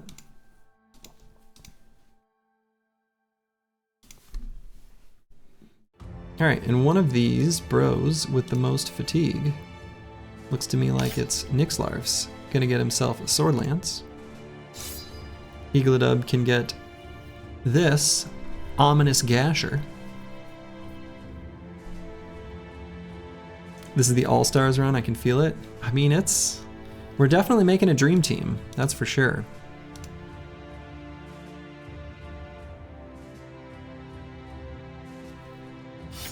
Regular fatigue neutral bro can get a mallet.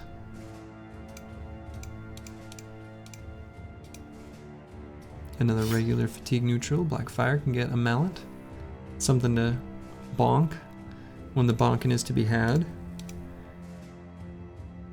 We're gonna squirrel away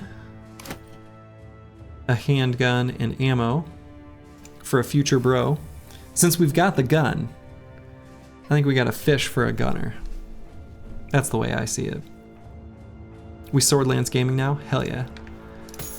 Sword lances and guns. We are the Southern Army. That's what I say.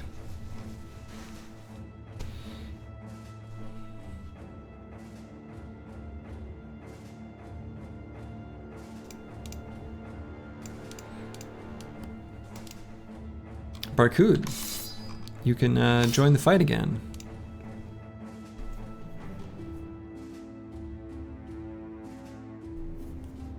Okay. I think that's probably all I want to do for rearrangement on the squad at the moment. See you later, 2nd Regiment of El Hadet. We shall fight you some other day. But that day is not today.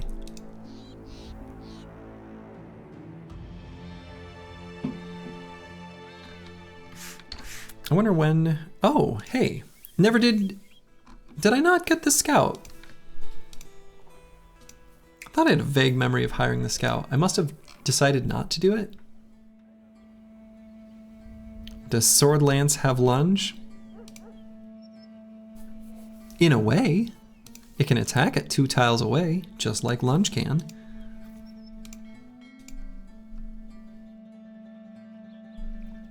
The turban helmet. That's what that officer had.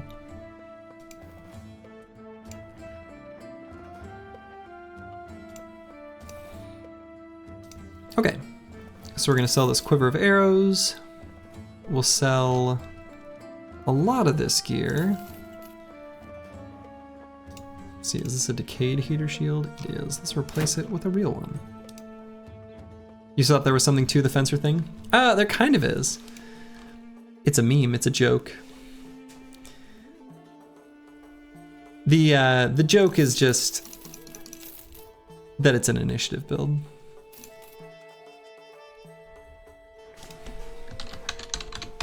Exclamation mark builds. I did make a synopsis of my plan in the first video that you could find on YouTube that describes the builds and the plan for them. The spear one I think is probably just not gonna happen, unfortunately.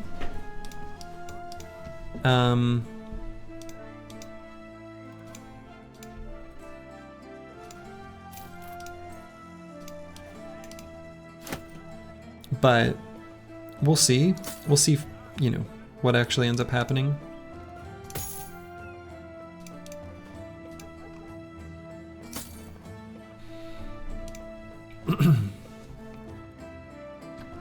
But I can save that build very nicely for the next origin, which is Northern Raiders, where I get like starting bros that are capable of it and like almost purpose built for it. If we're being honest, they're like the perfect stat line for that build. So is initiative bad? No.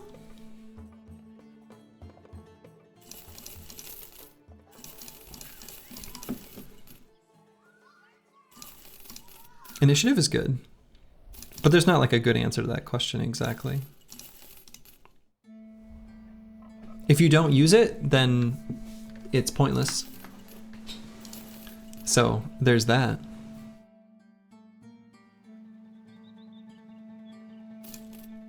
We'll hang on to this two-handed scimitar. We may end up giving that to someone.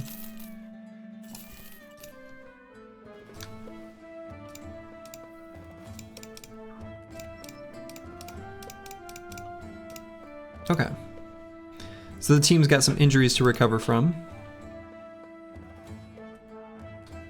As always. And then what was this? This is to deliver, yeah, stuff to Cargao, which I think will be a good idea. So we'll go ahead and get the scout now. I think it's a good time for it. Once the majority of the team has nimble, I might swap out the drill sergeant, but we're gonna hang on to him for a little while still.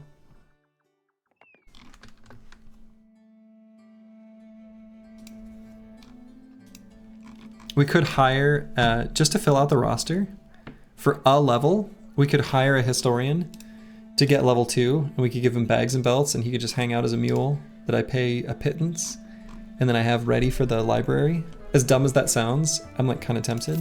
I'll just do it. Great. Ferris can read.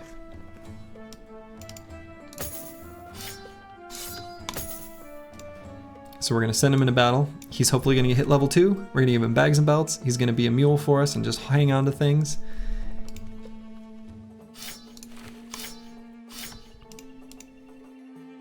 And then he'll read a book eventually. It's like the best caravan upgrade you can get. Keeps the items safe from the drunks. Alright, Eagledub will go ahead and level up here. I think we'll skip the +1 in melee defense.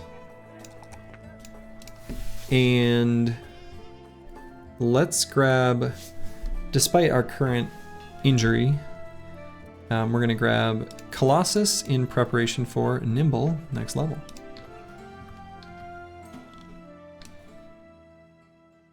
And oh, I've got to accept this contract. We're still good when it comes to food. Making sure things aren't gonna go bad. Well, some of them are, but that's okay. Still got enough for several days worth. Aha. So these two are both sellswords who I don't care about their ranged attack at all. So unfortunately, I'm gonna say fine, because we have so much ammo, I don't care. But I wish it would have picked our gunner for that. Holy buckets, what are you doing here, 2nd Regiment of El Hadet? Boy, you've really chased me far away. Excuse me? Leave me alone. That's a surprise. I don't like that. Stay away from me.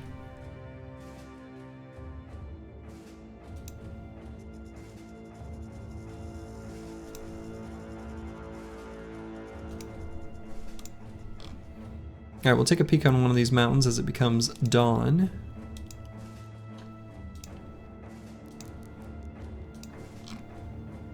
And we'll see if we see any camps or anything we want to fight.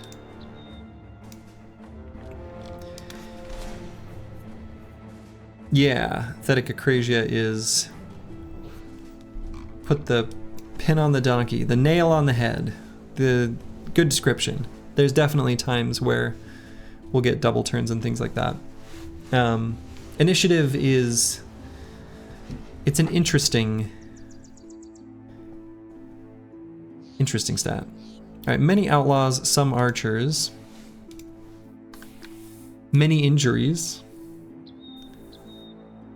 Some of them make it hard to go at archers. What else would you need to have from the desert before you leave? Oh, nothing. We're leaving. We got what we needed. More sword lances?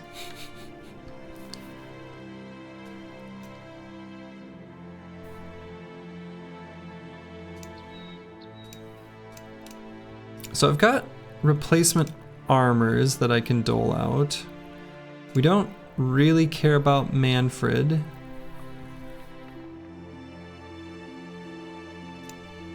So if he dies, he dies.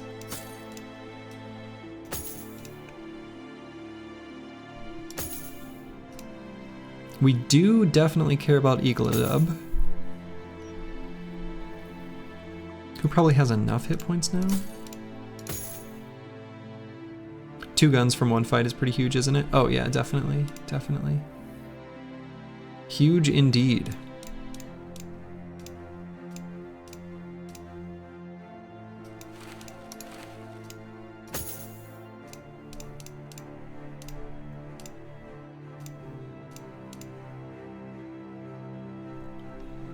The Chaucer's armor is a bit scuffed too, huh?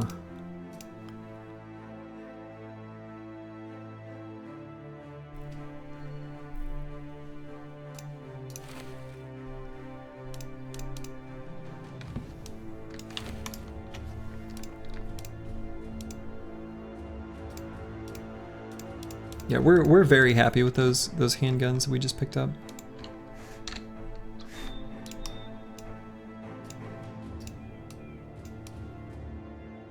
For sure.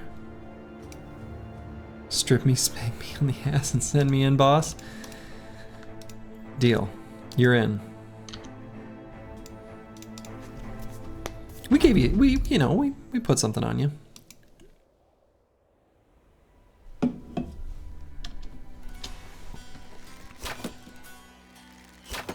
Because of the position of our banner and gunner, we were able to protect them perfectly with this named kite shield.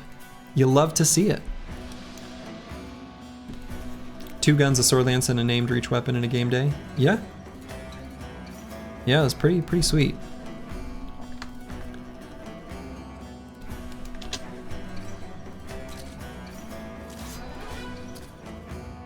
One of the enemies just like did a quick little hop, you know, step forward and back. That was weird.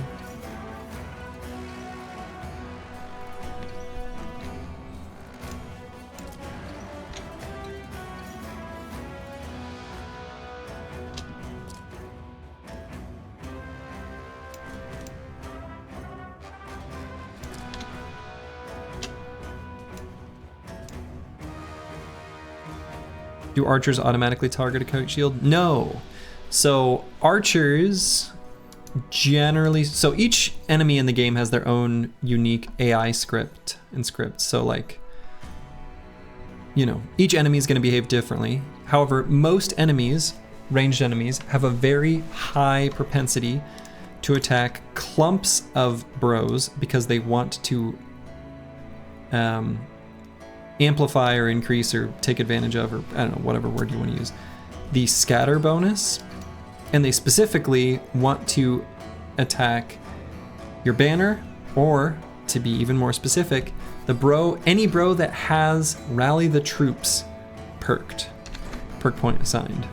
So this one right here, which he does not have, interestingly enough, but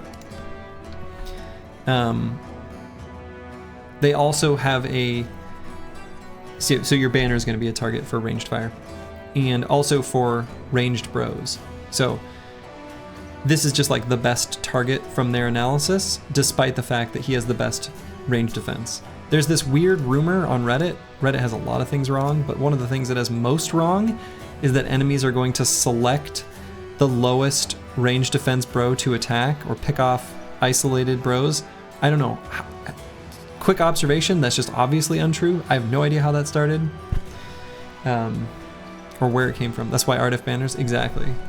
Range defense banners are my favorite when I get the bros where I can actually do it. Didn't happen this time. Womp womp.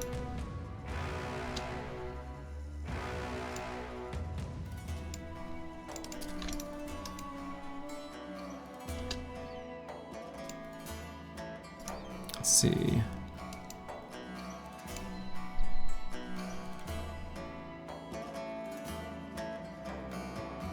Where do I want to go to blast next turn? Here's okay. Do I like here even better? Maybe.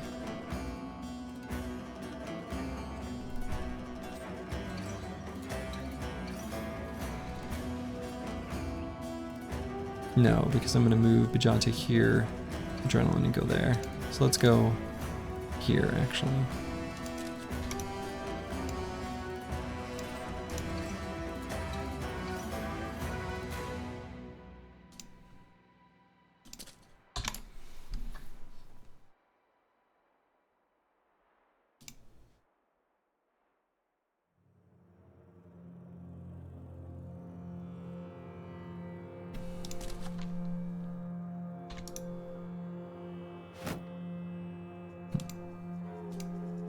Cute little shield wall there.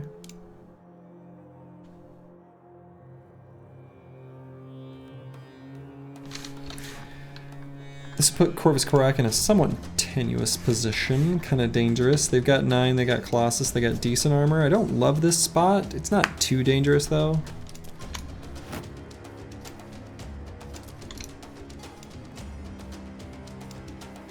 Alright, we're gonna go here. Time for some adrenaline. It's pumping.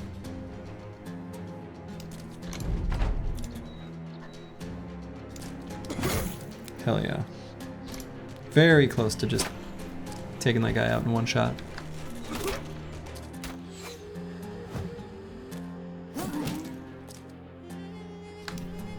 Ow.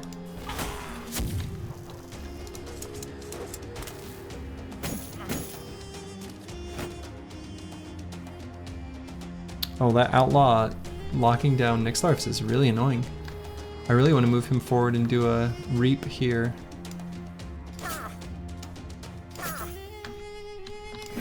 Bastard.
These jerks.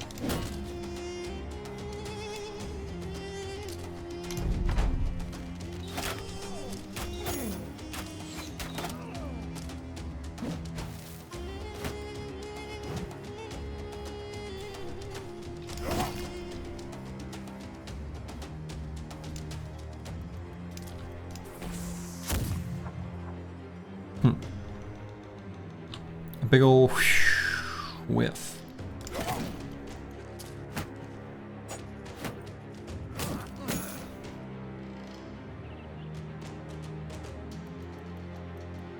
Will Manfred actually get to attack? We'll find out.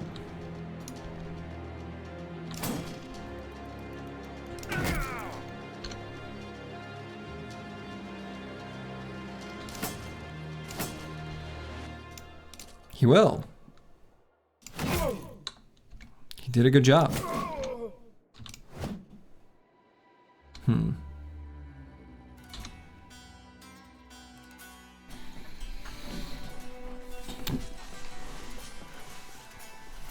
Where do I want Final Overdrive to stand? I guess this is still fine. Pierced arm muscles sort of sucks.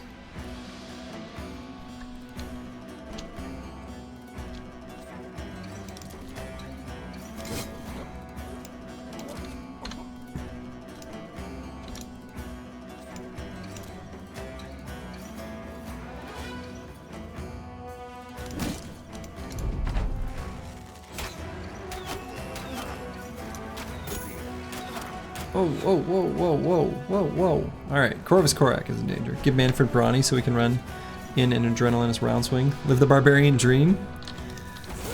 And I love the idea.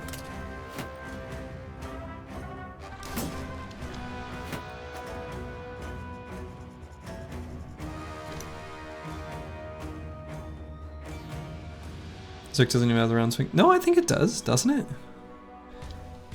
I think it does? We'll check.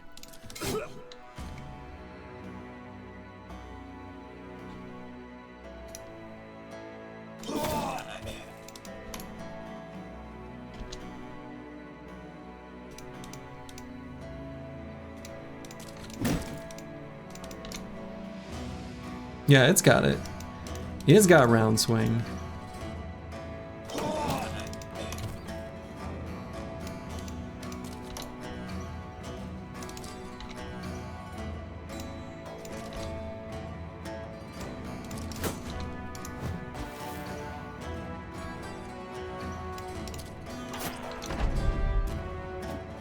Okay.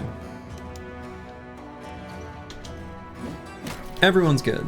Had a few bros get closer than I'd like.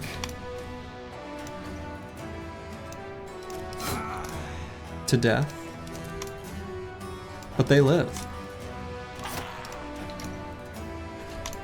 We're going to live on. We're going to survive. Today, we celebrate our Independence Day. From the movie Independence Day. The president's quote, or speech. So good.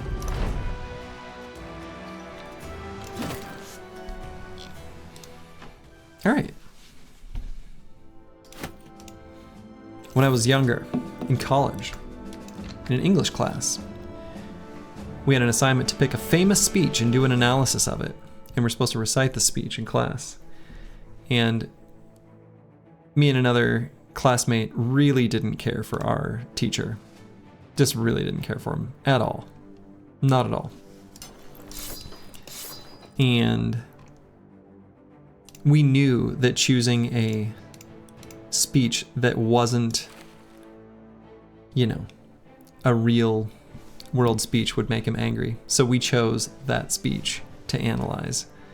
And we performed, in air quotes, the speech to the class. And he was like furiously angry. I loved it.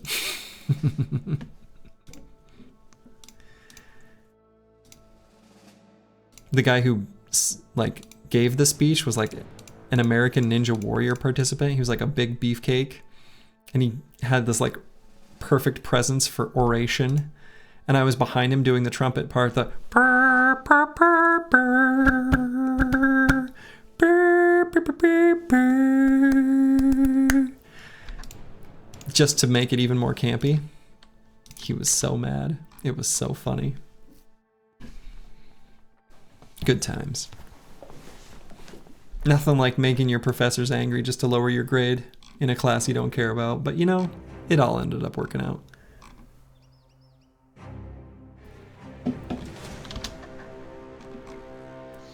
Alright, a cute little nomad camp. How many bros don't have debilitating injuries where they can participate in this without dying if the wind catches them the wrong way? How did he grade it?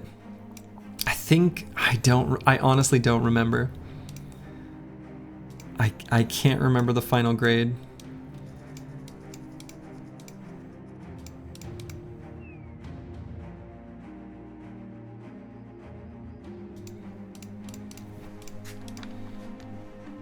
Probably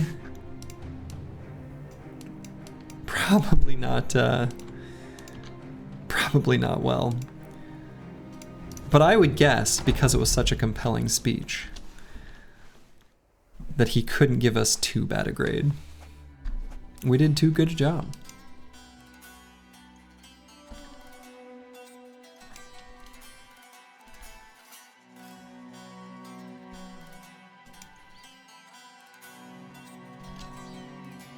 I really need to know where this Nomad Outlaw is going to go before I can decide my whole turn order. I feel like that's just true.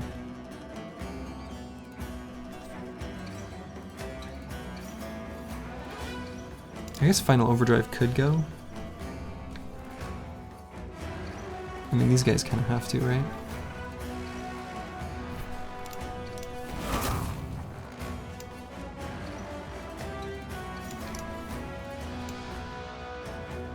The trumpeting is worth at least a B+ on its own. Exactly.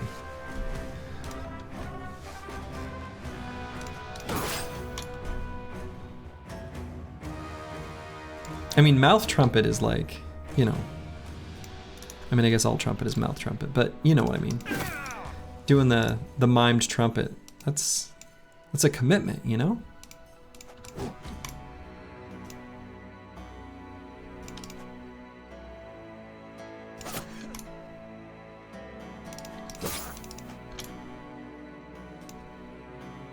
The only other mouth trumpet that I know of is that one Justin Bieber song. Whereas there's this little burr, burr, burr, burr, burr, burr, burr. It just appears out of nowhere and is very funny to me. Oh, Manfred, you can't miss like that. That's not good. Boy, so Bijante moving forward is frightening.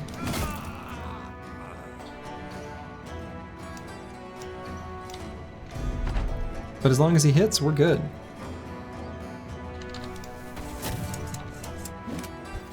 Overwhelmed. Missing. Hell yeah.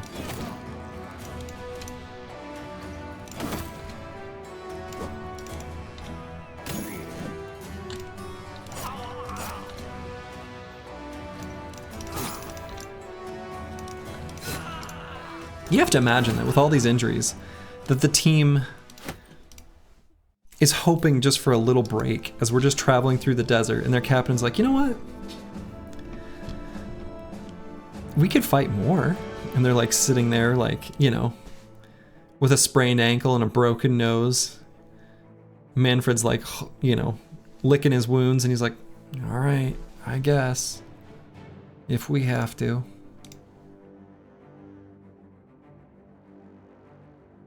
All right, we got the Chaucer leveling up. Our God Banner. So now the world's our oyster. We've got the core perks that we need. Oh, I guess I could take Rally, huh? How ultra greedy would it be if I just didn't bother with Rally? It'd be pretty dumb, huh?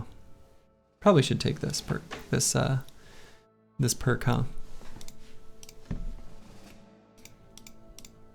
We're kind of at the point in the run where it's like so rarely relevant.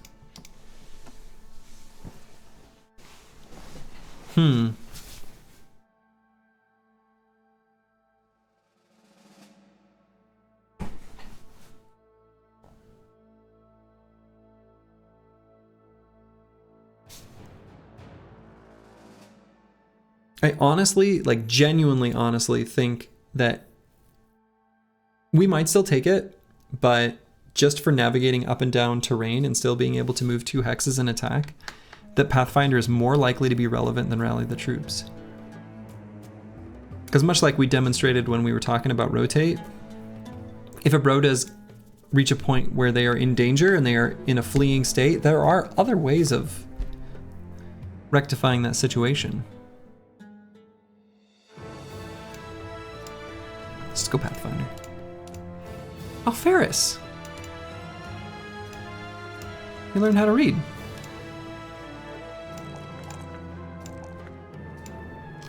Great. Good job, buddy.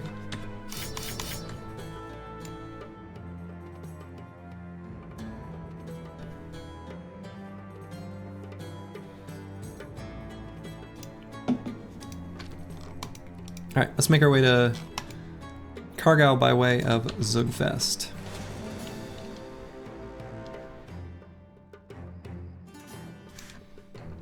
But we'll hunt down a few more nomads that we find along the way.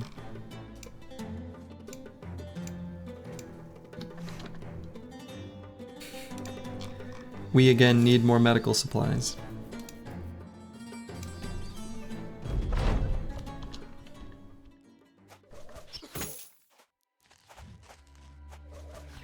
No, I should have. Corvus Corac is in an incorrect position.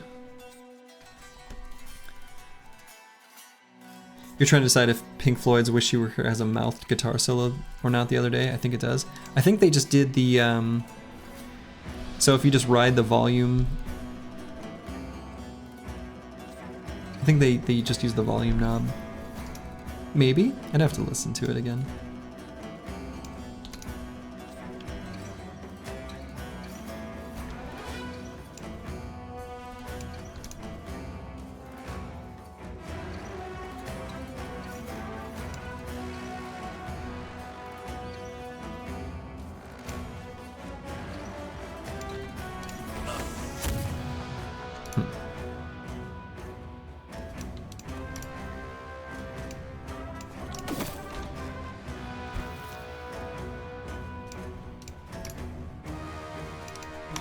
But I wouldn't put it past them. Pink Floyd, they did all sorts of crazy stuff. Mostly drugs.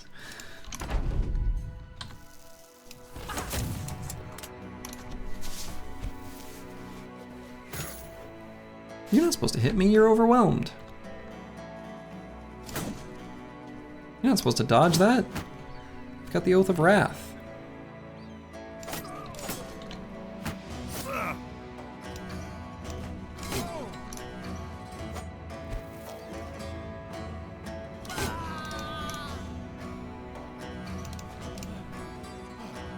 Oh.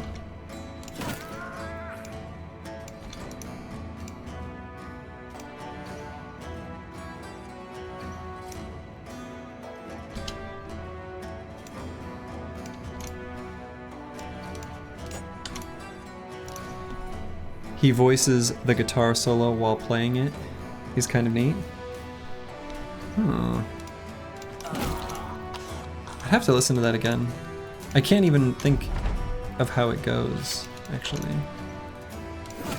I know I've heard it, like I've heard that song plenty of times.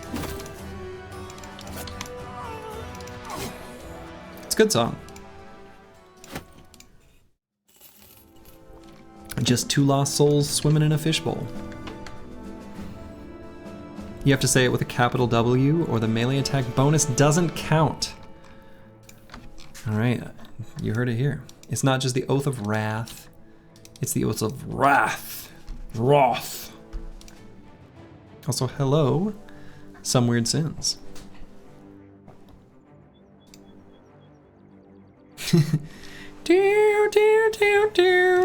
Or something, right? I'd have to listen again.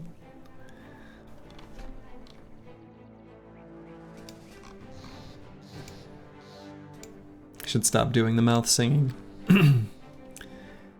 I guess that's the only place you do singing, but you know.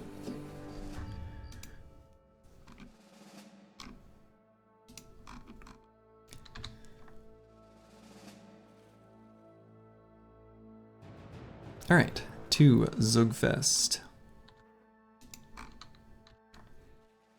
And we'll see if there's anything we want to do with our money here, either purchasing or selling. Pretty good sale price. We will be nearby Himmelstadt, so might end up getting a better price there. Probably will. It's been a really excellent town for us. See? Good coin to be made in Himmelstadt. This guy knows. Could purchase a super cheap squire. That sounds pretty great to me.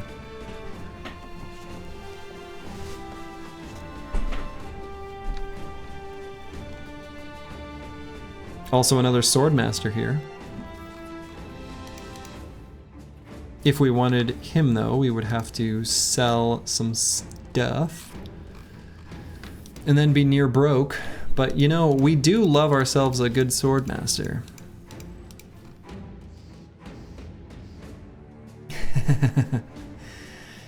Vedicacrasia, I will name a bro. That. It will happen. But I want that bro to at least have a spear. And that's not happening this turn, this particular run. Apparently. Alright, let's grab this squire.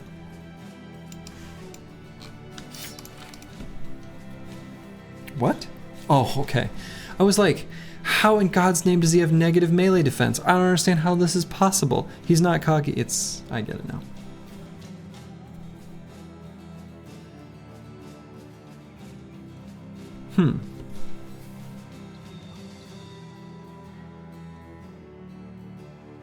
You missed the Tiny Desks. Oh, would you like listen to a Tiny Desk concert? While playing Battle Brothers? That sounds lovely.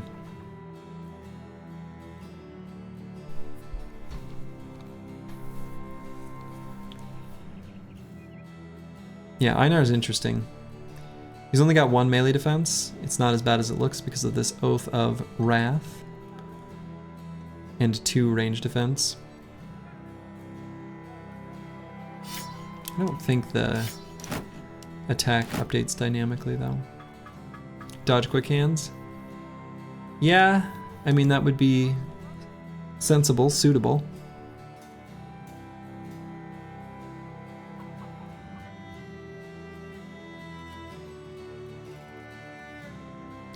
There's a Knoxville radio station that had something like Tiny Desk 2 that was really good for bluegrassy stuff. Oh, sounds cool.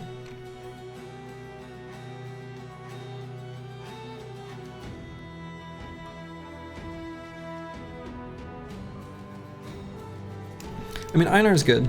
We're gonna use him. He's something. What he ends up being, who knows? Or am I gonna cook? I mean, there's always something brewing. I don't know if there's anything all that interesting to cook though. Not really, anyway.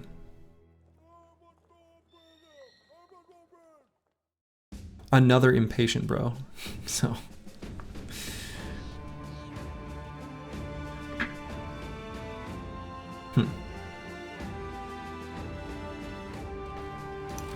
Yeah, I don't know.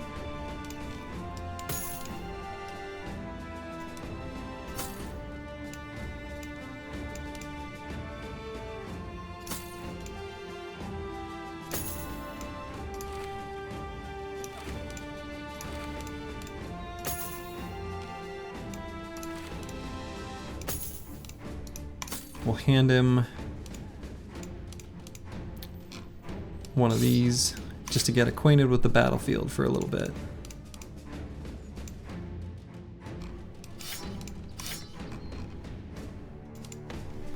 Okay. And we're not going to hire the Swordmaster, at least not right now. I do love me some Swordmasters though. Absolutely love them. They're so good. So I'm not opposed to still getting one. The other nice thing too is that we do have a day teller who I think maybe, is it just apprentice?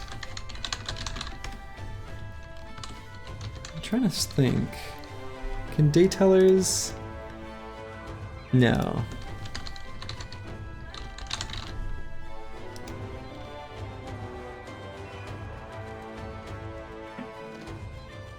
No, it's just Apprentice Brothers.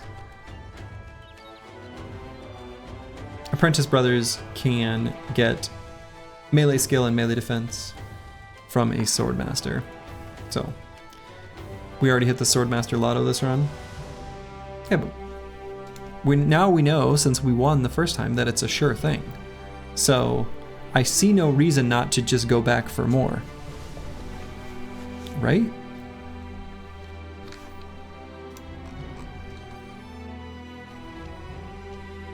The thing is with the Swordmaster, it's kind of like the Lotto, only it's rigged.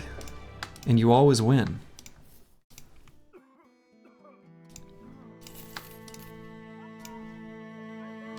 God, every time I see this, the negative, I'm like, holy shit. Only this time it actually is negative.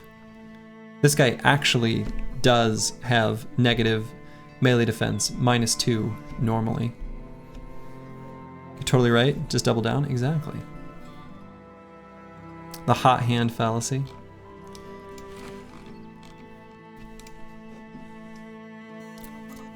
No, Swordmasters are, the joke is that Swordmasters are genuinely like always good. Like, is this Swordmaster particularly good? Kind of, sort of, kind of no. I mean, so our first 2 level ups were +2s in melee defense, and then we got a +3. I think their default starting melee defense because of cocky was 12, right? So it was actually slightly on the low end with the talent star to make up for it. We don't care about melee attack talent stars that much because, let's be real, they're always going to have good melee attack. And the hit points are really good. Absolutely no complaint there. Don't get me wrong. Happy about that.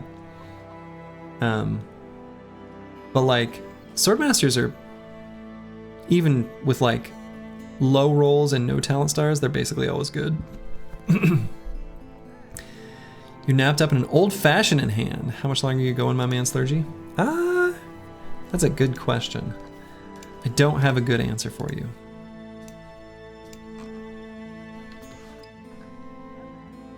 I'm not sure.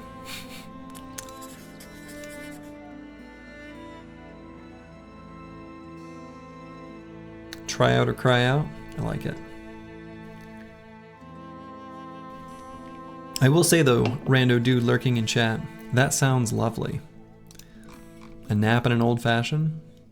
I dig it.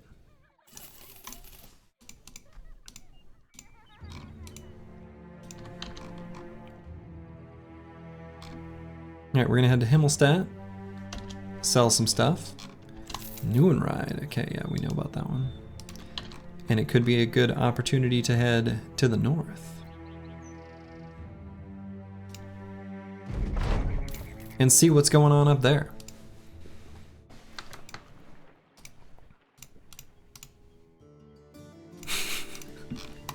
These cargo deliveries are very funny to me.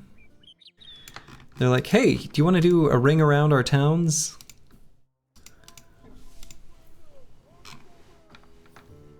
We'll take a look at the injuries here in a second, once we know more about price of medical supplies. Maybe, were there medical supplies for sale at the other town? There might have been.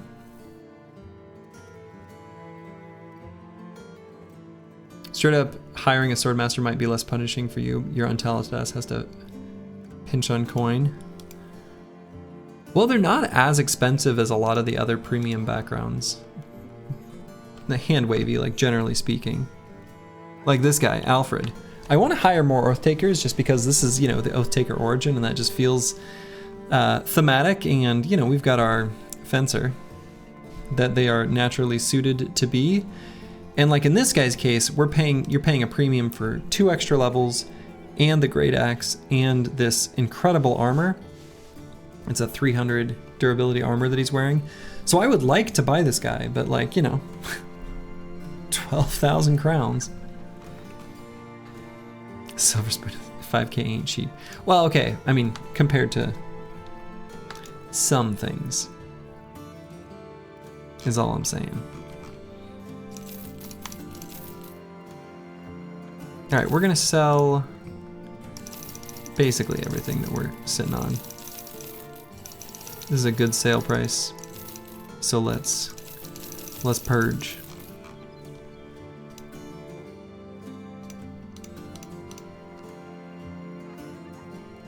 Good, coming around.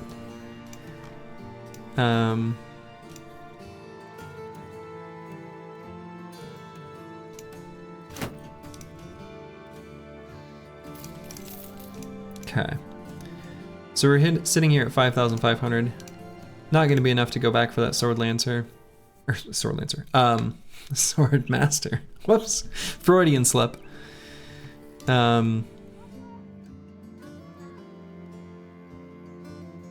I guess I'll buy medical supplies and some more tools.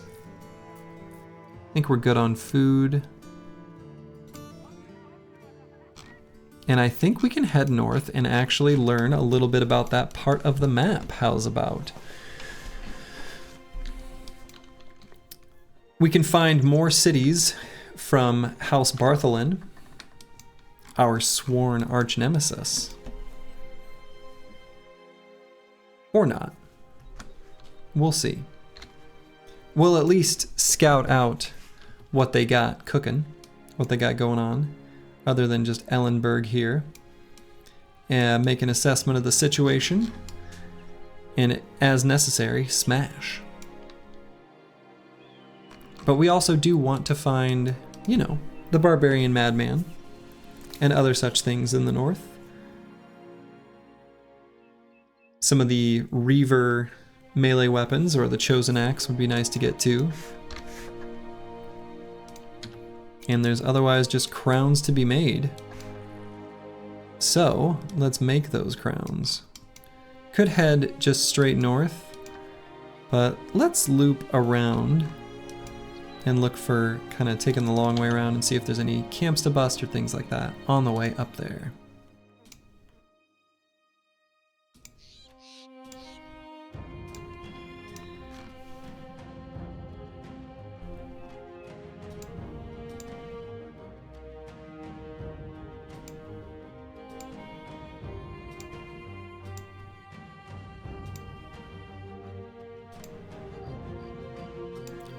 deciding to do this when it's nighttime and it's dark and I can't see. Kind of taking the wind out of my sails. We're not going to find any camps with this low of a viewing radius. There we go. That's better. Still nothing. Oh, something. A cute little necromancer camp. Delightful. Oh, I was gonna see if there are injuries I wanted to fix. Like this one that I definitely want to fix.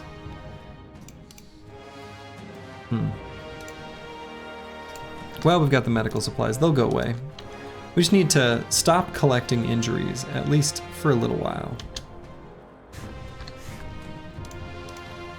There's kind of a funny period pre-Nimble where you're able to take more dangerous fights because your bros are stronger. And you can still do so pretty safely, especially if you've got 9 lives. But even with 9 lives in Colossus, you can live for a while, but like, you're still gonna be taking injuries. Alright, so it looks like there is... maybe that was a fallen hero, actually, at that initiative value.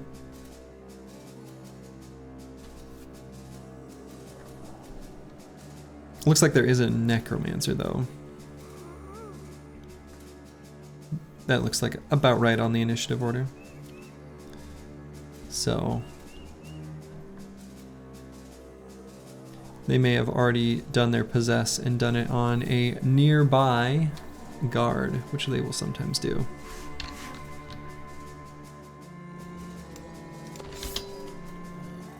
So, spear wall here is kind of just for posterity. It's unlikely to hit anything. If it misses, we don't care.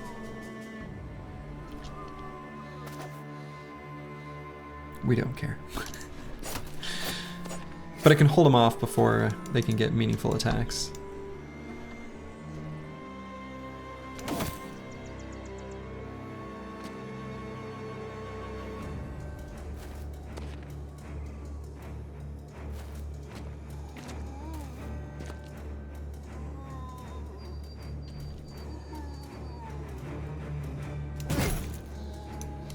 Is there a mod that represents health bars like Dota does? Oh, like little things above their heads? I mean, you can just press Alt. Oh, with chunks? Oh, I see what you're saying. Like with the little divider lines. I don't know. I don't know if such a thing exists.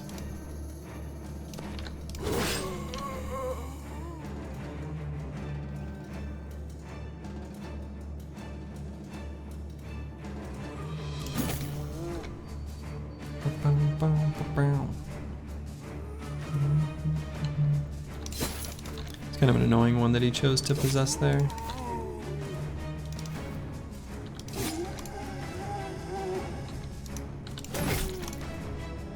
How many divider lines are we talking about?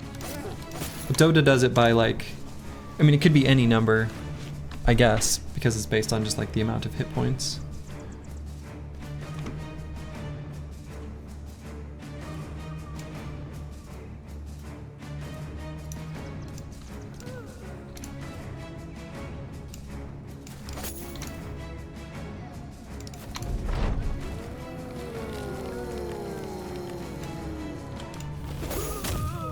Sorry, Barcode.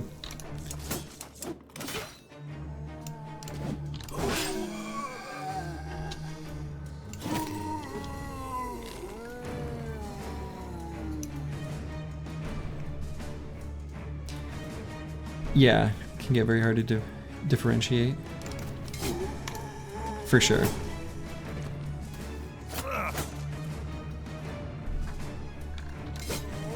I think the tricky thing too is that like there's so many things that affect hit points. I guess really I'm just thinking of Nimble, huh?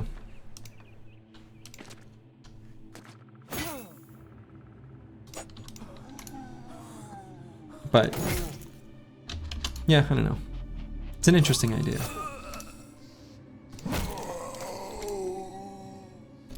Looking at a normal health bar doesn't say much, especially with armor. I mean, that's true. That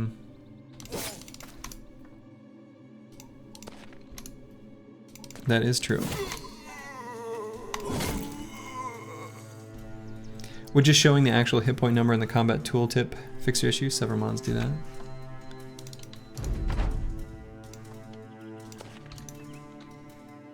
Yeah.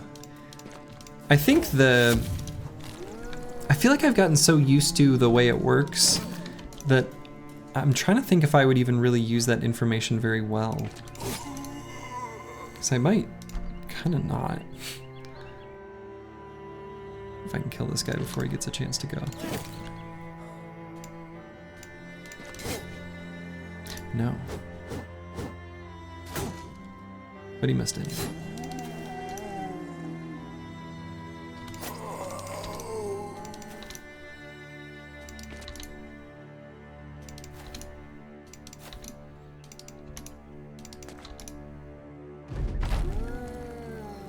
Boy, that zombie chose a... Oh, come on, we can't be missing the 95s. It's against the rules. Chose a hell of a place to just rise back up. Completely surrounded.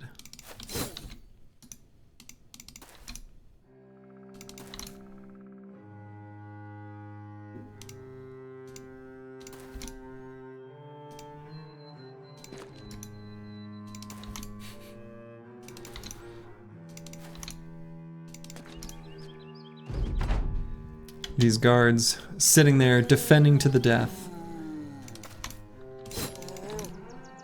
Joke's on them. They're already dead.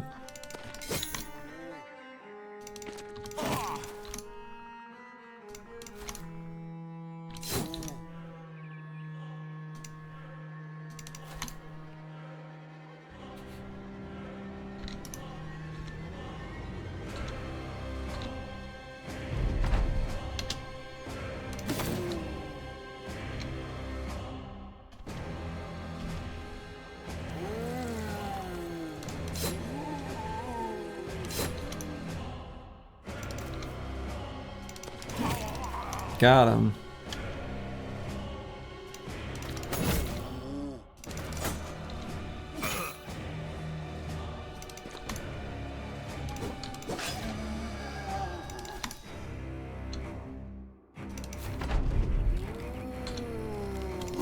Okay. Nice little necro fight.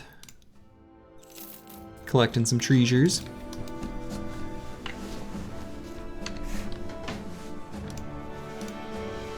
Manfred here, our little Zergling.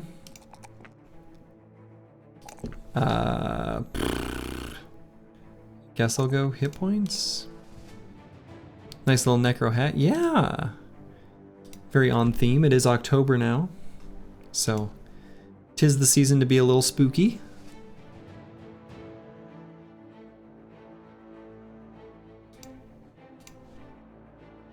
Boy, what do I take here? Let's make sure we can attack with the Mansplitter a little more reliably. Let's grab Pathfinder. Black Fire. God Fatigue Neutral.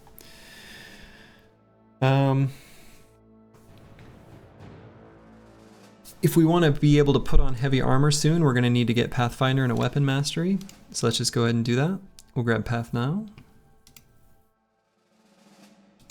Einar. What is Einar gonna be? What is Einar's destiny? What is Einar supposed to be?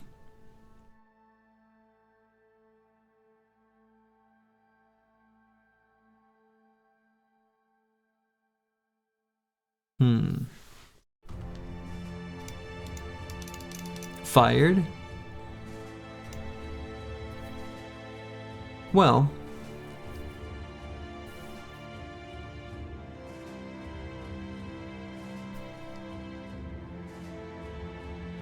he's got some room for improvement.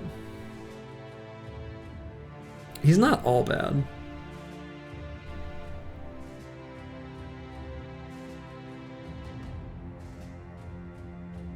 It probably would be good to just replace him, though. He probably... I mean, like, he's fine. Like, I could make use of him. But I also could just use him until I get a suitable replacement.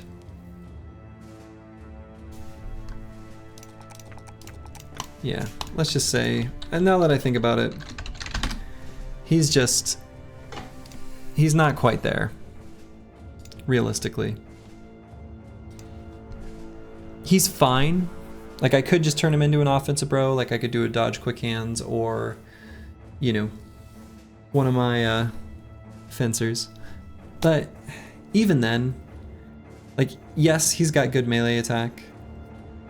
But given the point in the campaign we're at, we're like, we have more money coming in. We're gonna have more money coming in. We'll have some opportunities to pick up some premium bros. Given that he has no experience, like was level 1, now he's level 2. It's no big deal to, you know, just sort of replace him at the first reasonable opportunity. So I think I'm gonna do that. Anyway, that was a long-winded way to say, yeah, Zephyr, I think you're right. I think he should just be fired. And we lost some rice. Disaster.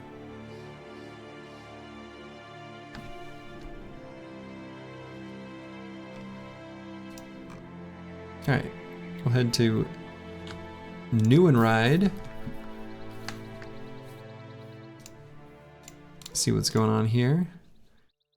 They want to deliver cargo to Gelbstadt? No. We want to explore the north. We refuse.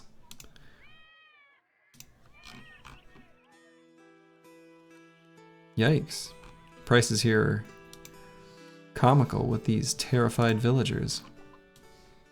Alright, so we explored to the east, and we saw that there was, quite honestly, confusingly not much there, but presumably there's something up this way. So let's see what it is.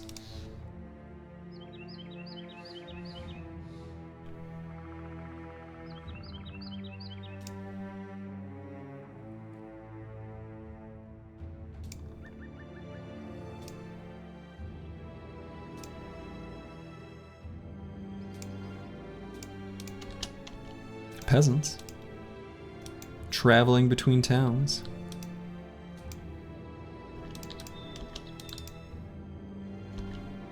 Trading caravan from Schweikoff. Could just pick it off right now, but let's see what's up here first, and then decide what we want to do. We don't technically know for sure which faction this trading caravan belongs to. Your wife just agreed to learn how to make baklava? Hell yeah. No, that's not oversharing at all. In fact, it's undersharing. I could go for some baklava right now. We make little, instead of baklava, there's these pre-made, like, freezer phyllo dough little shells that we'll fill with, like, honey and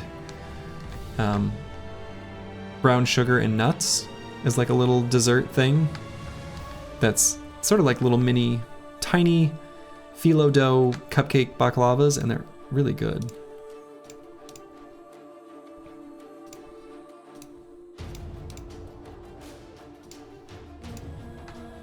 Drive off brigands at Ancient Outlook east of Grub.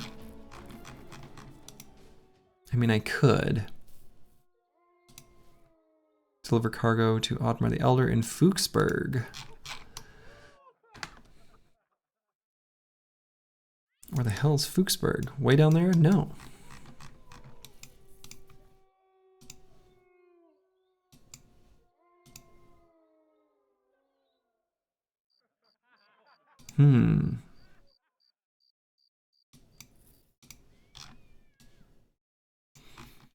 Do I want to bother with one of these drive-off brigands contracts? Kind of not really. We're okay with there being ambush trade routes here.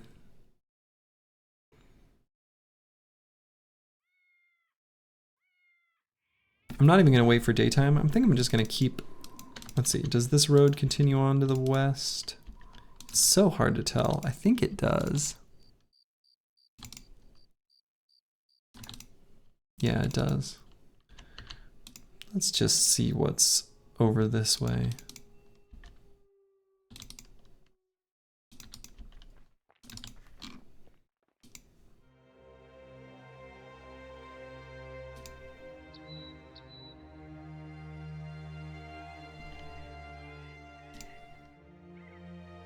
Few armies of House Bartholin here.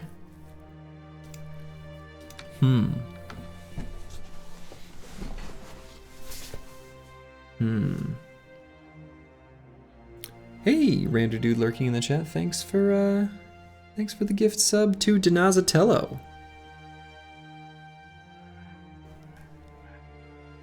Appreciate it. You don't have, it's not a, there's nothing annoying about baklava. Baklava? I don't know where the accent's supposed to be. I'm trying to decide if I should attack the first Donnerswold company here.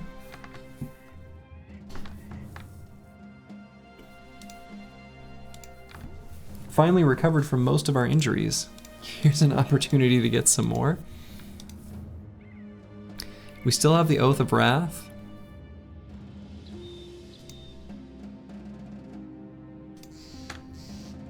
I mean, I think it's a plainly winnable fight. Really good gear can be had from it. We would, of course, lock ourselves out of any citadels or things like that that this faction offers, but maybe we don't care.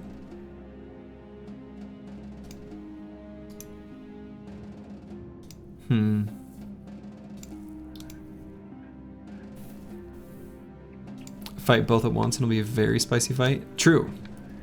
Yeah, we'll do them one at a time.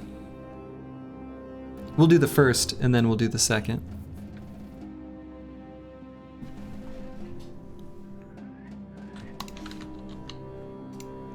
Let's go.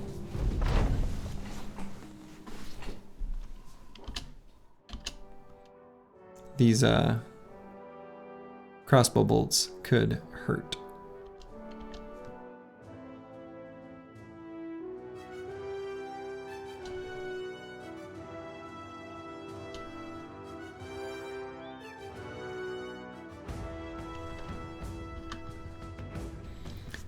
So, they recognize the truth. They've got ranged advantage.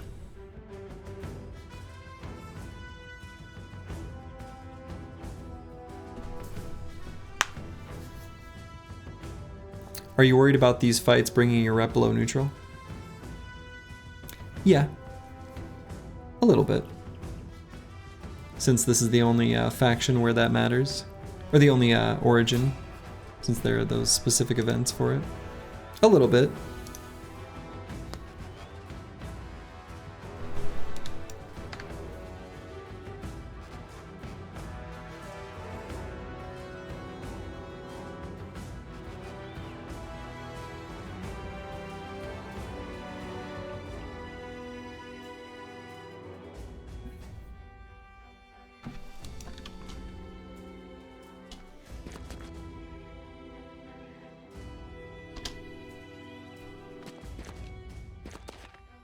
Okay.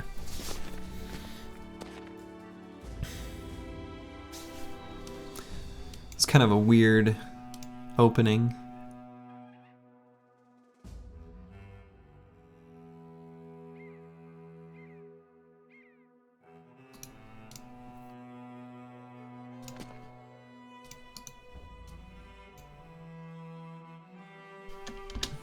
Are we attacking an army? We are.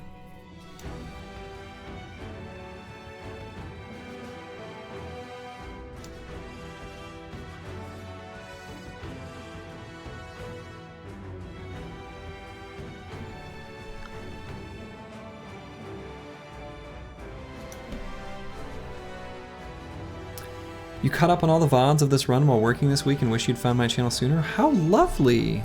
Thank you, Space Potato 237. That's a great name, by the way. That's delightful. Glad you're enjoying. This has been fun.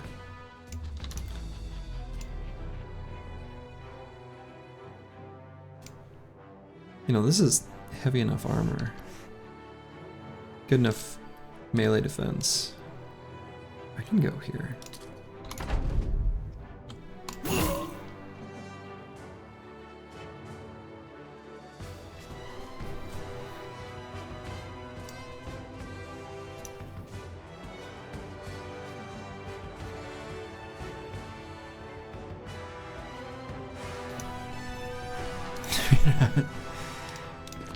Presumably he's just referring, or they are just referring to the current run in question. I assume, but you know, maybe they're got some serious dedication, who knows.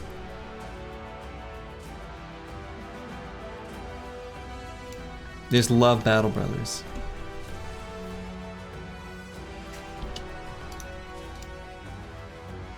Just Oathtakers, okay. So you witnessed my folly in reading. Hey, look, Kite Shield's still doing work.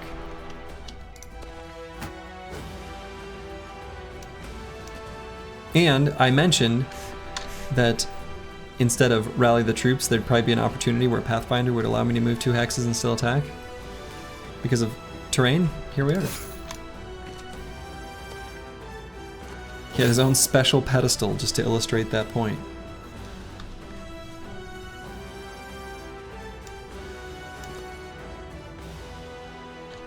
I might just push the standard bearer back so that he has less radius for his I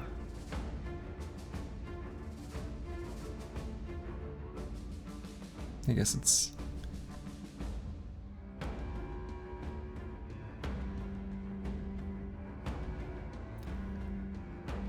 does the enemy banner have a bigger radius?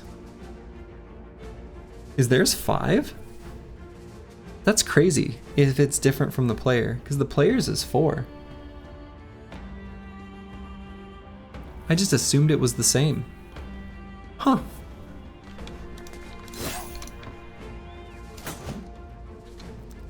That is very surprising to me.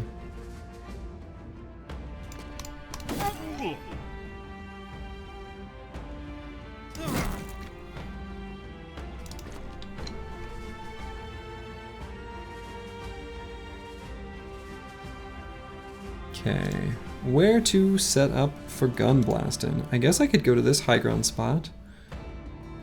Shoot here.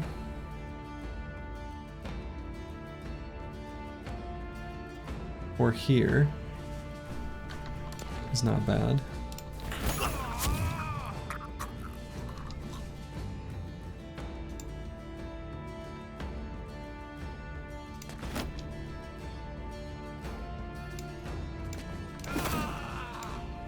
Hey, extra chance to hit the head.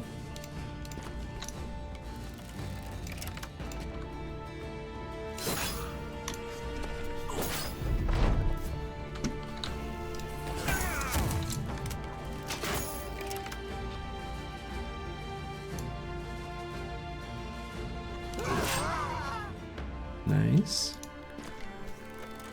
Reaped.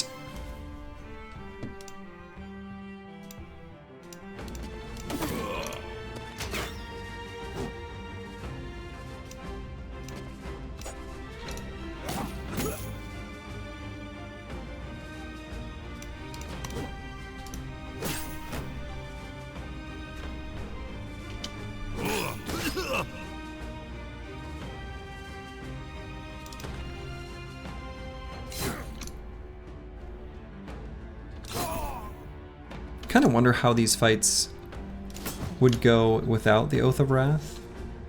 How much, I mean, they're definitely a boon. They're definitely more helpful. They're better than they are bad.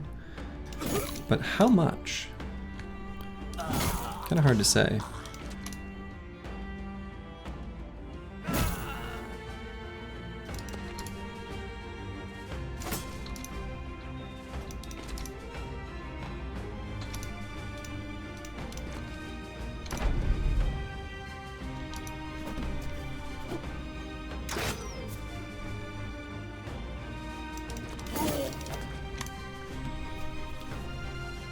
Looking at the wiki, it's not even the standard that gives the morale. Is it just the unit itself? Oh, there goes the tempo tank. Holy buckets, he got taken out by the standard bearer. It's a perk called Captain that has a range of 5. Okay.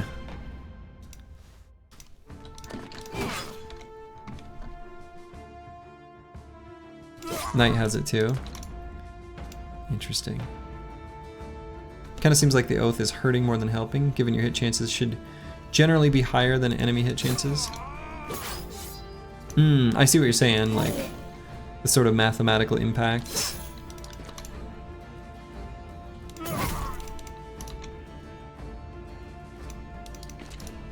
Yeah, I'm not sure. But I think the fact that it's like 15 versus 5 is doing a lot of heavy lifting.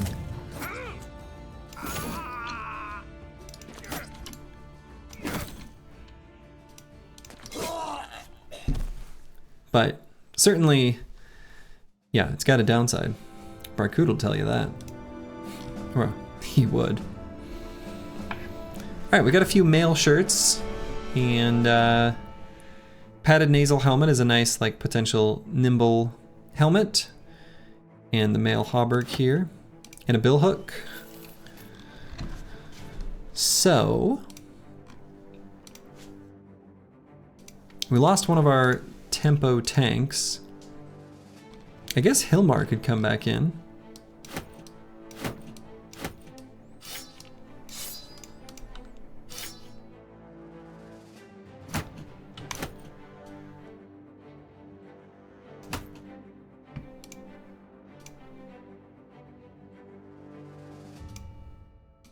Yeah, lots of colorful shields.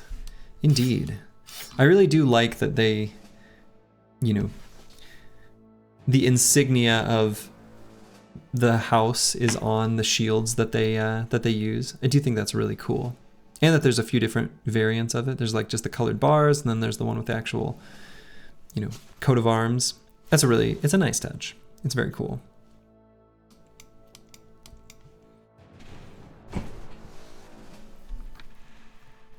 All right, what weapon should we give him?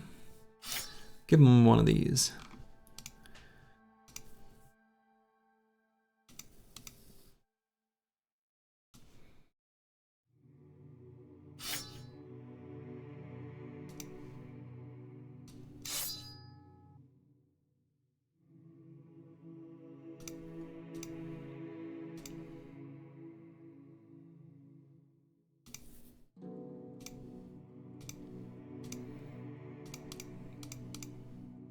Getting close to nimble on a few more bros here.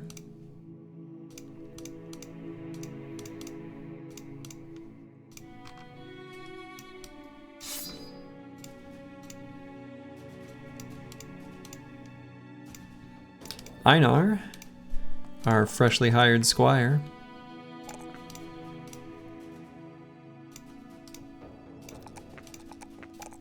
We'll level him up, give him gifted, just make sure he can hit stuff.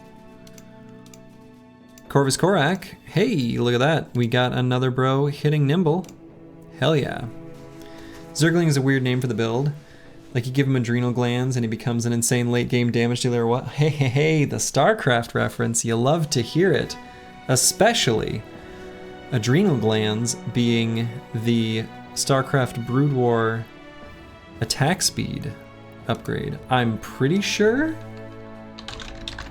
Oh no, is that wrong? Yes, okay, no, that's right. Oh god, StarCraft 2. Oh, it was also in StarCraft 2? Boy.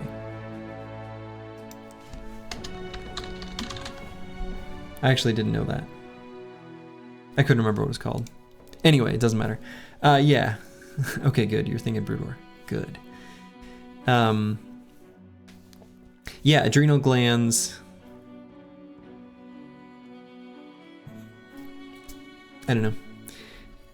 I didn't name them. I didn't create the name Zergling. I don't know where it originates.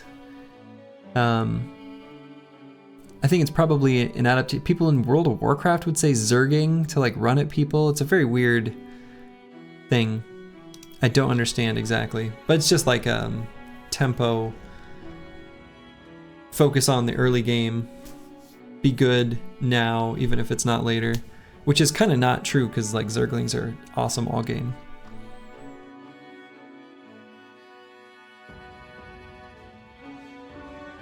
Oh yeah, Zerglings were around way before WoW came out. Zerglings were around in 1998, my friends.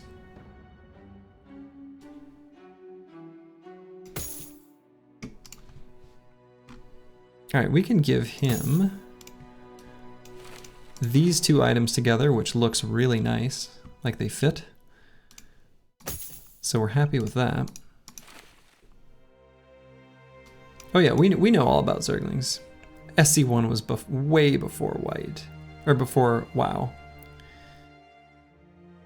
Oh, Blue Perfection made up the name for the build in Battle Brothers in your stream. Nice. Very nice.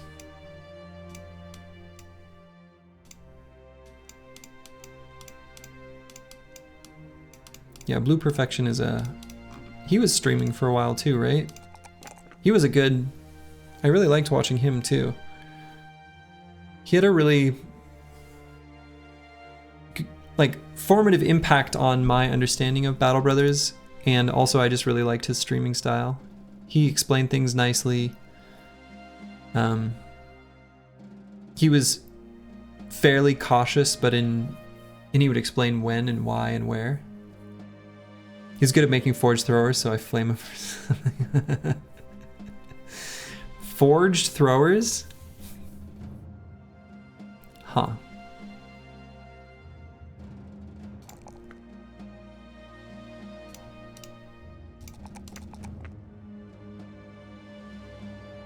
Forged throwers. Necrosavant proof? I suppose. Yeah, necrosavants can't do jack shit through forge armor. Interesting.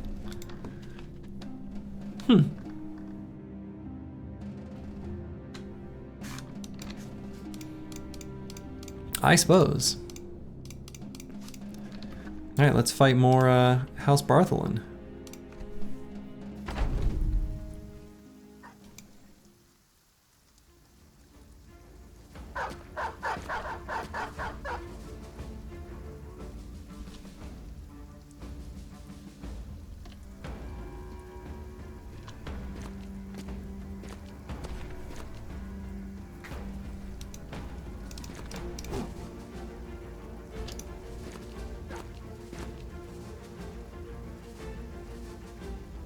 Okay. Just noticed you've hardly been using dogs this round. I don't think I've found a single kennel. Actually, that may not be true. I think I found one kennel in the far east side of the map that we found at a time where we had no money. It just circumstantially was not available to us. I would like to have some dogs. They're pretty handy. So yeah, definitely not intentional.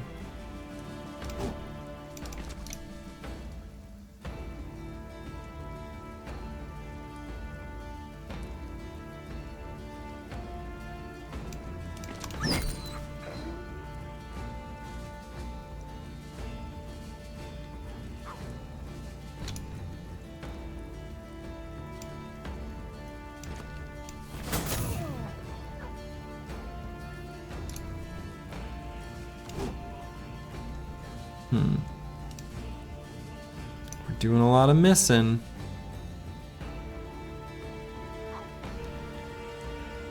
I don't like where this bush is located.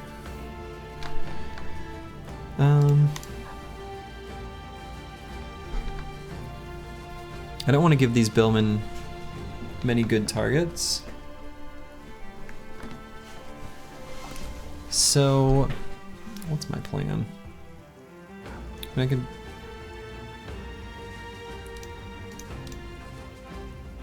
Honestly, I might just put Nixlarfs here. And does Bijante have? I do not have Pathfinder. So we cannot go all the way up to this hex to Adrenaline.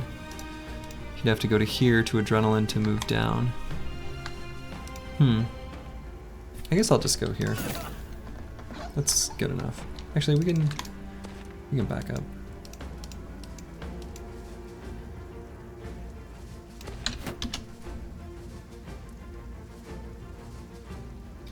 These war dogs here are practically like invulnerable to damage. Can't hit them.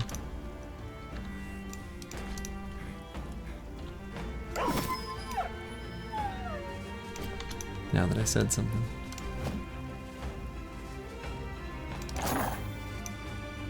Actually, Manifid's armor is kind of scuffed, huh?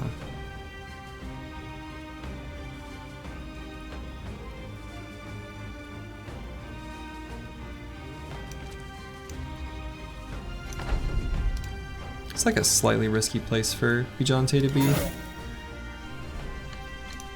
He's got pretty good armor though, so probably be okay? Question mark? Exclamation point?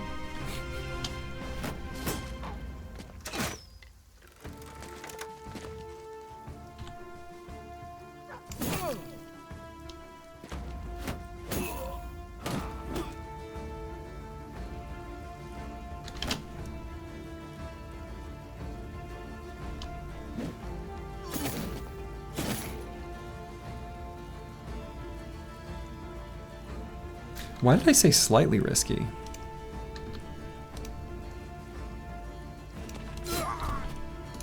I'd say very risky.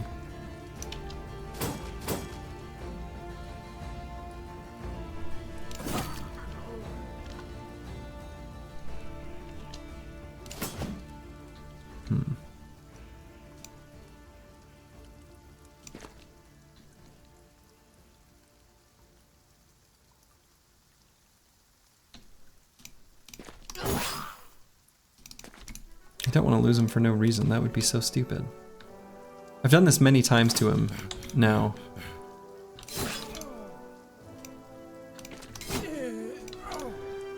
Can maybe get control of this battlefield quick enough? Maybe? If he gets one more round.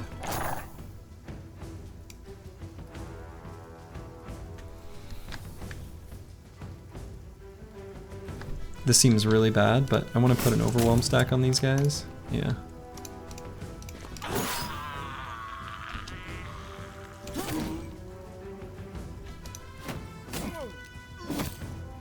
Nine lives procced.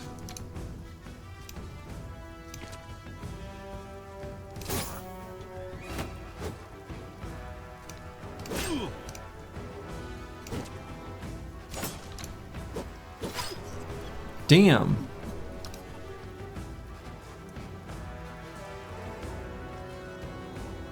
Killed. Absolutely no reason for him to die like that. That was a stupid place for me to put him. Honestly. Like... just... like, obviously bad. The fact that I announced it beforehand is like a slightly risky place to put him is,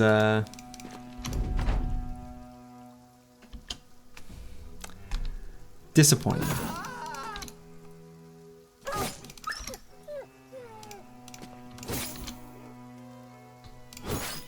Oh well. There will be more bros. There will be more battle. There will be more battle bros. 'Tis a day in the life of a mercenary.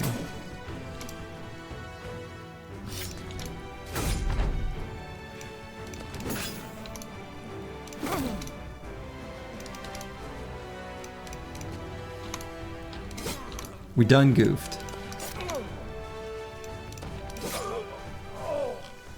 And we're not even really gonna get a hat out of it, except for the hat he was wearing.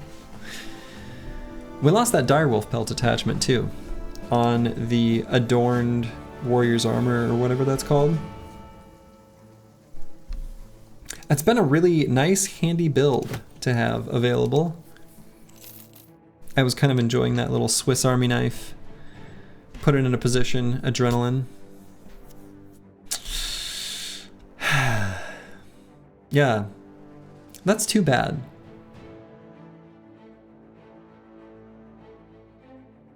That was disappointing. There was no reason to do that. I know I've said that like 6 times, but it's just making it sink in my own head. There's no reason to do that. That was just simply the wrong thing to do with that brother.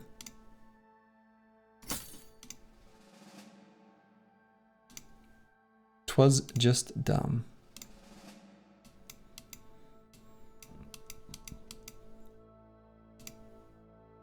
Oh well.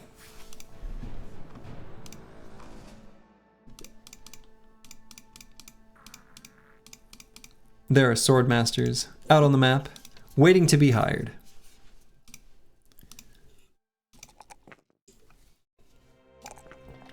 Nixlarfs, getting our +6 there. Let's do it. Let's do the goofy thing this build is set out to do. Help make it so enemies can't hit us. Mortimer Drock, looking good. Could choose a mastery now to ensure they're always able to move and attack reliably. He currently has a hammer that's not a dream, because it's just a little wooden mallet. What about Bullseye?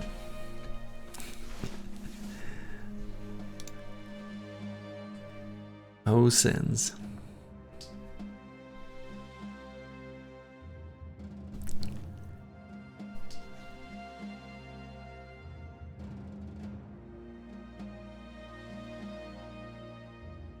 Not sure you see it. I mean, I can go negative, actually. Could find a bone weapon if you're going north. Yeah, absolutely. And we are going north, and so we probably will. Probably just give him underdog. At least on this level. Seems alright. Jakuba. Oof. The dreaded +1 melee defense.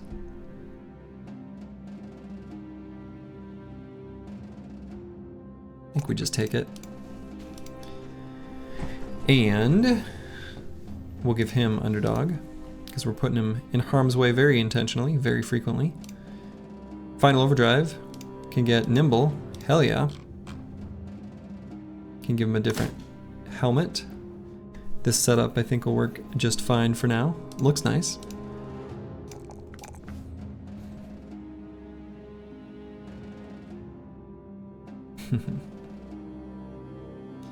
Now initiative can go, there's no limit to how negative it can go, like just like a lot of other stats.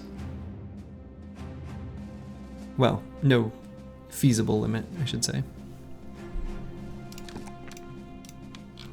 No reasonable limit, no likely limit. All right. Yeah, so we did lock ourselves out from this place, which, you know, the downside here is there could have been like a kennel. We would like, as previously mentioned, to find dogs. No longer an option for us.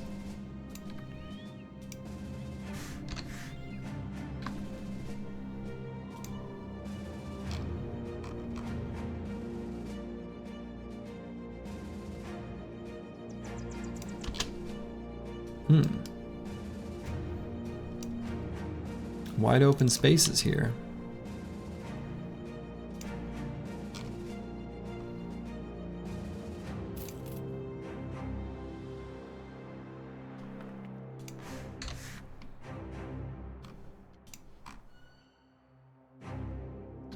Okay. We would like to find a town. You know, after fighting those noble armies, we do want to be able to sell stuff. Oh, you meant the +1 melee defense roll since he had dodge, it was +5. Oh, I see what you're saying. Yeah, so +5 I is... So each individual... How do I say this?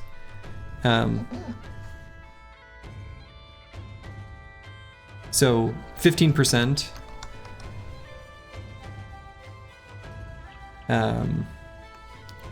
So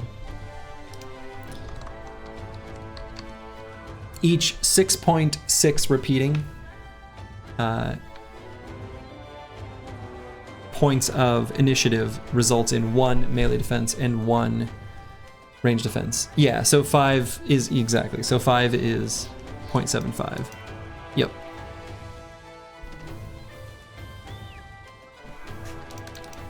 Precisely. Repair that glowing armor in the stash. Oh yeah. Thank you. You definitely want to repair the glowing armor. In fact, let's just equip it on a bro so a drunk doesn't lose it. And many footmen, some billmen, a few arbalesters, and a standard bearer.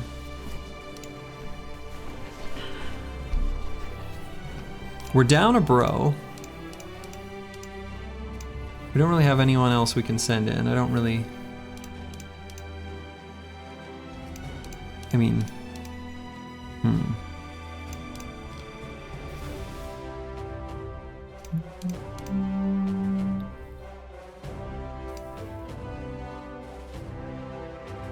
Time for this historian to not only read... Yeah... Potentially.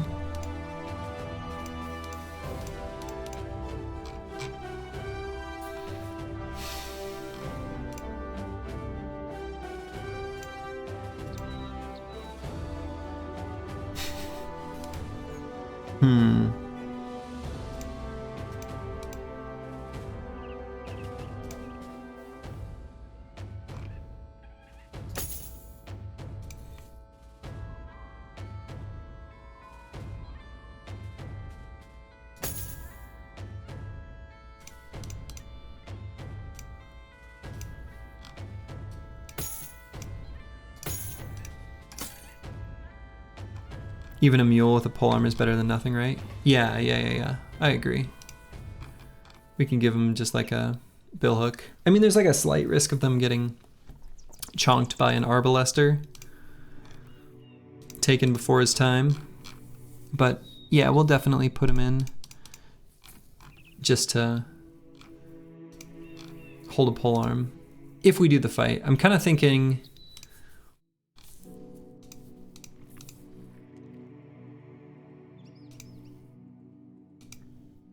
Deciding if I want to.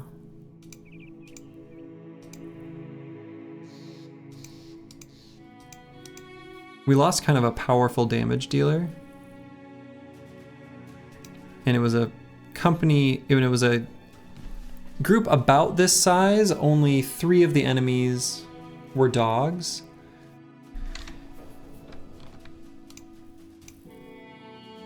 And we're just like on the cusp of a little more strength. We did get nimble here.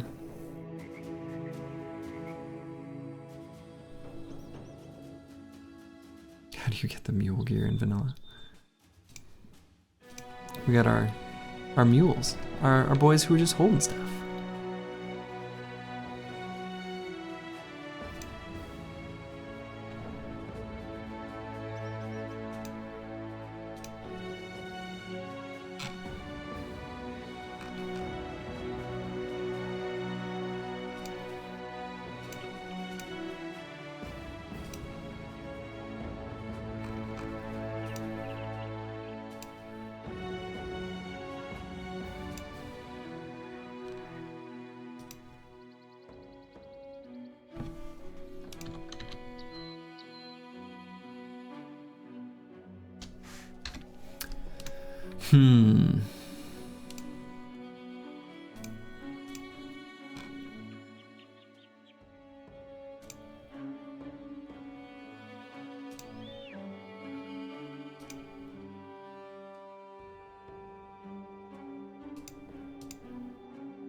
Still deciding if I want to do this or not. I'm just not sure.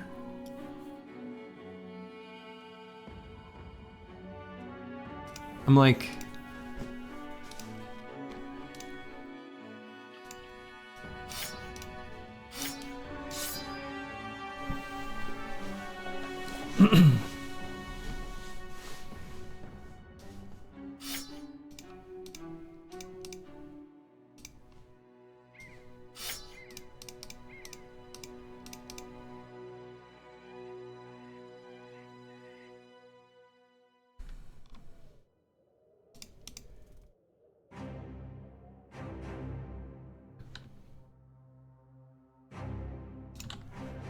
Let's do it.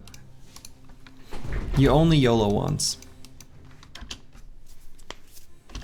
You know?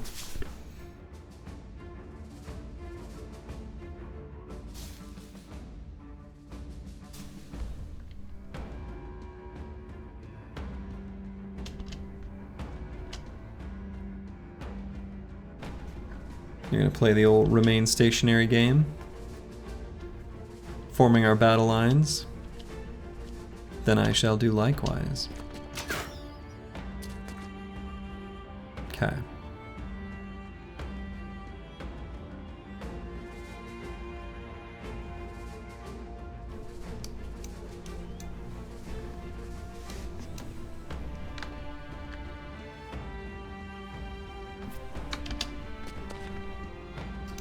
Aha.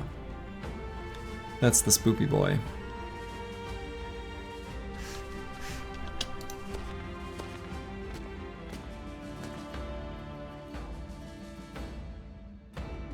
One of them just run backwards?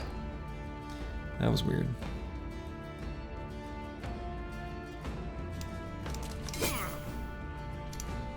Does the AI still do the thing where if you have a ranged bro up front, they tend to rush him? Yeah. Yeah. They really want to get in melee contact with ranged bros. Pretty highly they do seek to do that.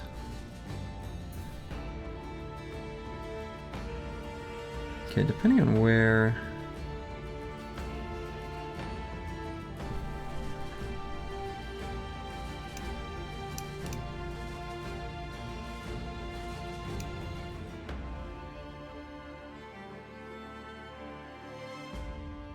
Let's go here with them.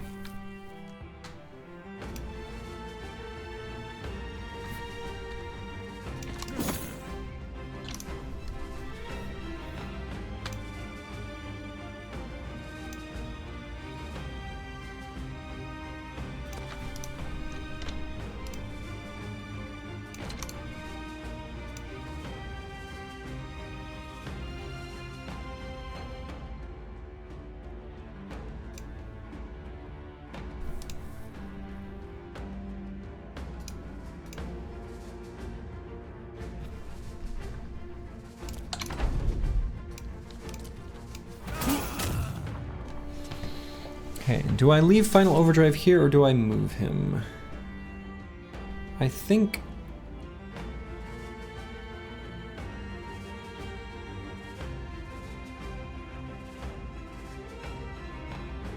I move him.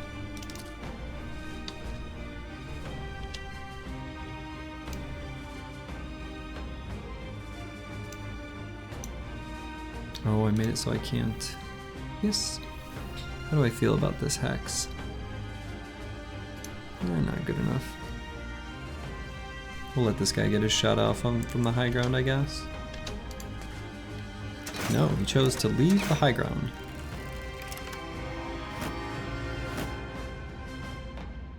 The billhooks are still remaining still. I mean, I know they have ranged advantage. And I guess there's no current melee contact. Huh.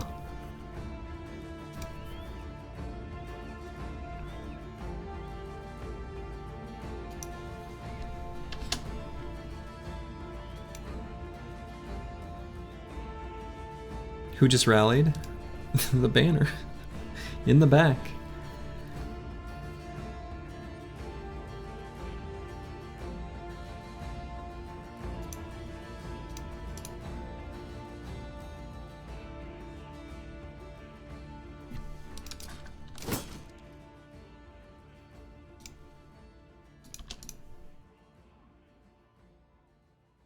Okay, the Chaucer will need to be somewhat careful with.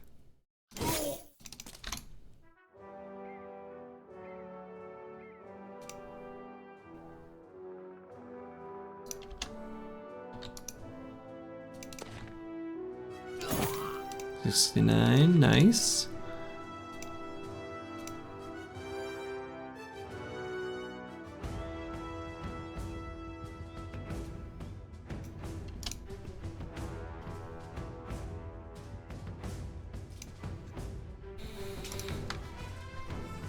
I just don't want to go to that high ground spot just because of these bill hooks. But I want to occupy this hex. It's like they're baiting me into it. They know I want it. But I don't want to give them an attack for no reason.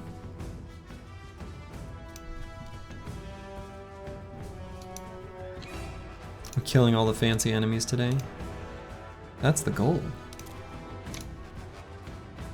Look at this guy way up there.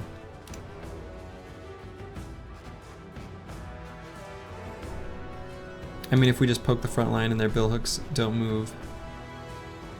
Right? Yeah, I mean, if we get melee contact, they'll start being more aggressive.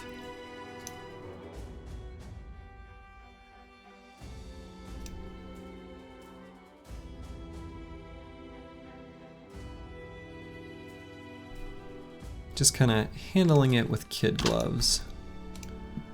Making sure that the engagement happens the way I want it to.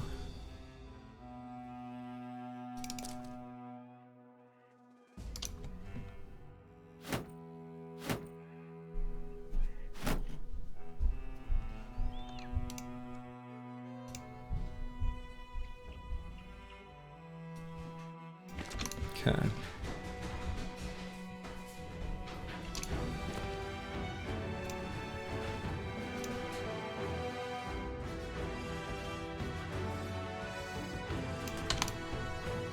It's like we both believe that that high ground spot is a trap.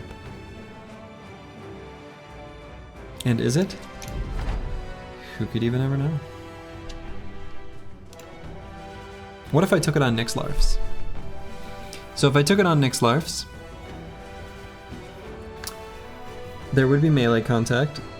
AI is immediately going to change their tune. We can attack these two, get Overwhelm on them.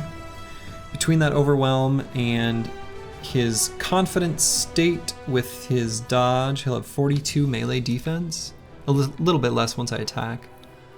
That's pretty good, I think. He's got Nimble, he's got 90 hit points. He'll be on the high ground. Oh, he doesn't have Pathfinder.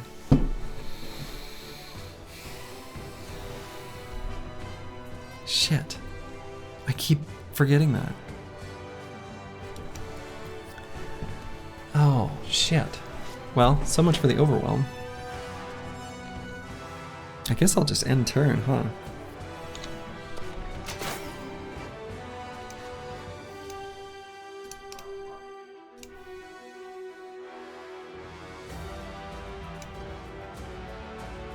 Okay, let's go.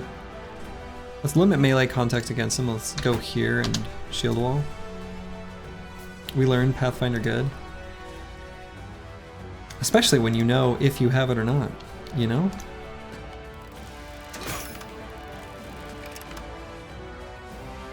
Kind of important to know if you have, you know, perks that can determine whether you're able to make certain actions or not, and then act on those appropriately. Turns out.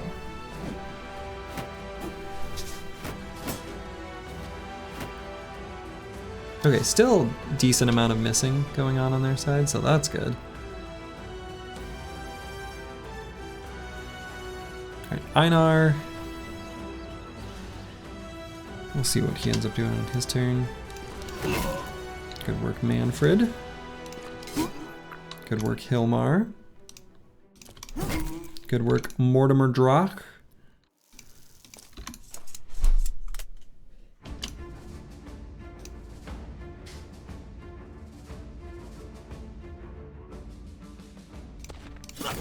Good work, Eagledub. God, we can just pour out damage. Hitting enemies. It's pretty good. think this is an okay hex for Blackfire to take. We've got 9. I think it's okay.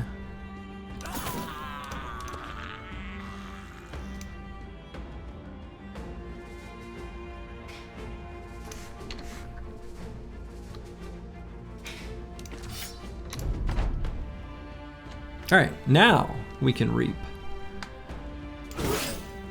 Wonderful. They're all overwhelmed. We did it.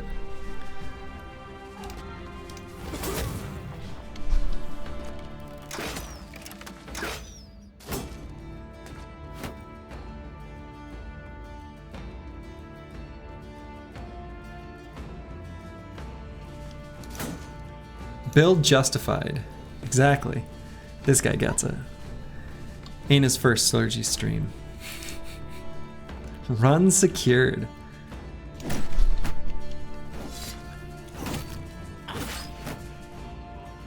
Pulled into a dangerous spot.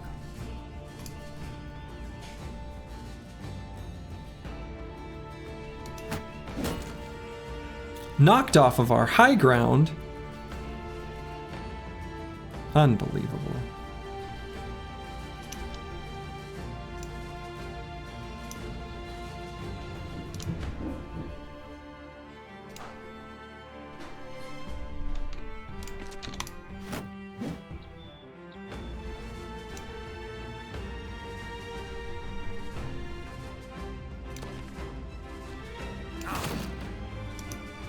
Impressive choices from the AI. They're being weird. There we go. Chonked them. Fortunately, there's by moving there, we didn't give Final Overdrive a good place to gun from next round.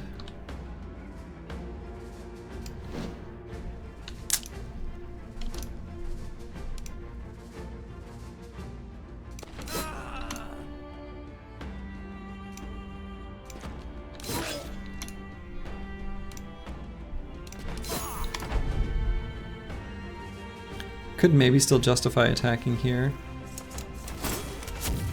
Yeah, I think that was better than not. Okay, got some overwhelms across the board again. Look at him missing. You love to see it.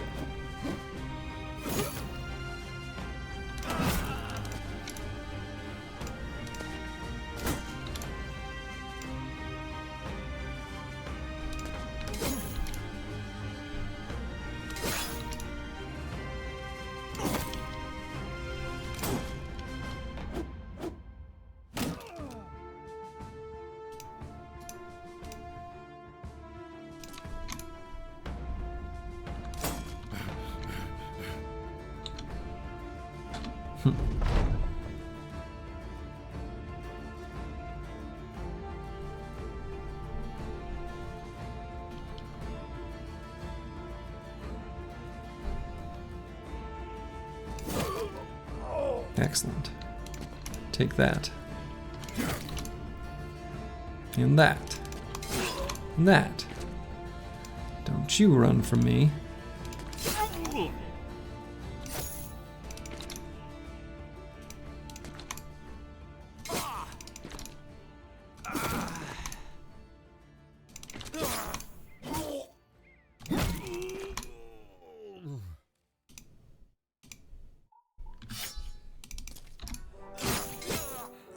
Run him down.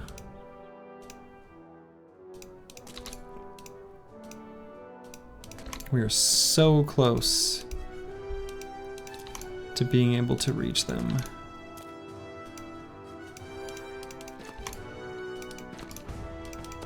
We're gonna wait for them to slip up as they retreat incorrectly. That's what we're hoping for.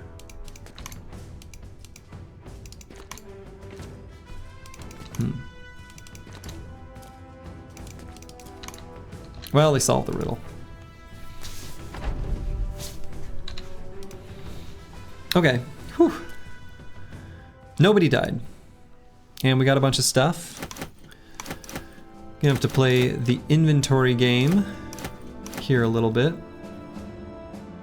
where we grab things that are not worth much and replace them with things that are worth much more than those other things.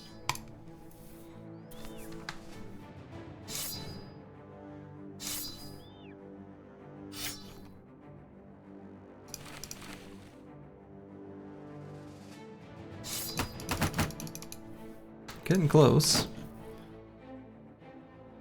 Bum, bum, bum, bum, bum, bum.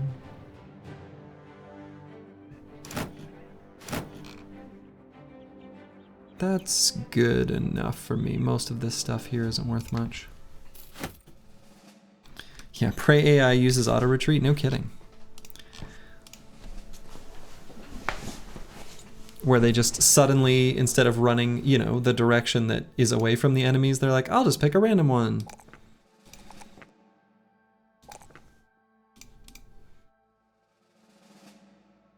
Alright, let's give this Zergling 9. The other option would be, of course, like Backstabber, but he's got enough melee skill, he's good. Hilmar lives to see another level up. Incredible. Hilmar. What a beast. If you have auto loot, move the most valuable items to the front, and when it updates the consumables like tools and ammo, it takes the first few items, I think. Yeah, actually, I think that's true. I think that's right. I think that is how that works. And I believe I do have auto loot on. Yeah.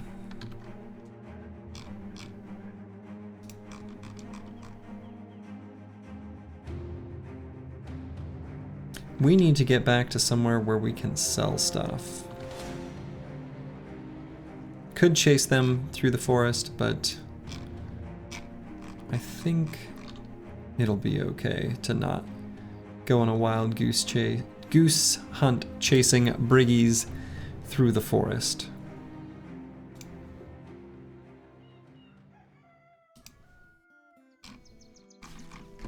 Well, there's nothing for us here. I guess we'll head all the way back down to Himmelstadt to sell stuff. I suppose. Got to turn these weapons into cash. Weapons for cash. Have too many weapons? Turn them into cash. Could be an ad. Should be.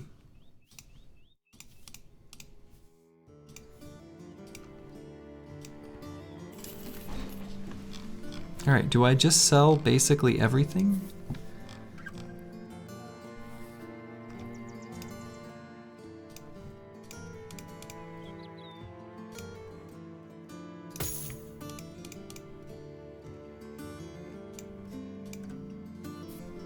I think yes.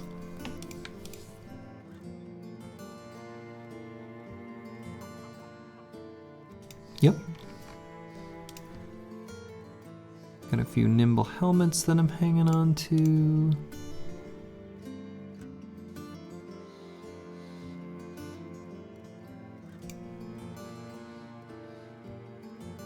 Guess what we can do?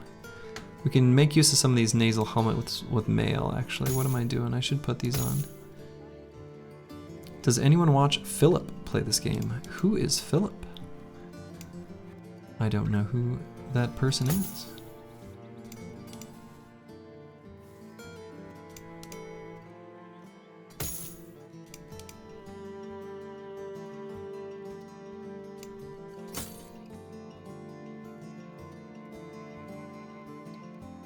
On these nuts. Oh my god.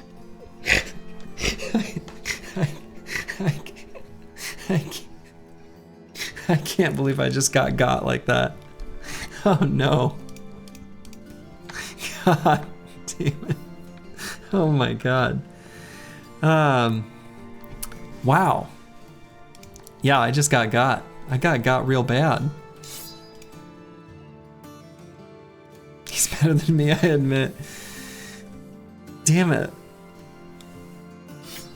Yeah, that was good. Hard to... Can't disagree. Can't disagree with that.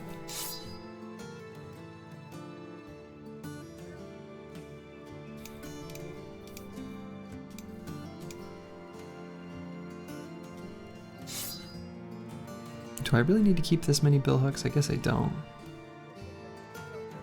Could hang on to one of these heavy crossbows. I think that seems reasonable.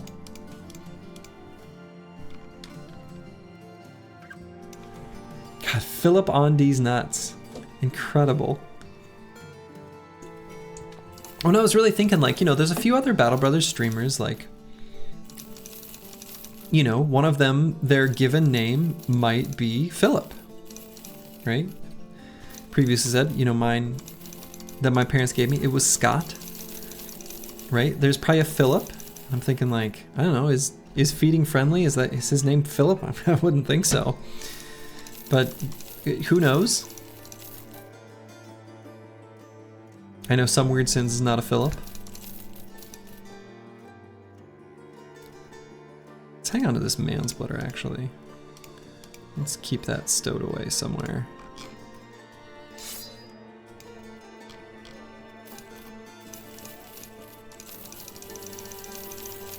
Well, we got a bunch of money, so that's good.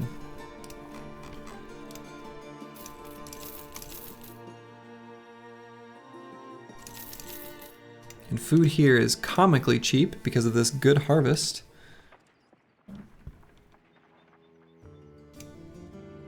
Cheap Thief, we'll take a look at.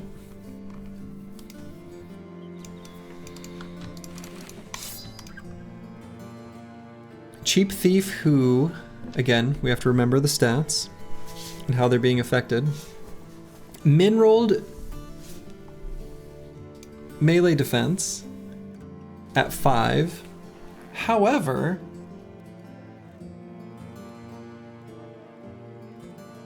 boy, he's a weird bro. He's ungodly fast. 3 stars in melee skill with 53, which is pretty good. Slurgy keeps the nacho horn for day 60 Kraken plate, makes sense. Yeah, I'm thinking he could be a fencer. He certainly could be.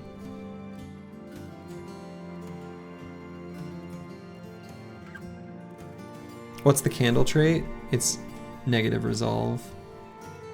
Faint-hearted.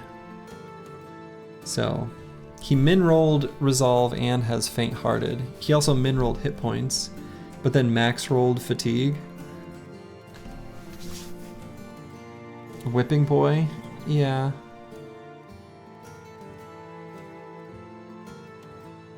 I mean, if there was a build I was gonna do it with him, it would be the fencer.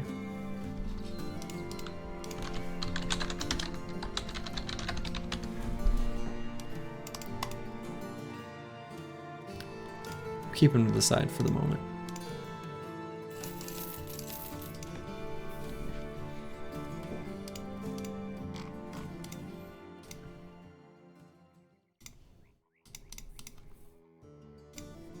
Alright, so if they want to deliver cargo to Fuchsburg, Fuchsburg is here.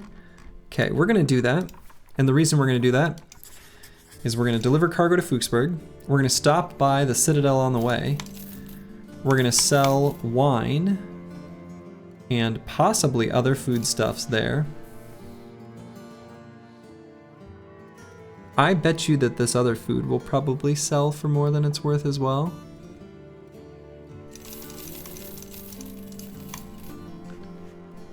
We're gambling a lot on that. We're gonna go to Zugfest real quick. Giga Chad sits on bench square looking good right now. Yep. Oh, didn't get there before night. Oh my god, they're preparing a feast. They want to buy this food. Shit. Are we really going to wait the whole night and do nothing? We have all this food, this wine. They're preparing a feast. We are. We're going to take a little peek on the Banshee Mountains, or the Thundering Peaks here. Didn't see anything. It was nighttime.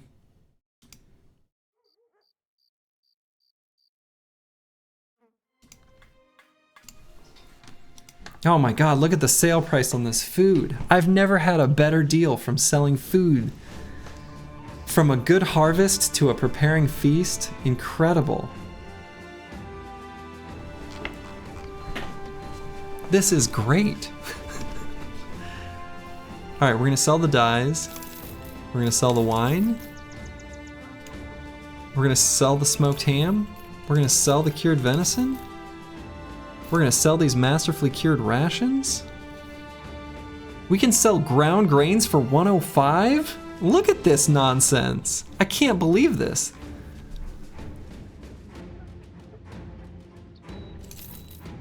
Dried fruits for a fortune.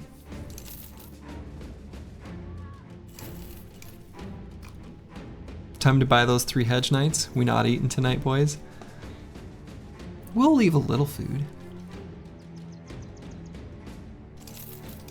Perfect. But you know what I know is here? He's gone! There was a sword master here. There is a sellsword though. Grocery tycoon. Oh my god, that's so funny. That's so stupid. I love it.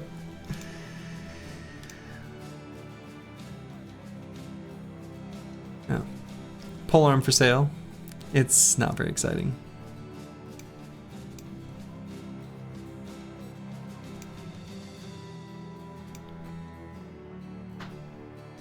This is a pretty expensive sellsword.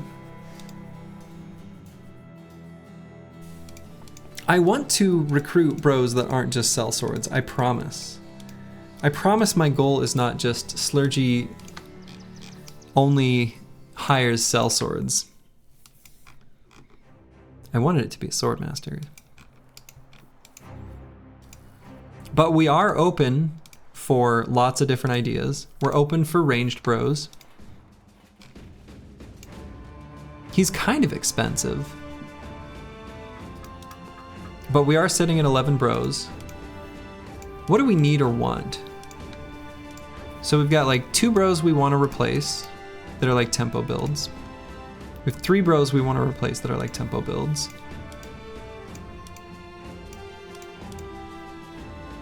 These bros are all, well, we got 4 bros we want to replace that are all, so okay.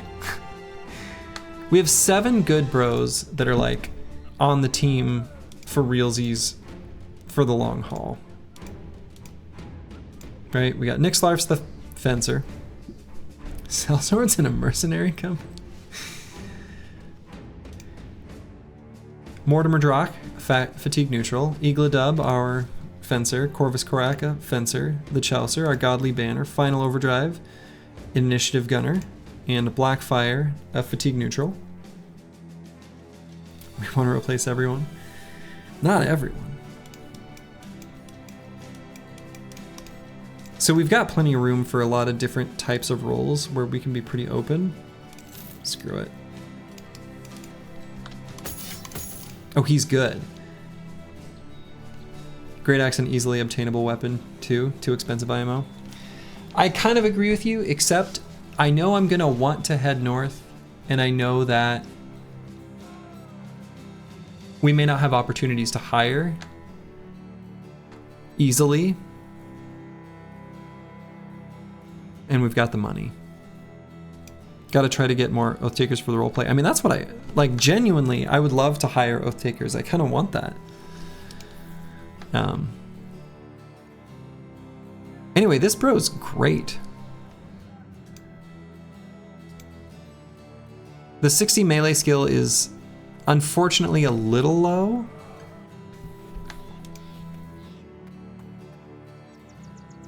His melee defense is higher than it looks because we've got this Oath of Wrath going on. So his melee defense is actually 10. Yeah, he's a really good fatigue neutral, actually. Well.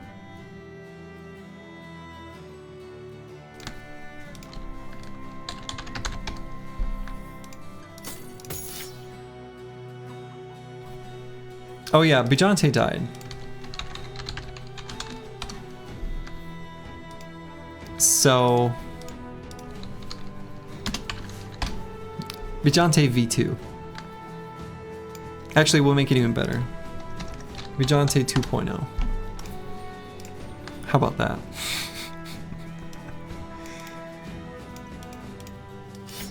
Start him out with a billhook.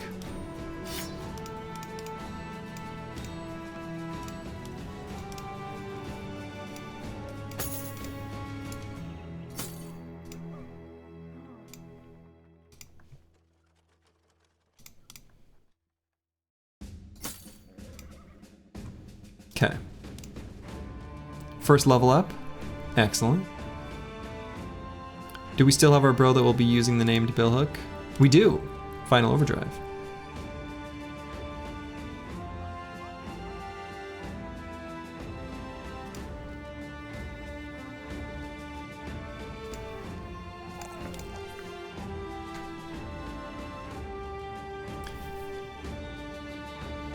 Love seeing that +3 in melee skill. That's definitely going to be the pain point, potentially, of this bro.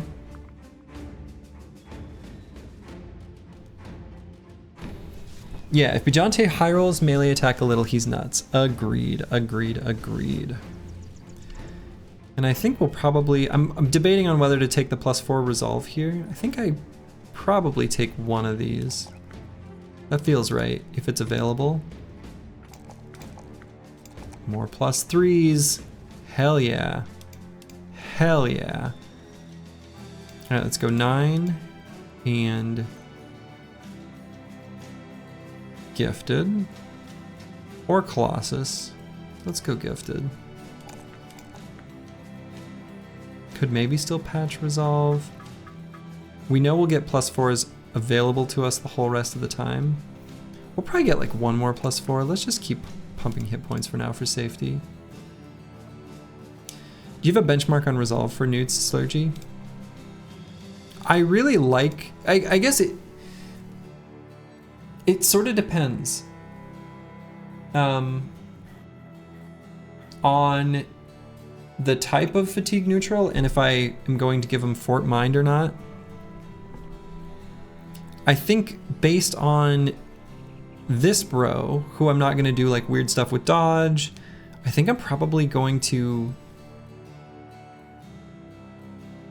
based on the composition of the rest of the squad and the fact that I'm not doing dedicated spear bros, probably also won't be taking quick hands on my fatigue neutrals, most likely. And so there will be room for Fort Mind, so I can get away with less resolve. We'll see if that ends up being true. I like to have like 60 or more.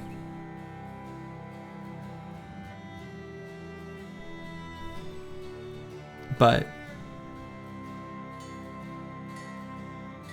yeah, I don't know. You see Fort Mind is a core perk, benchmarks pretty arbitrary, but 52 resolve before Fort works pretty well from you. Yeah. Yeah.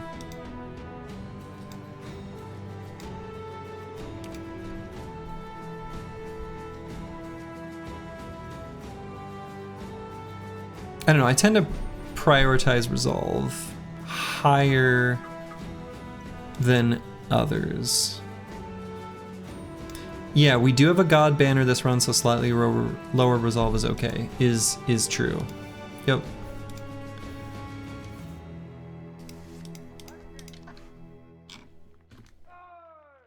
Cool. Buy a little bit of tools. And we'll complete our quest to deliver this cargo to Fuchsburg. Hyenas? No, no, no, no, no, Zugfest. Leave me alone. No, no, no. Holy shit, these hyenas are cruising. What the hell was that? Well, alright. Sad. After a bit of number crunching, you arrived at 60 to 65 resolve post-banner for mid-formation bros. I don't know if that's reasonable, though. I just learned to use roads, no kidding. Yeah, that's probably, like, post-banner? Yeah, that sounds about right.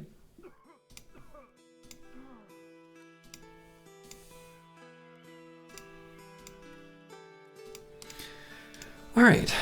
Well, I think that actually is a good place for me to call it. I think the Bijante 1.0's death, I think, was partially the fault of me just being tired. So that means it's a good place to stop. There's someone who I've never seen playing this game, but they've got a little, you know, group of something. They're playing Battle Brothers. So I'll send you guys over to them. And that's it for me. Have yourselves a wonderful day or night, wherever you are in the world. Ta-ta.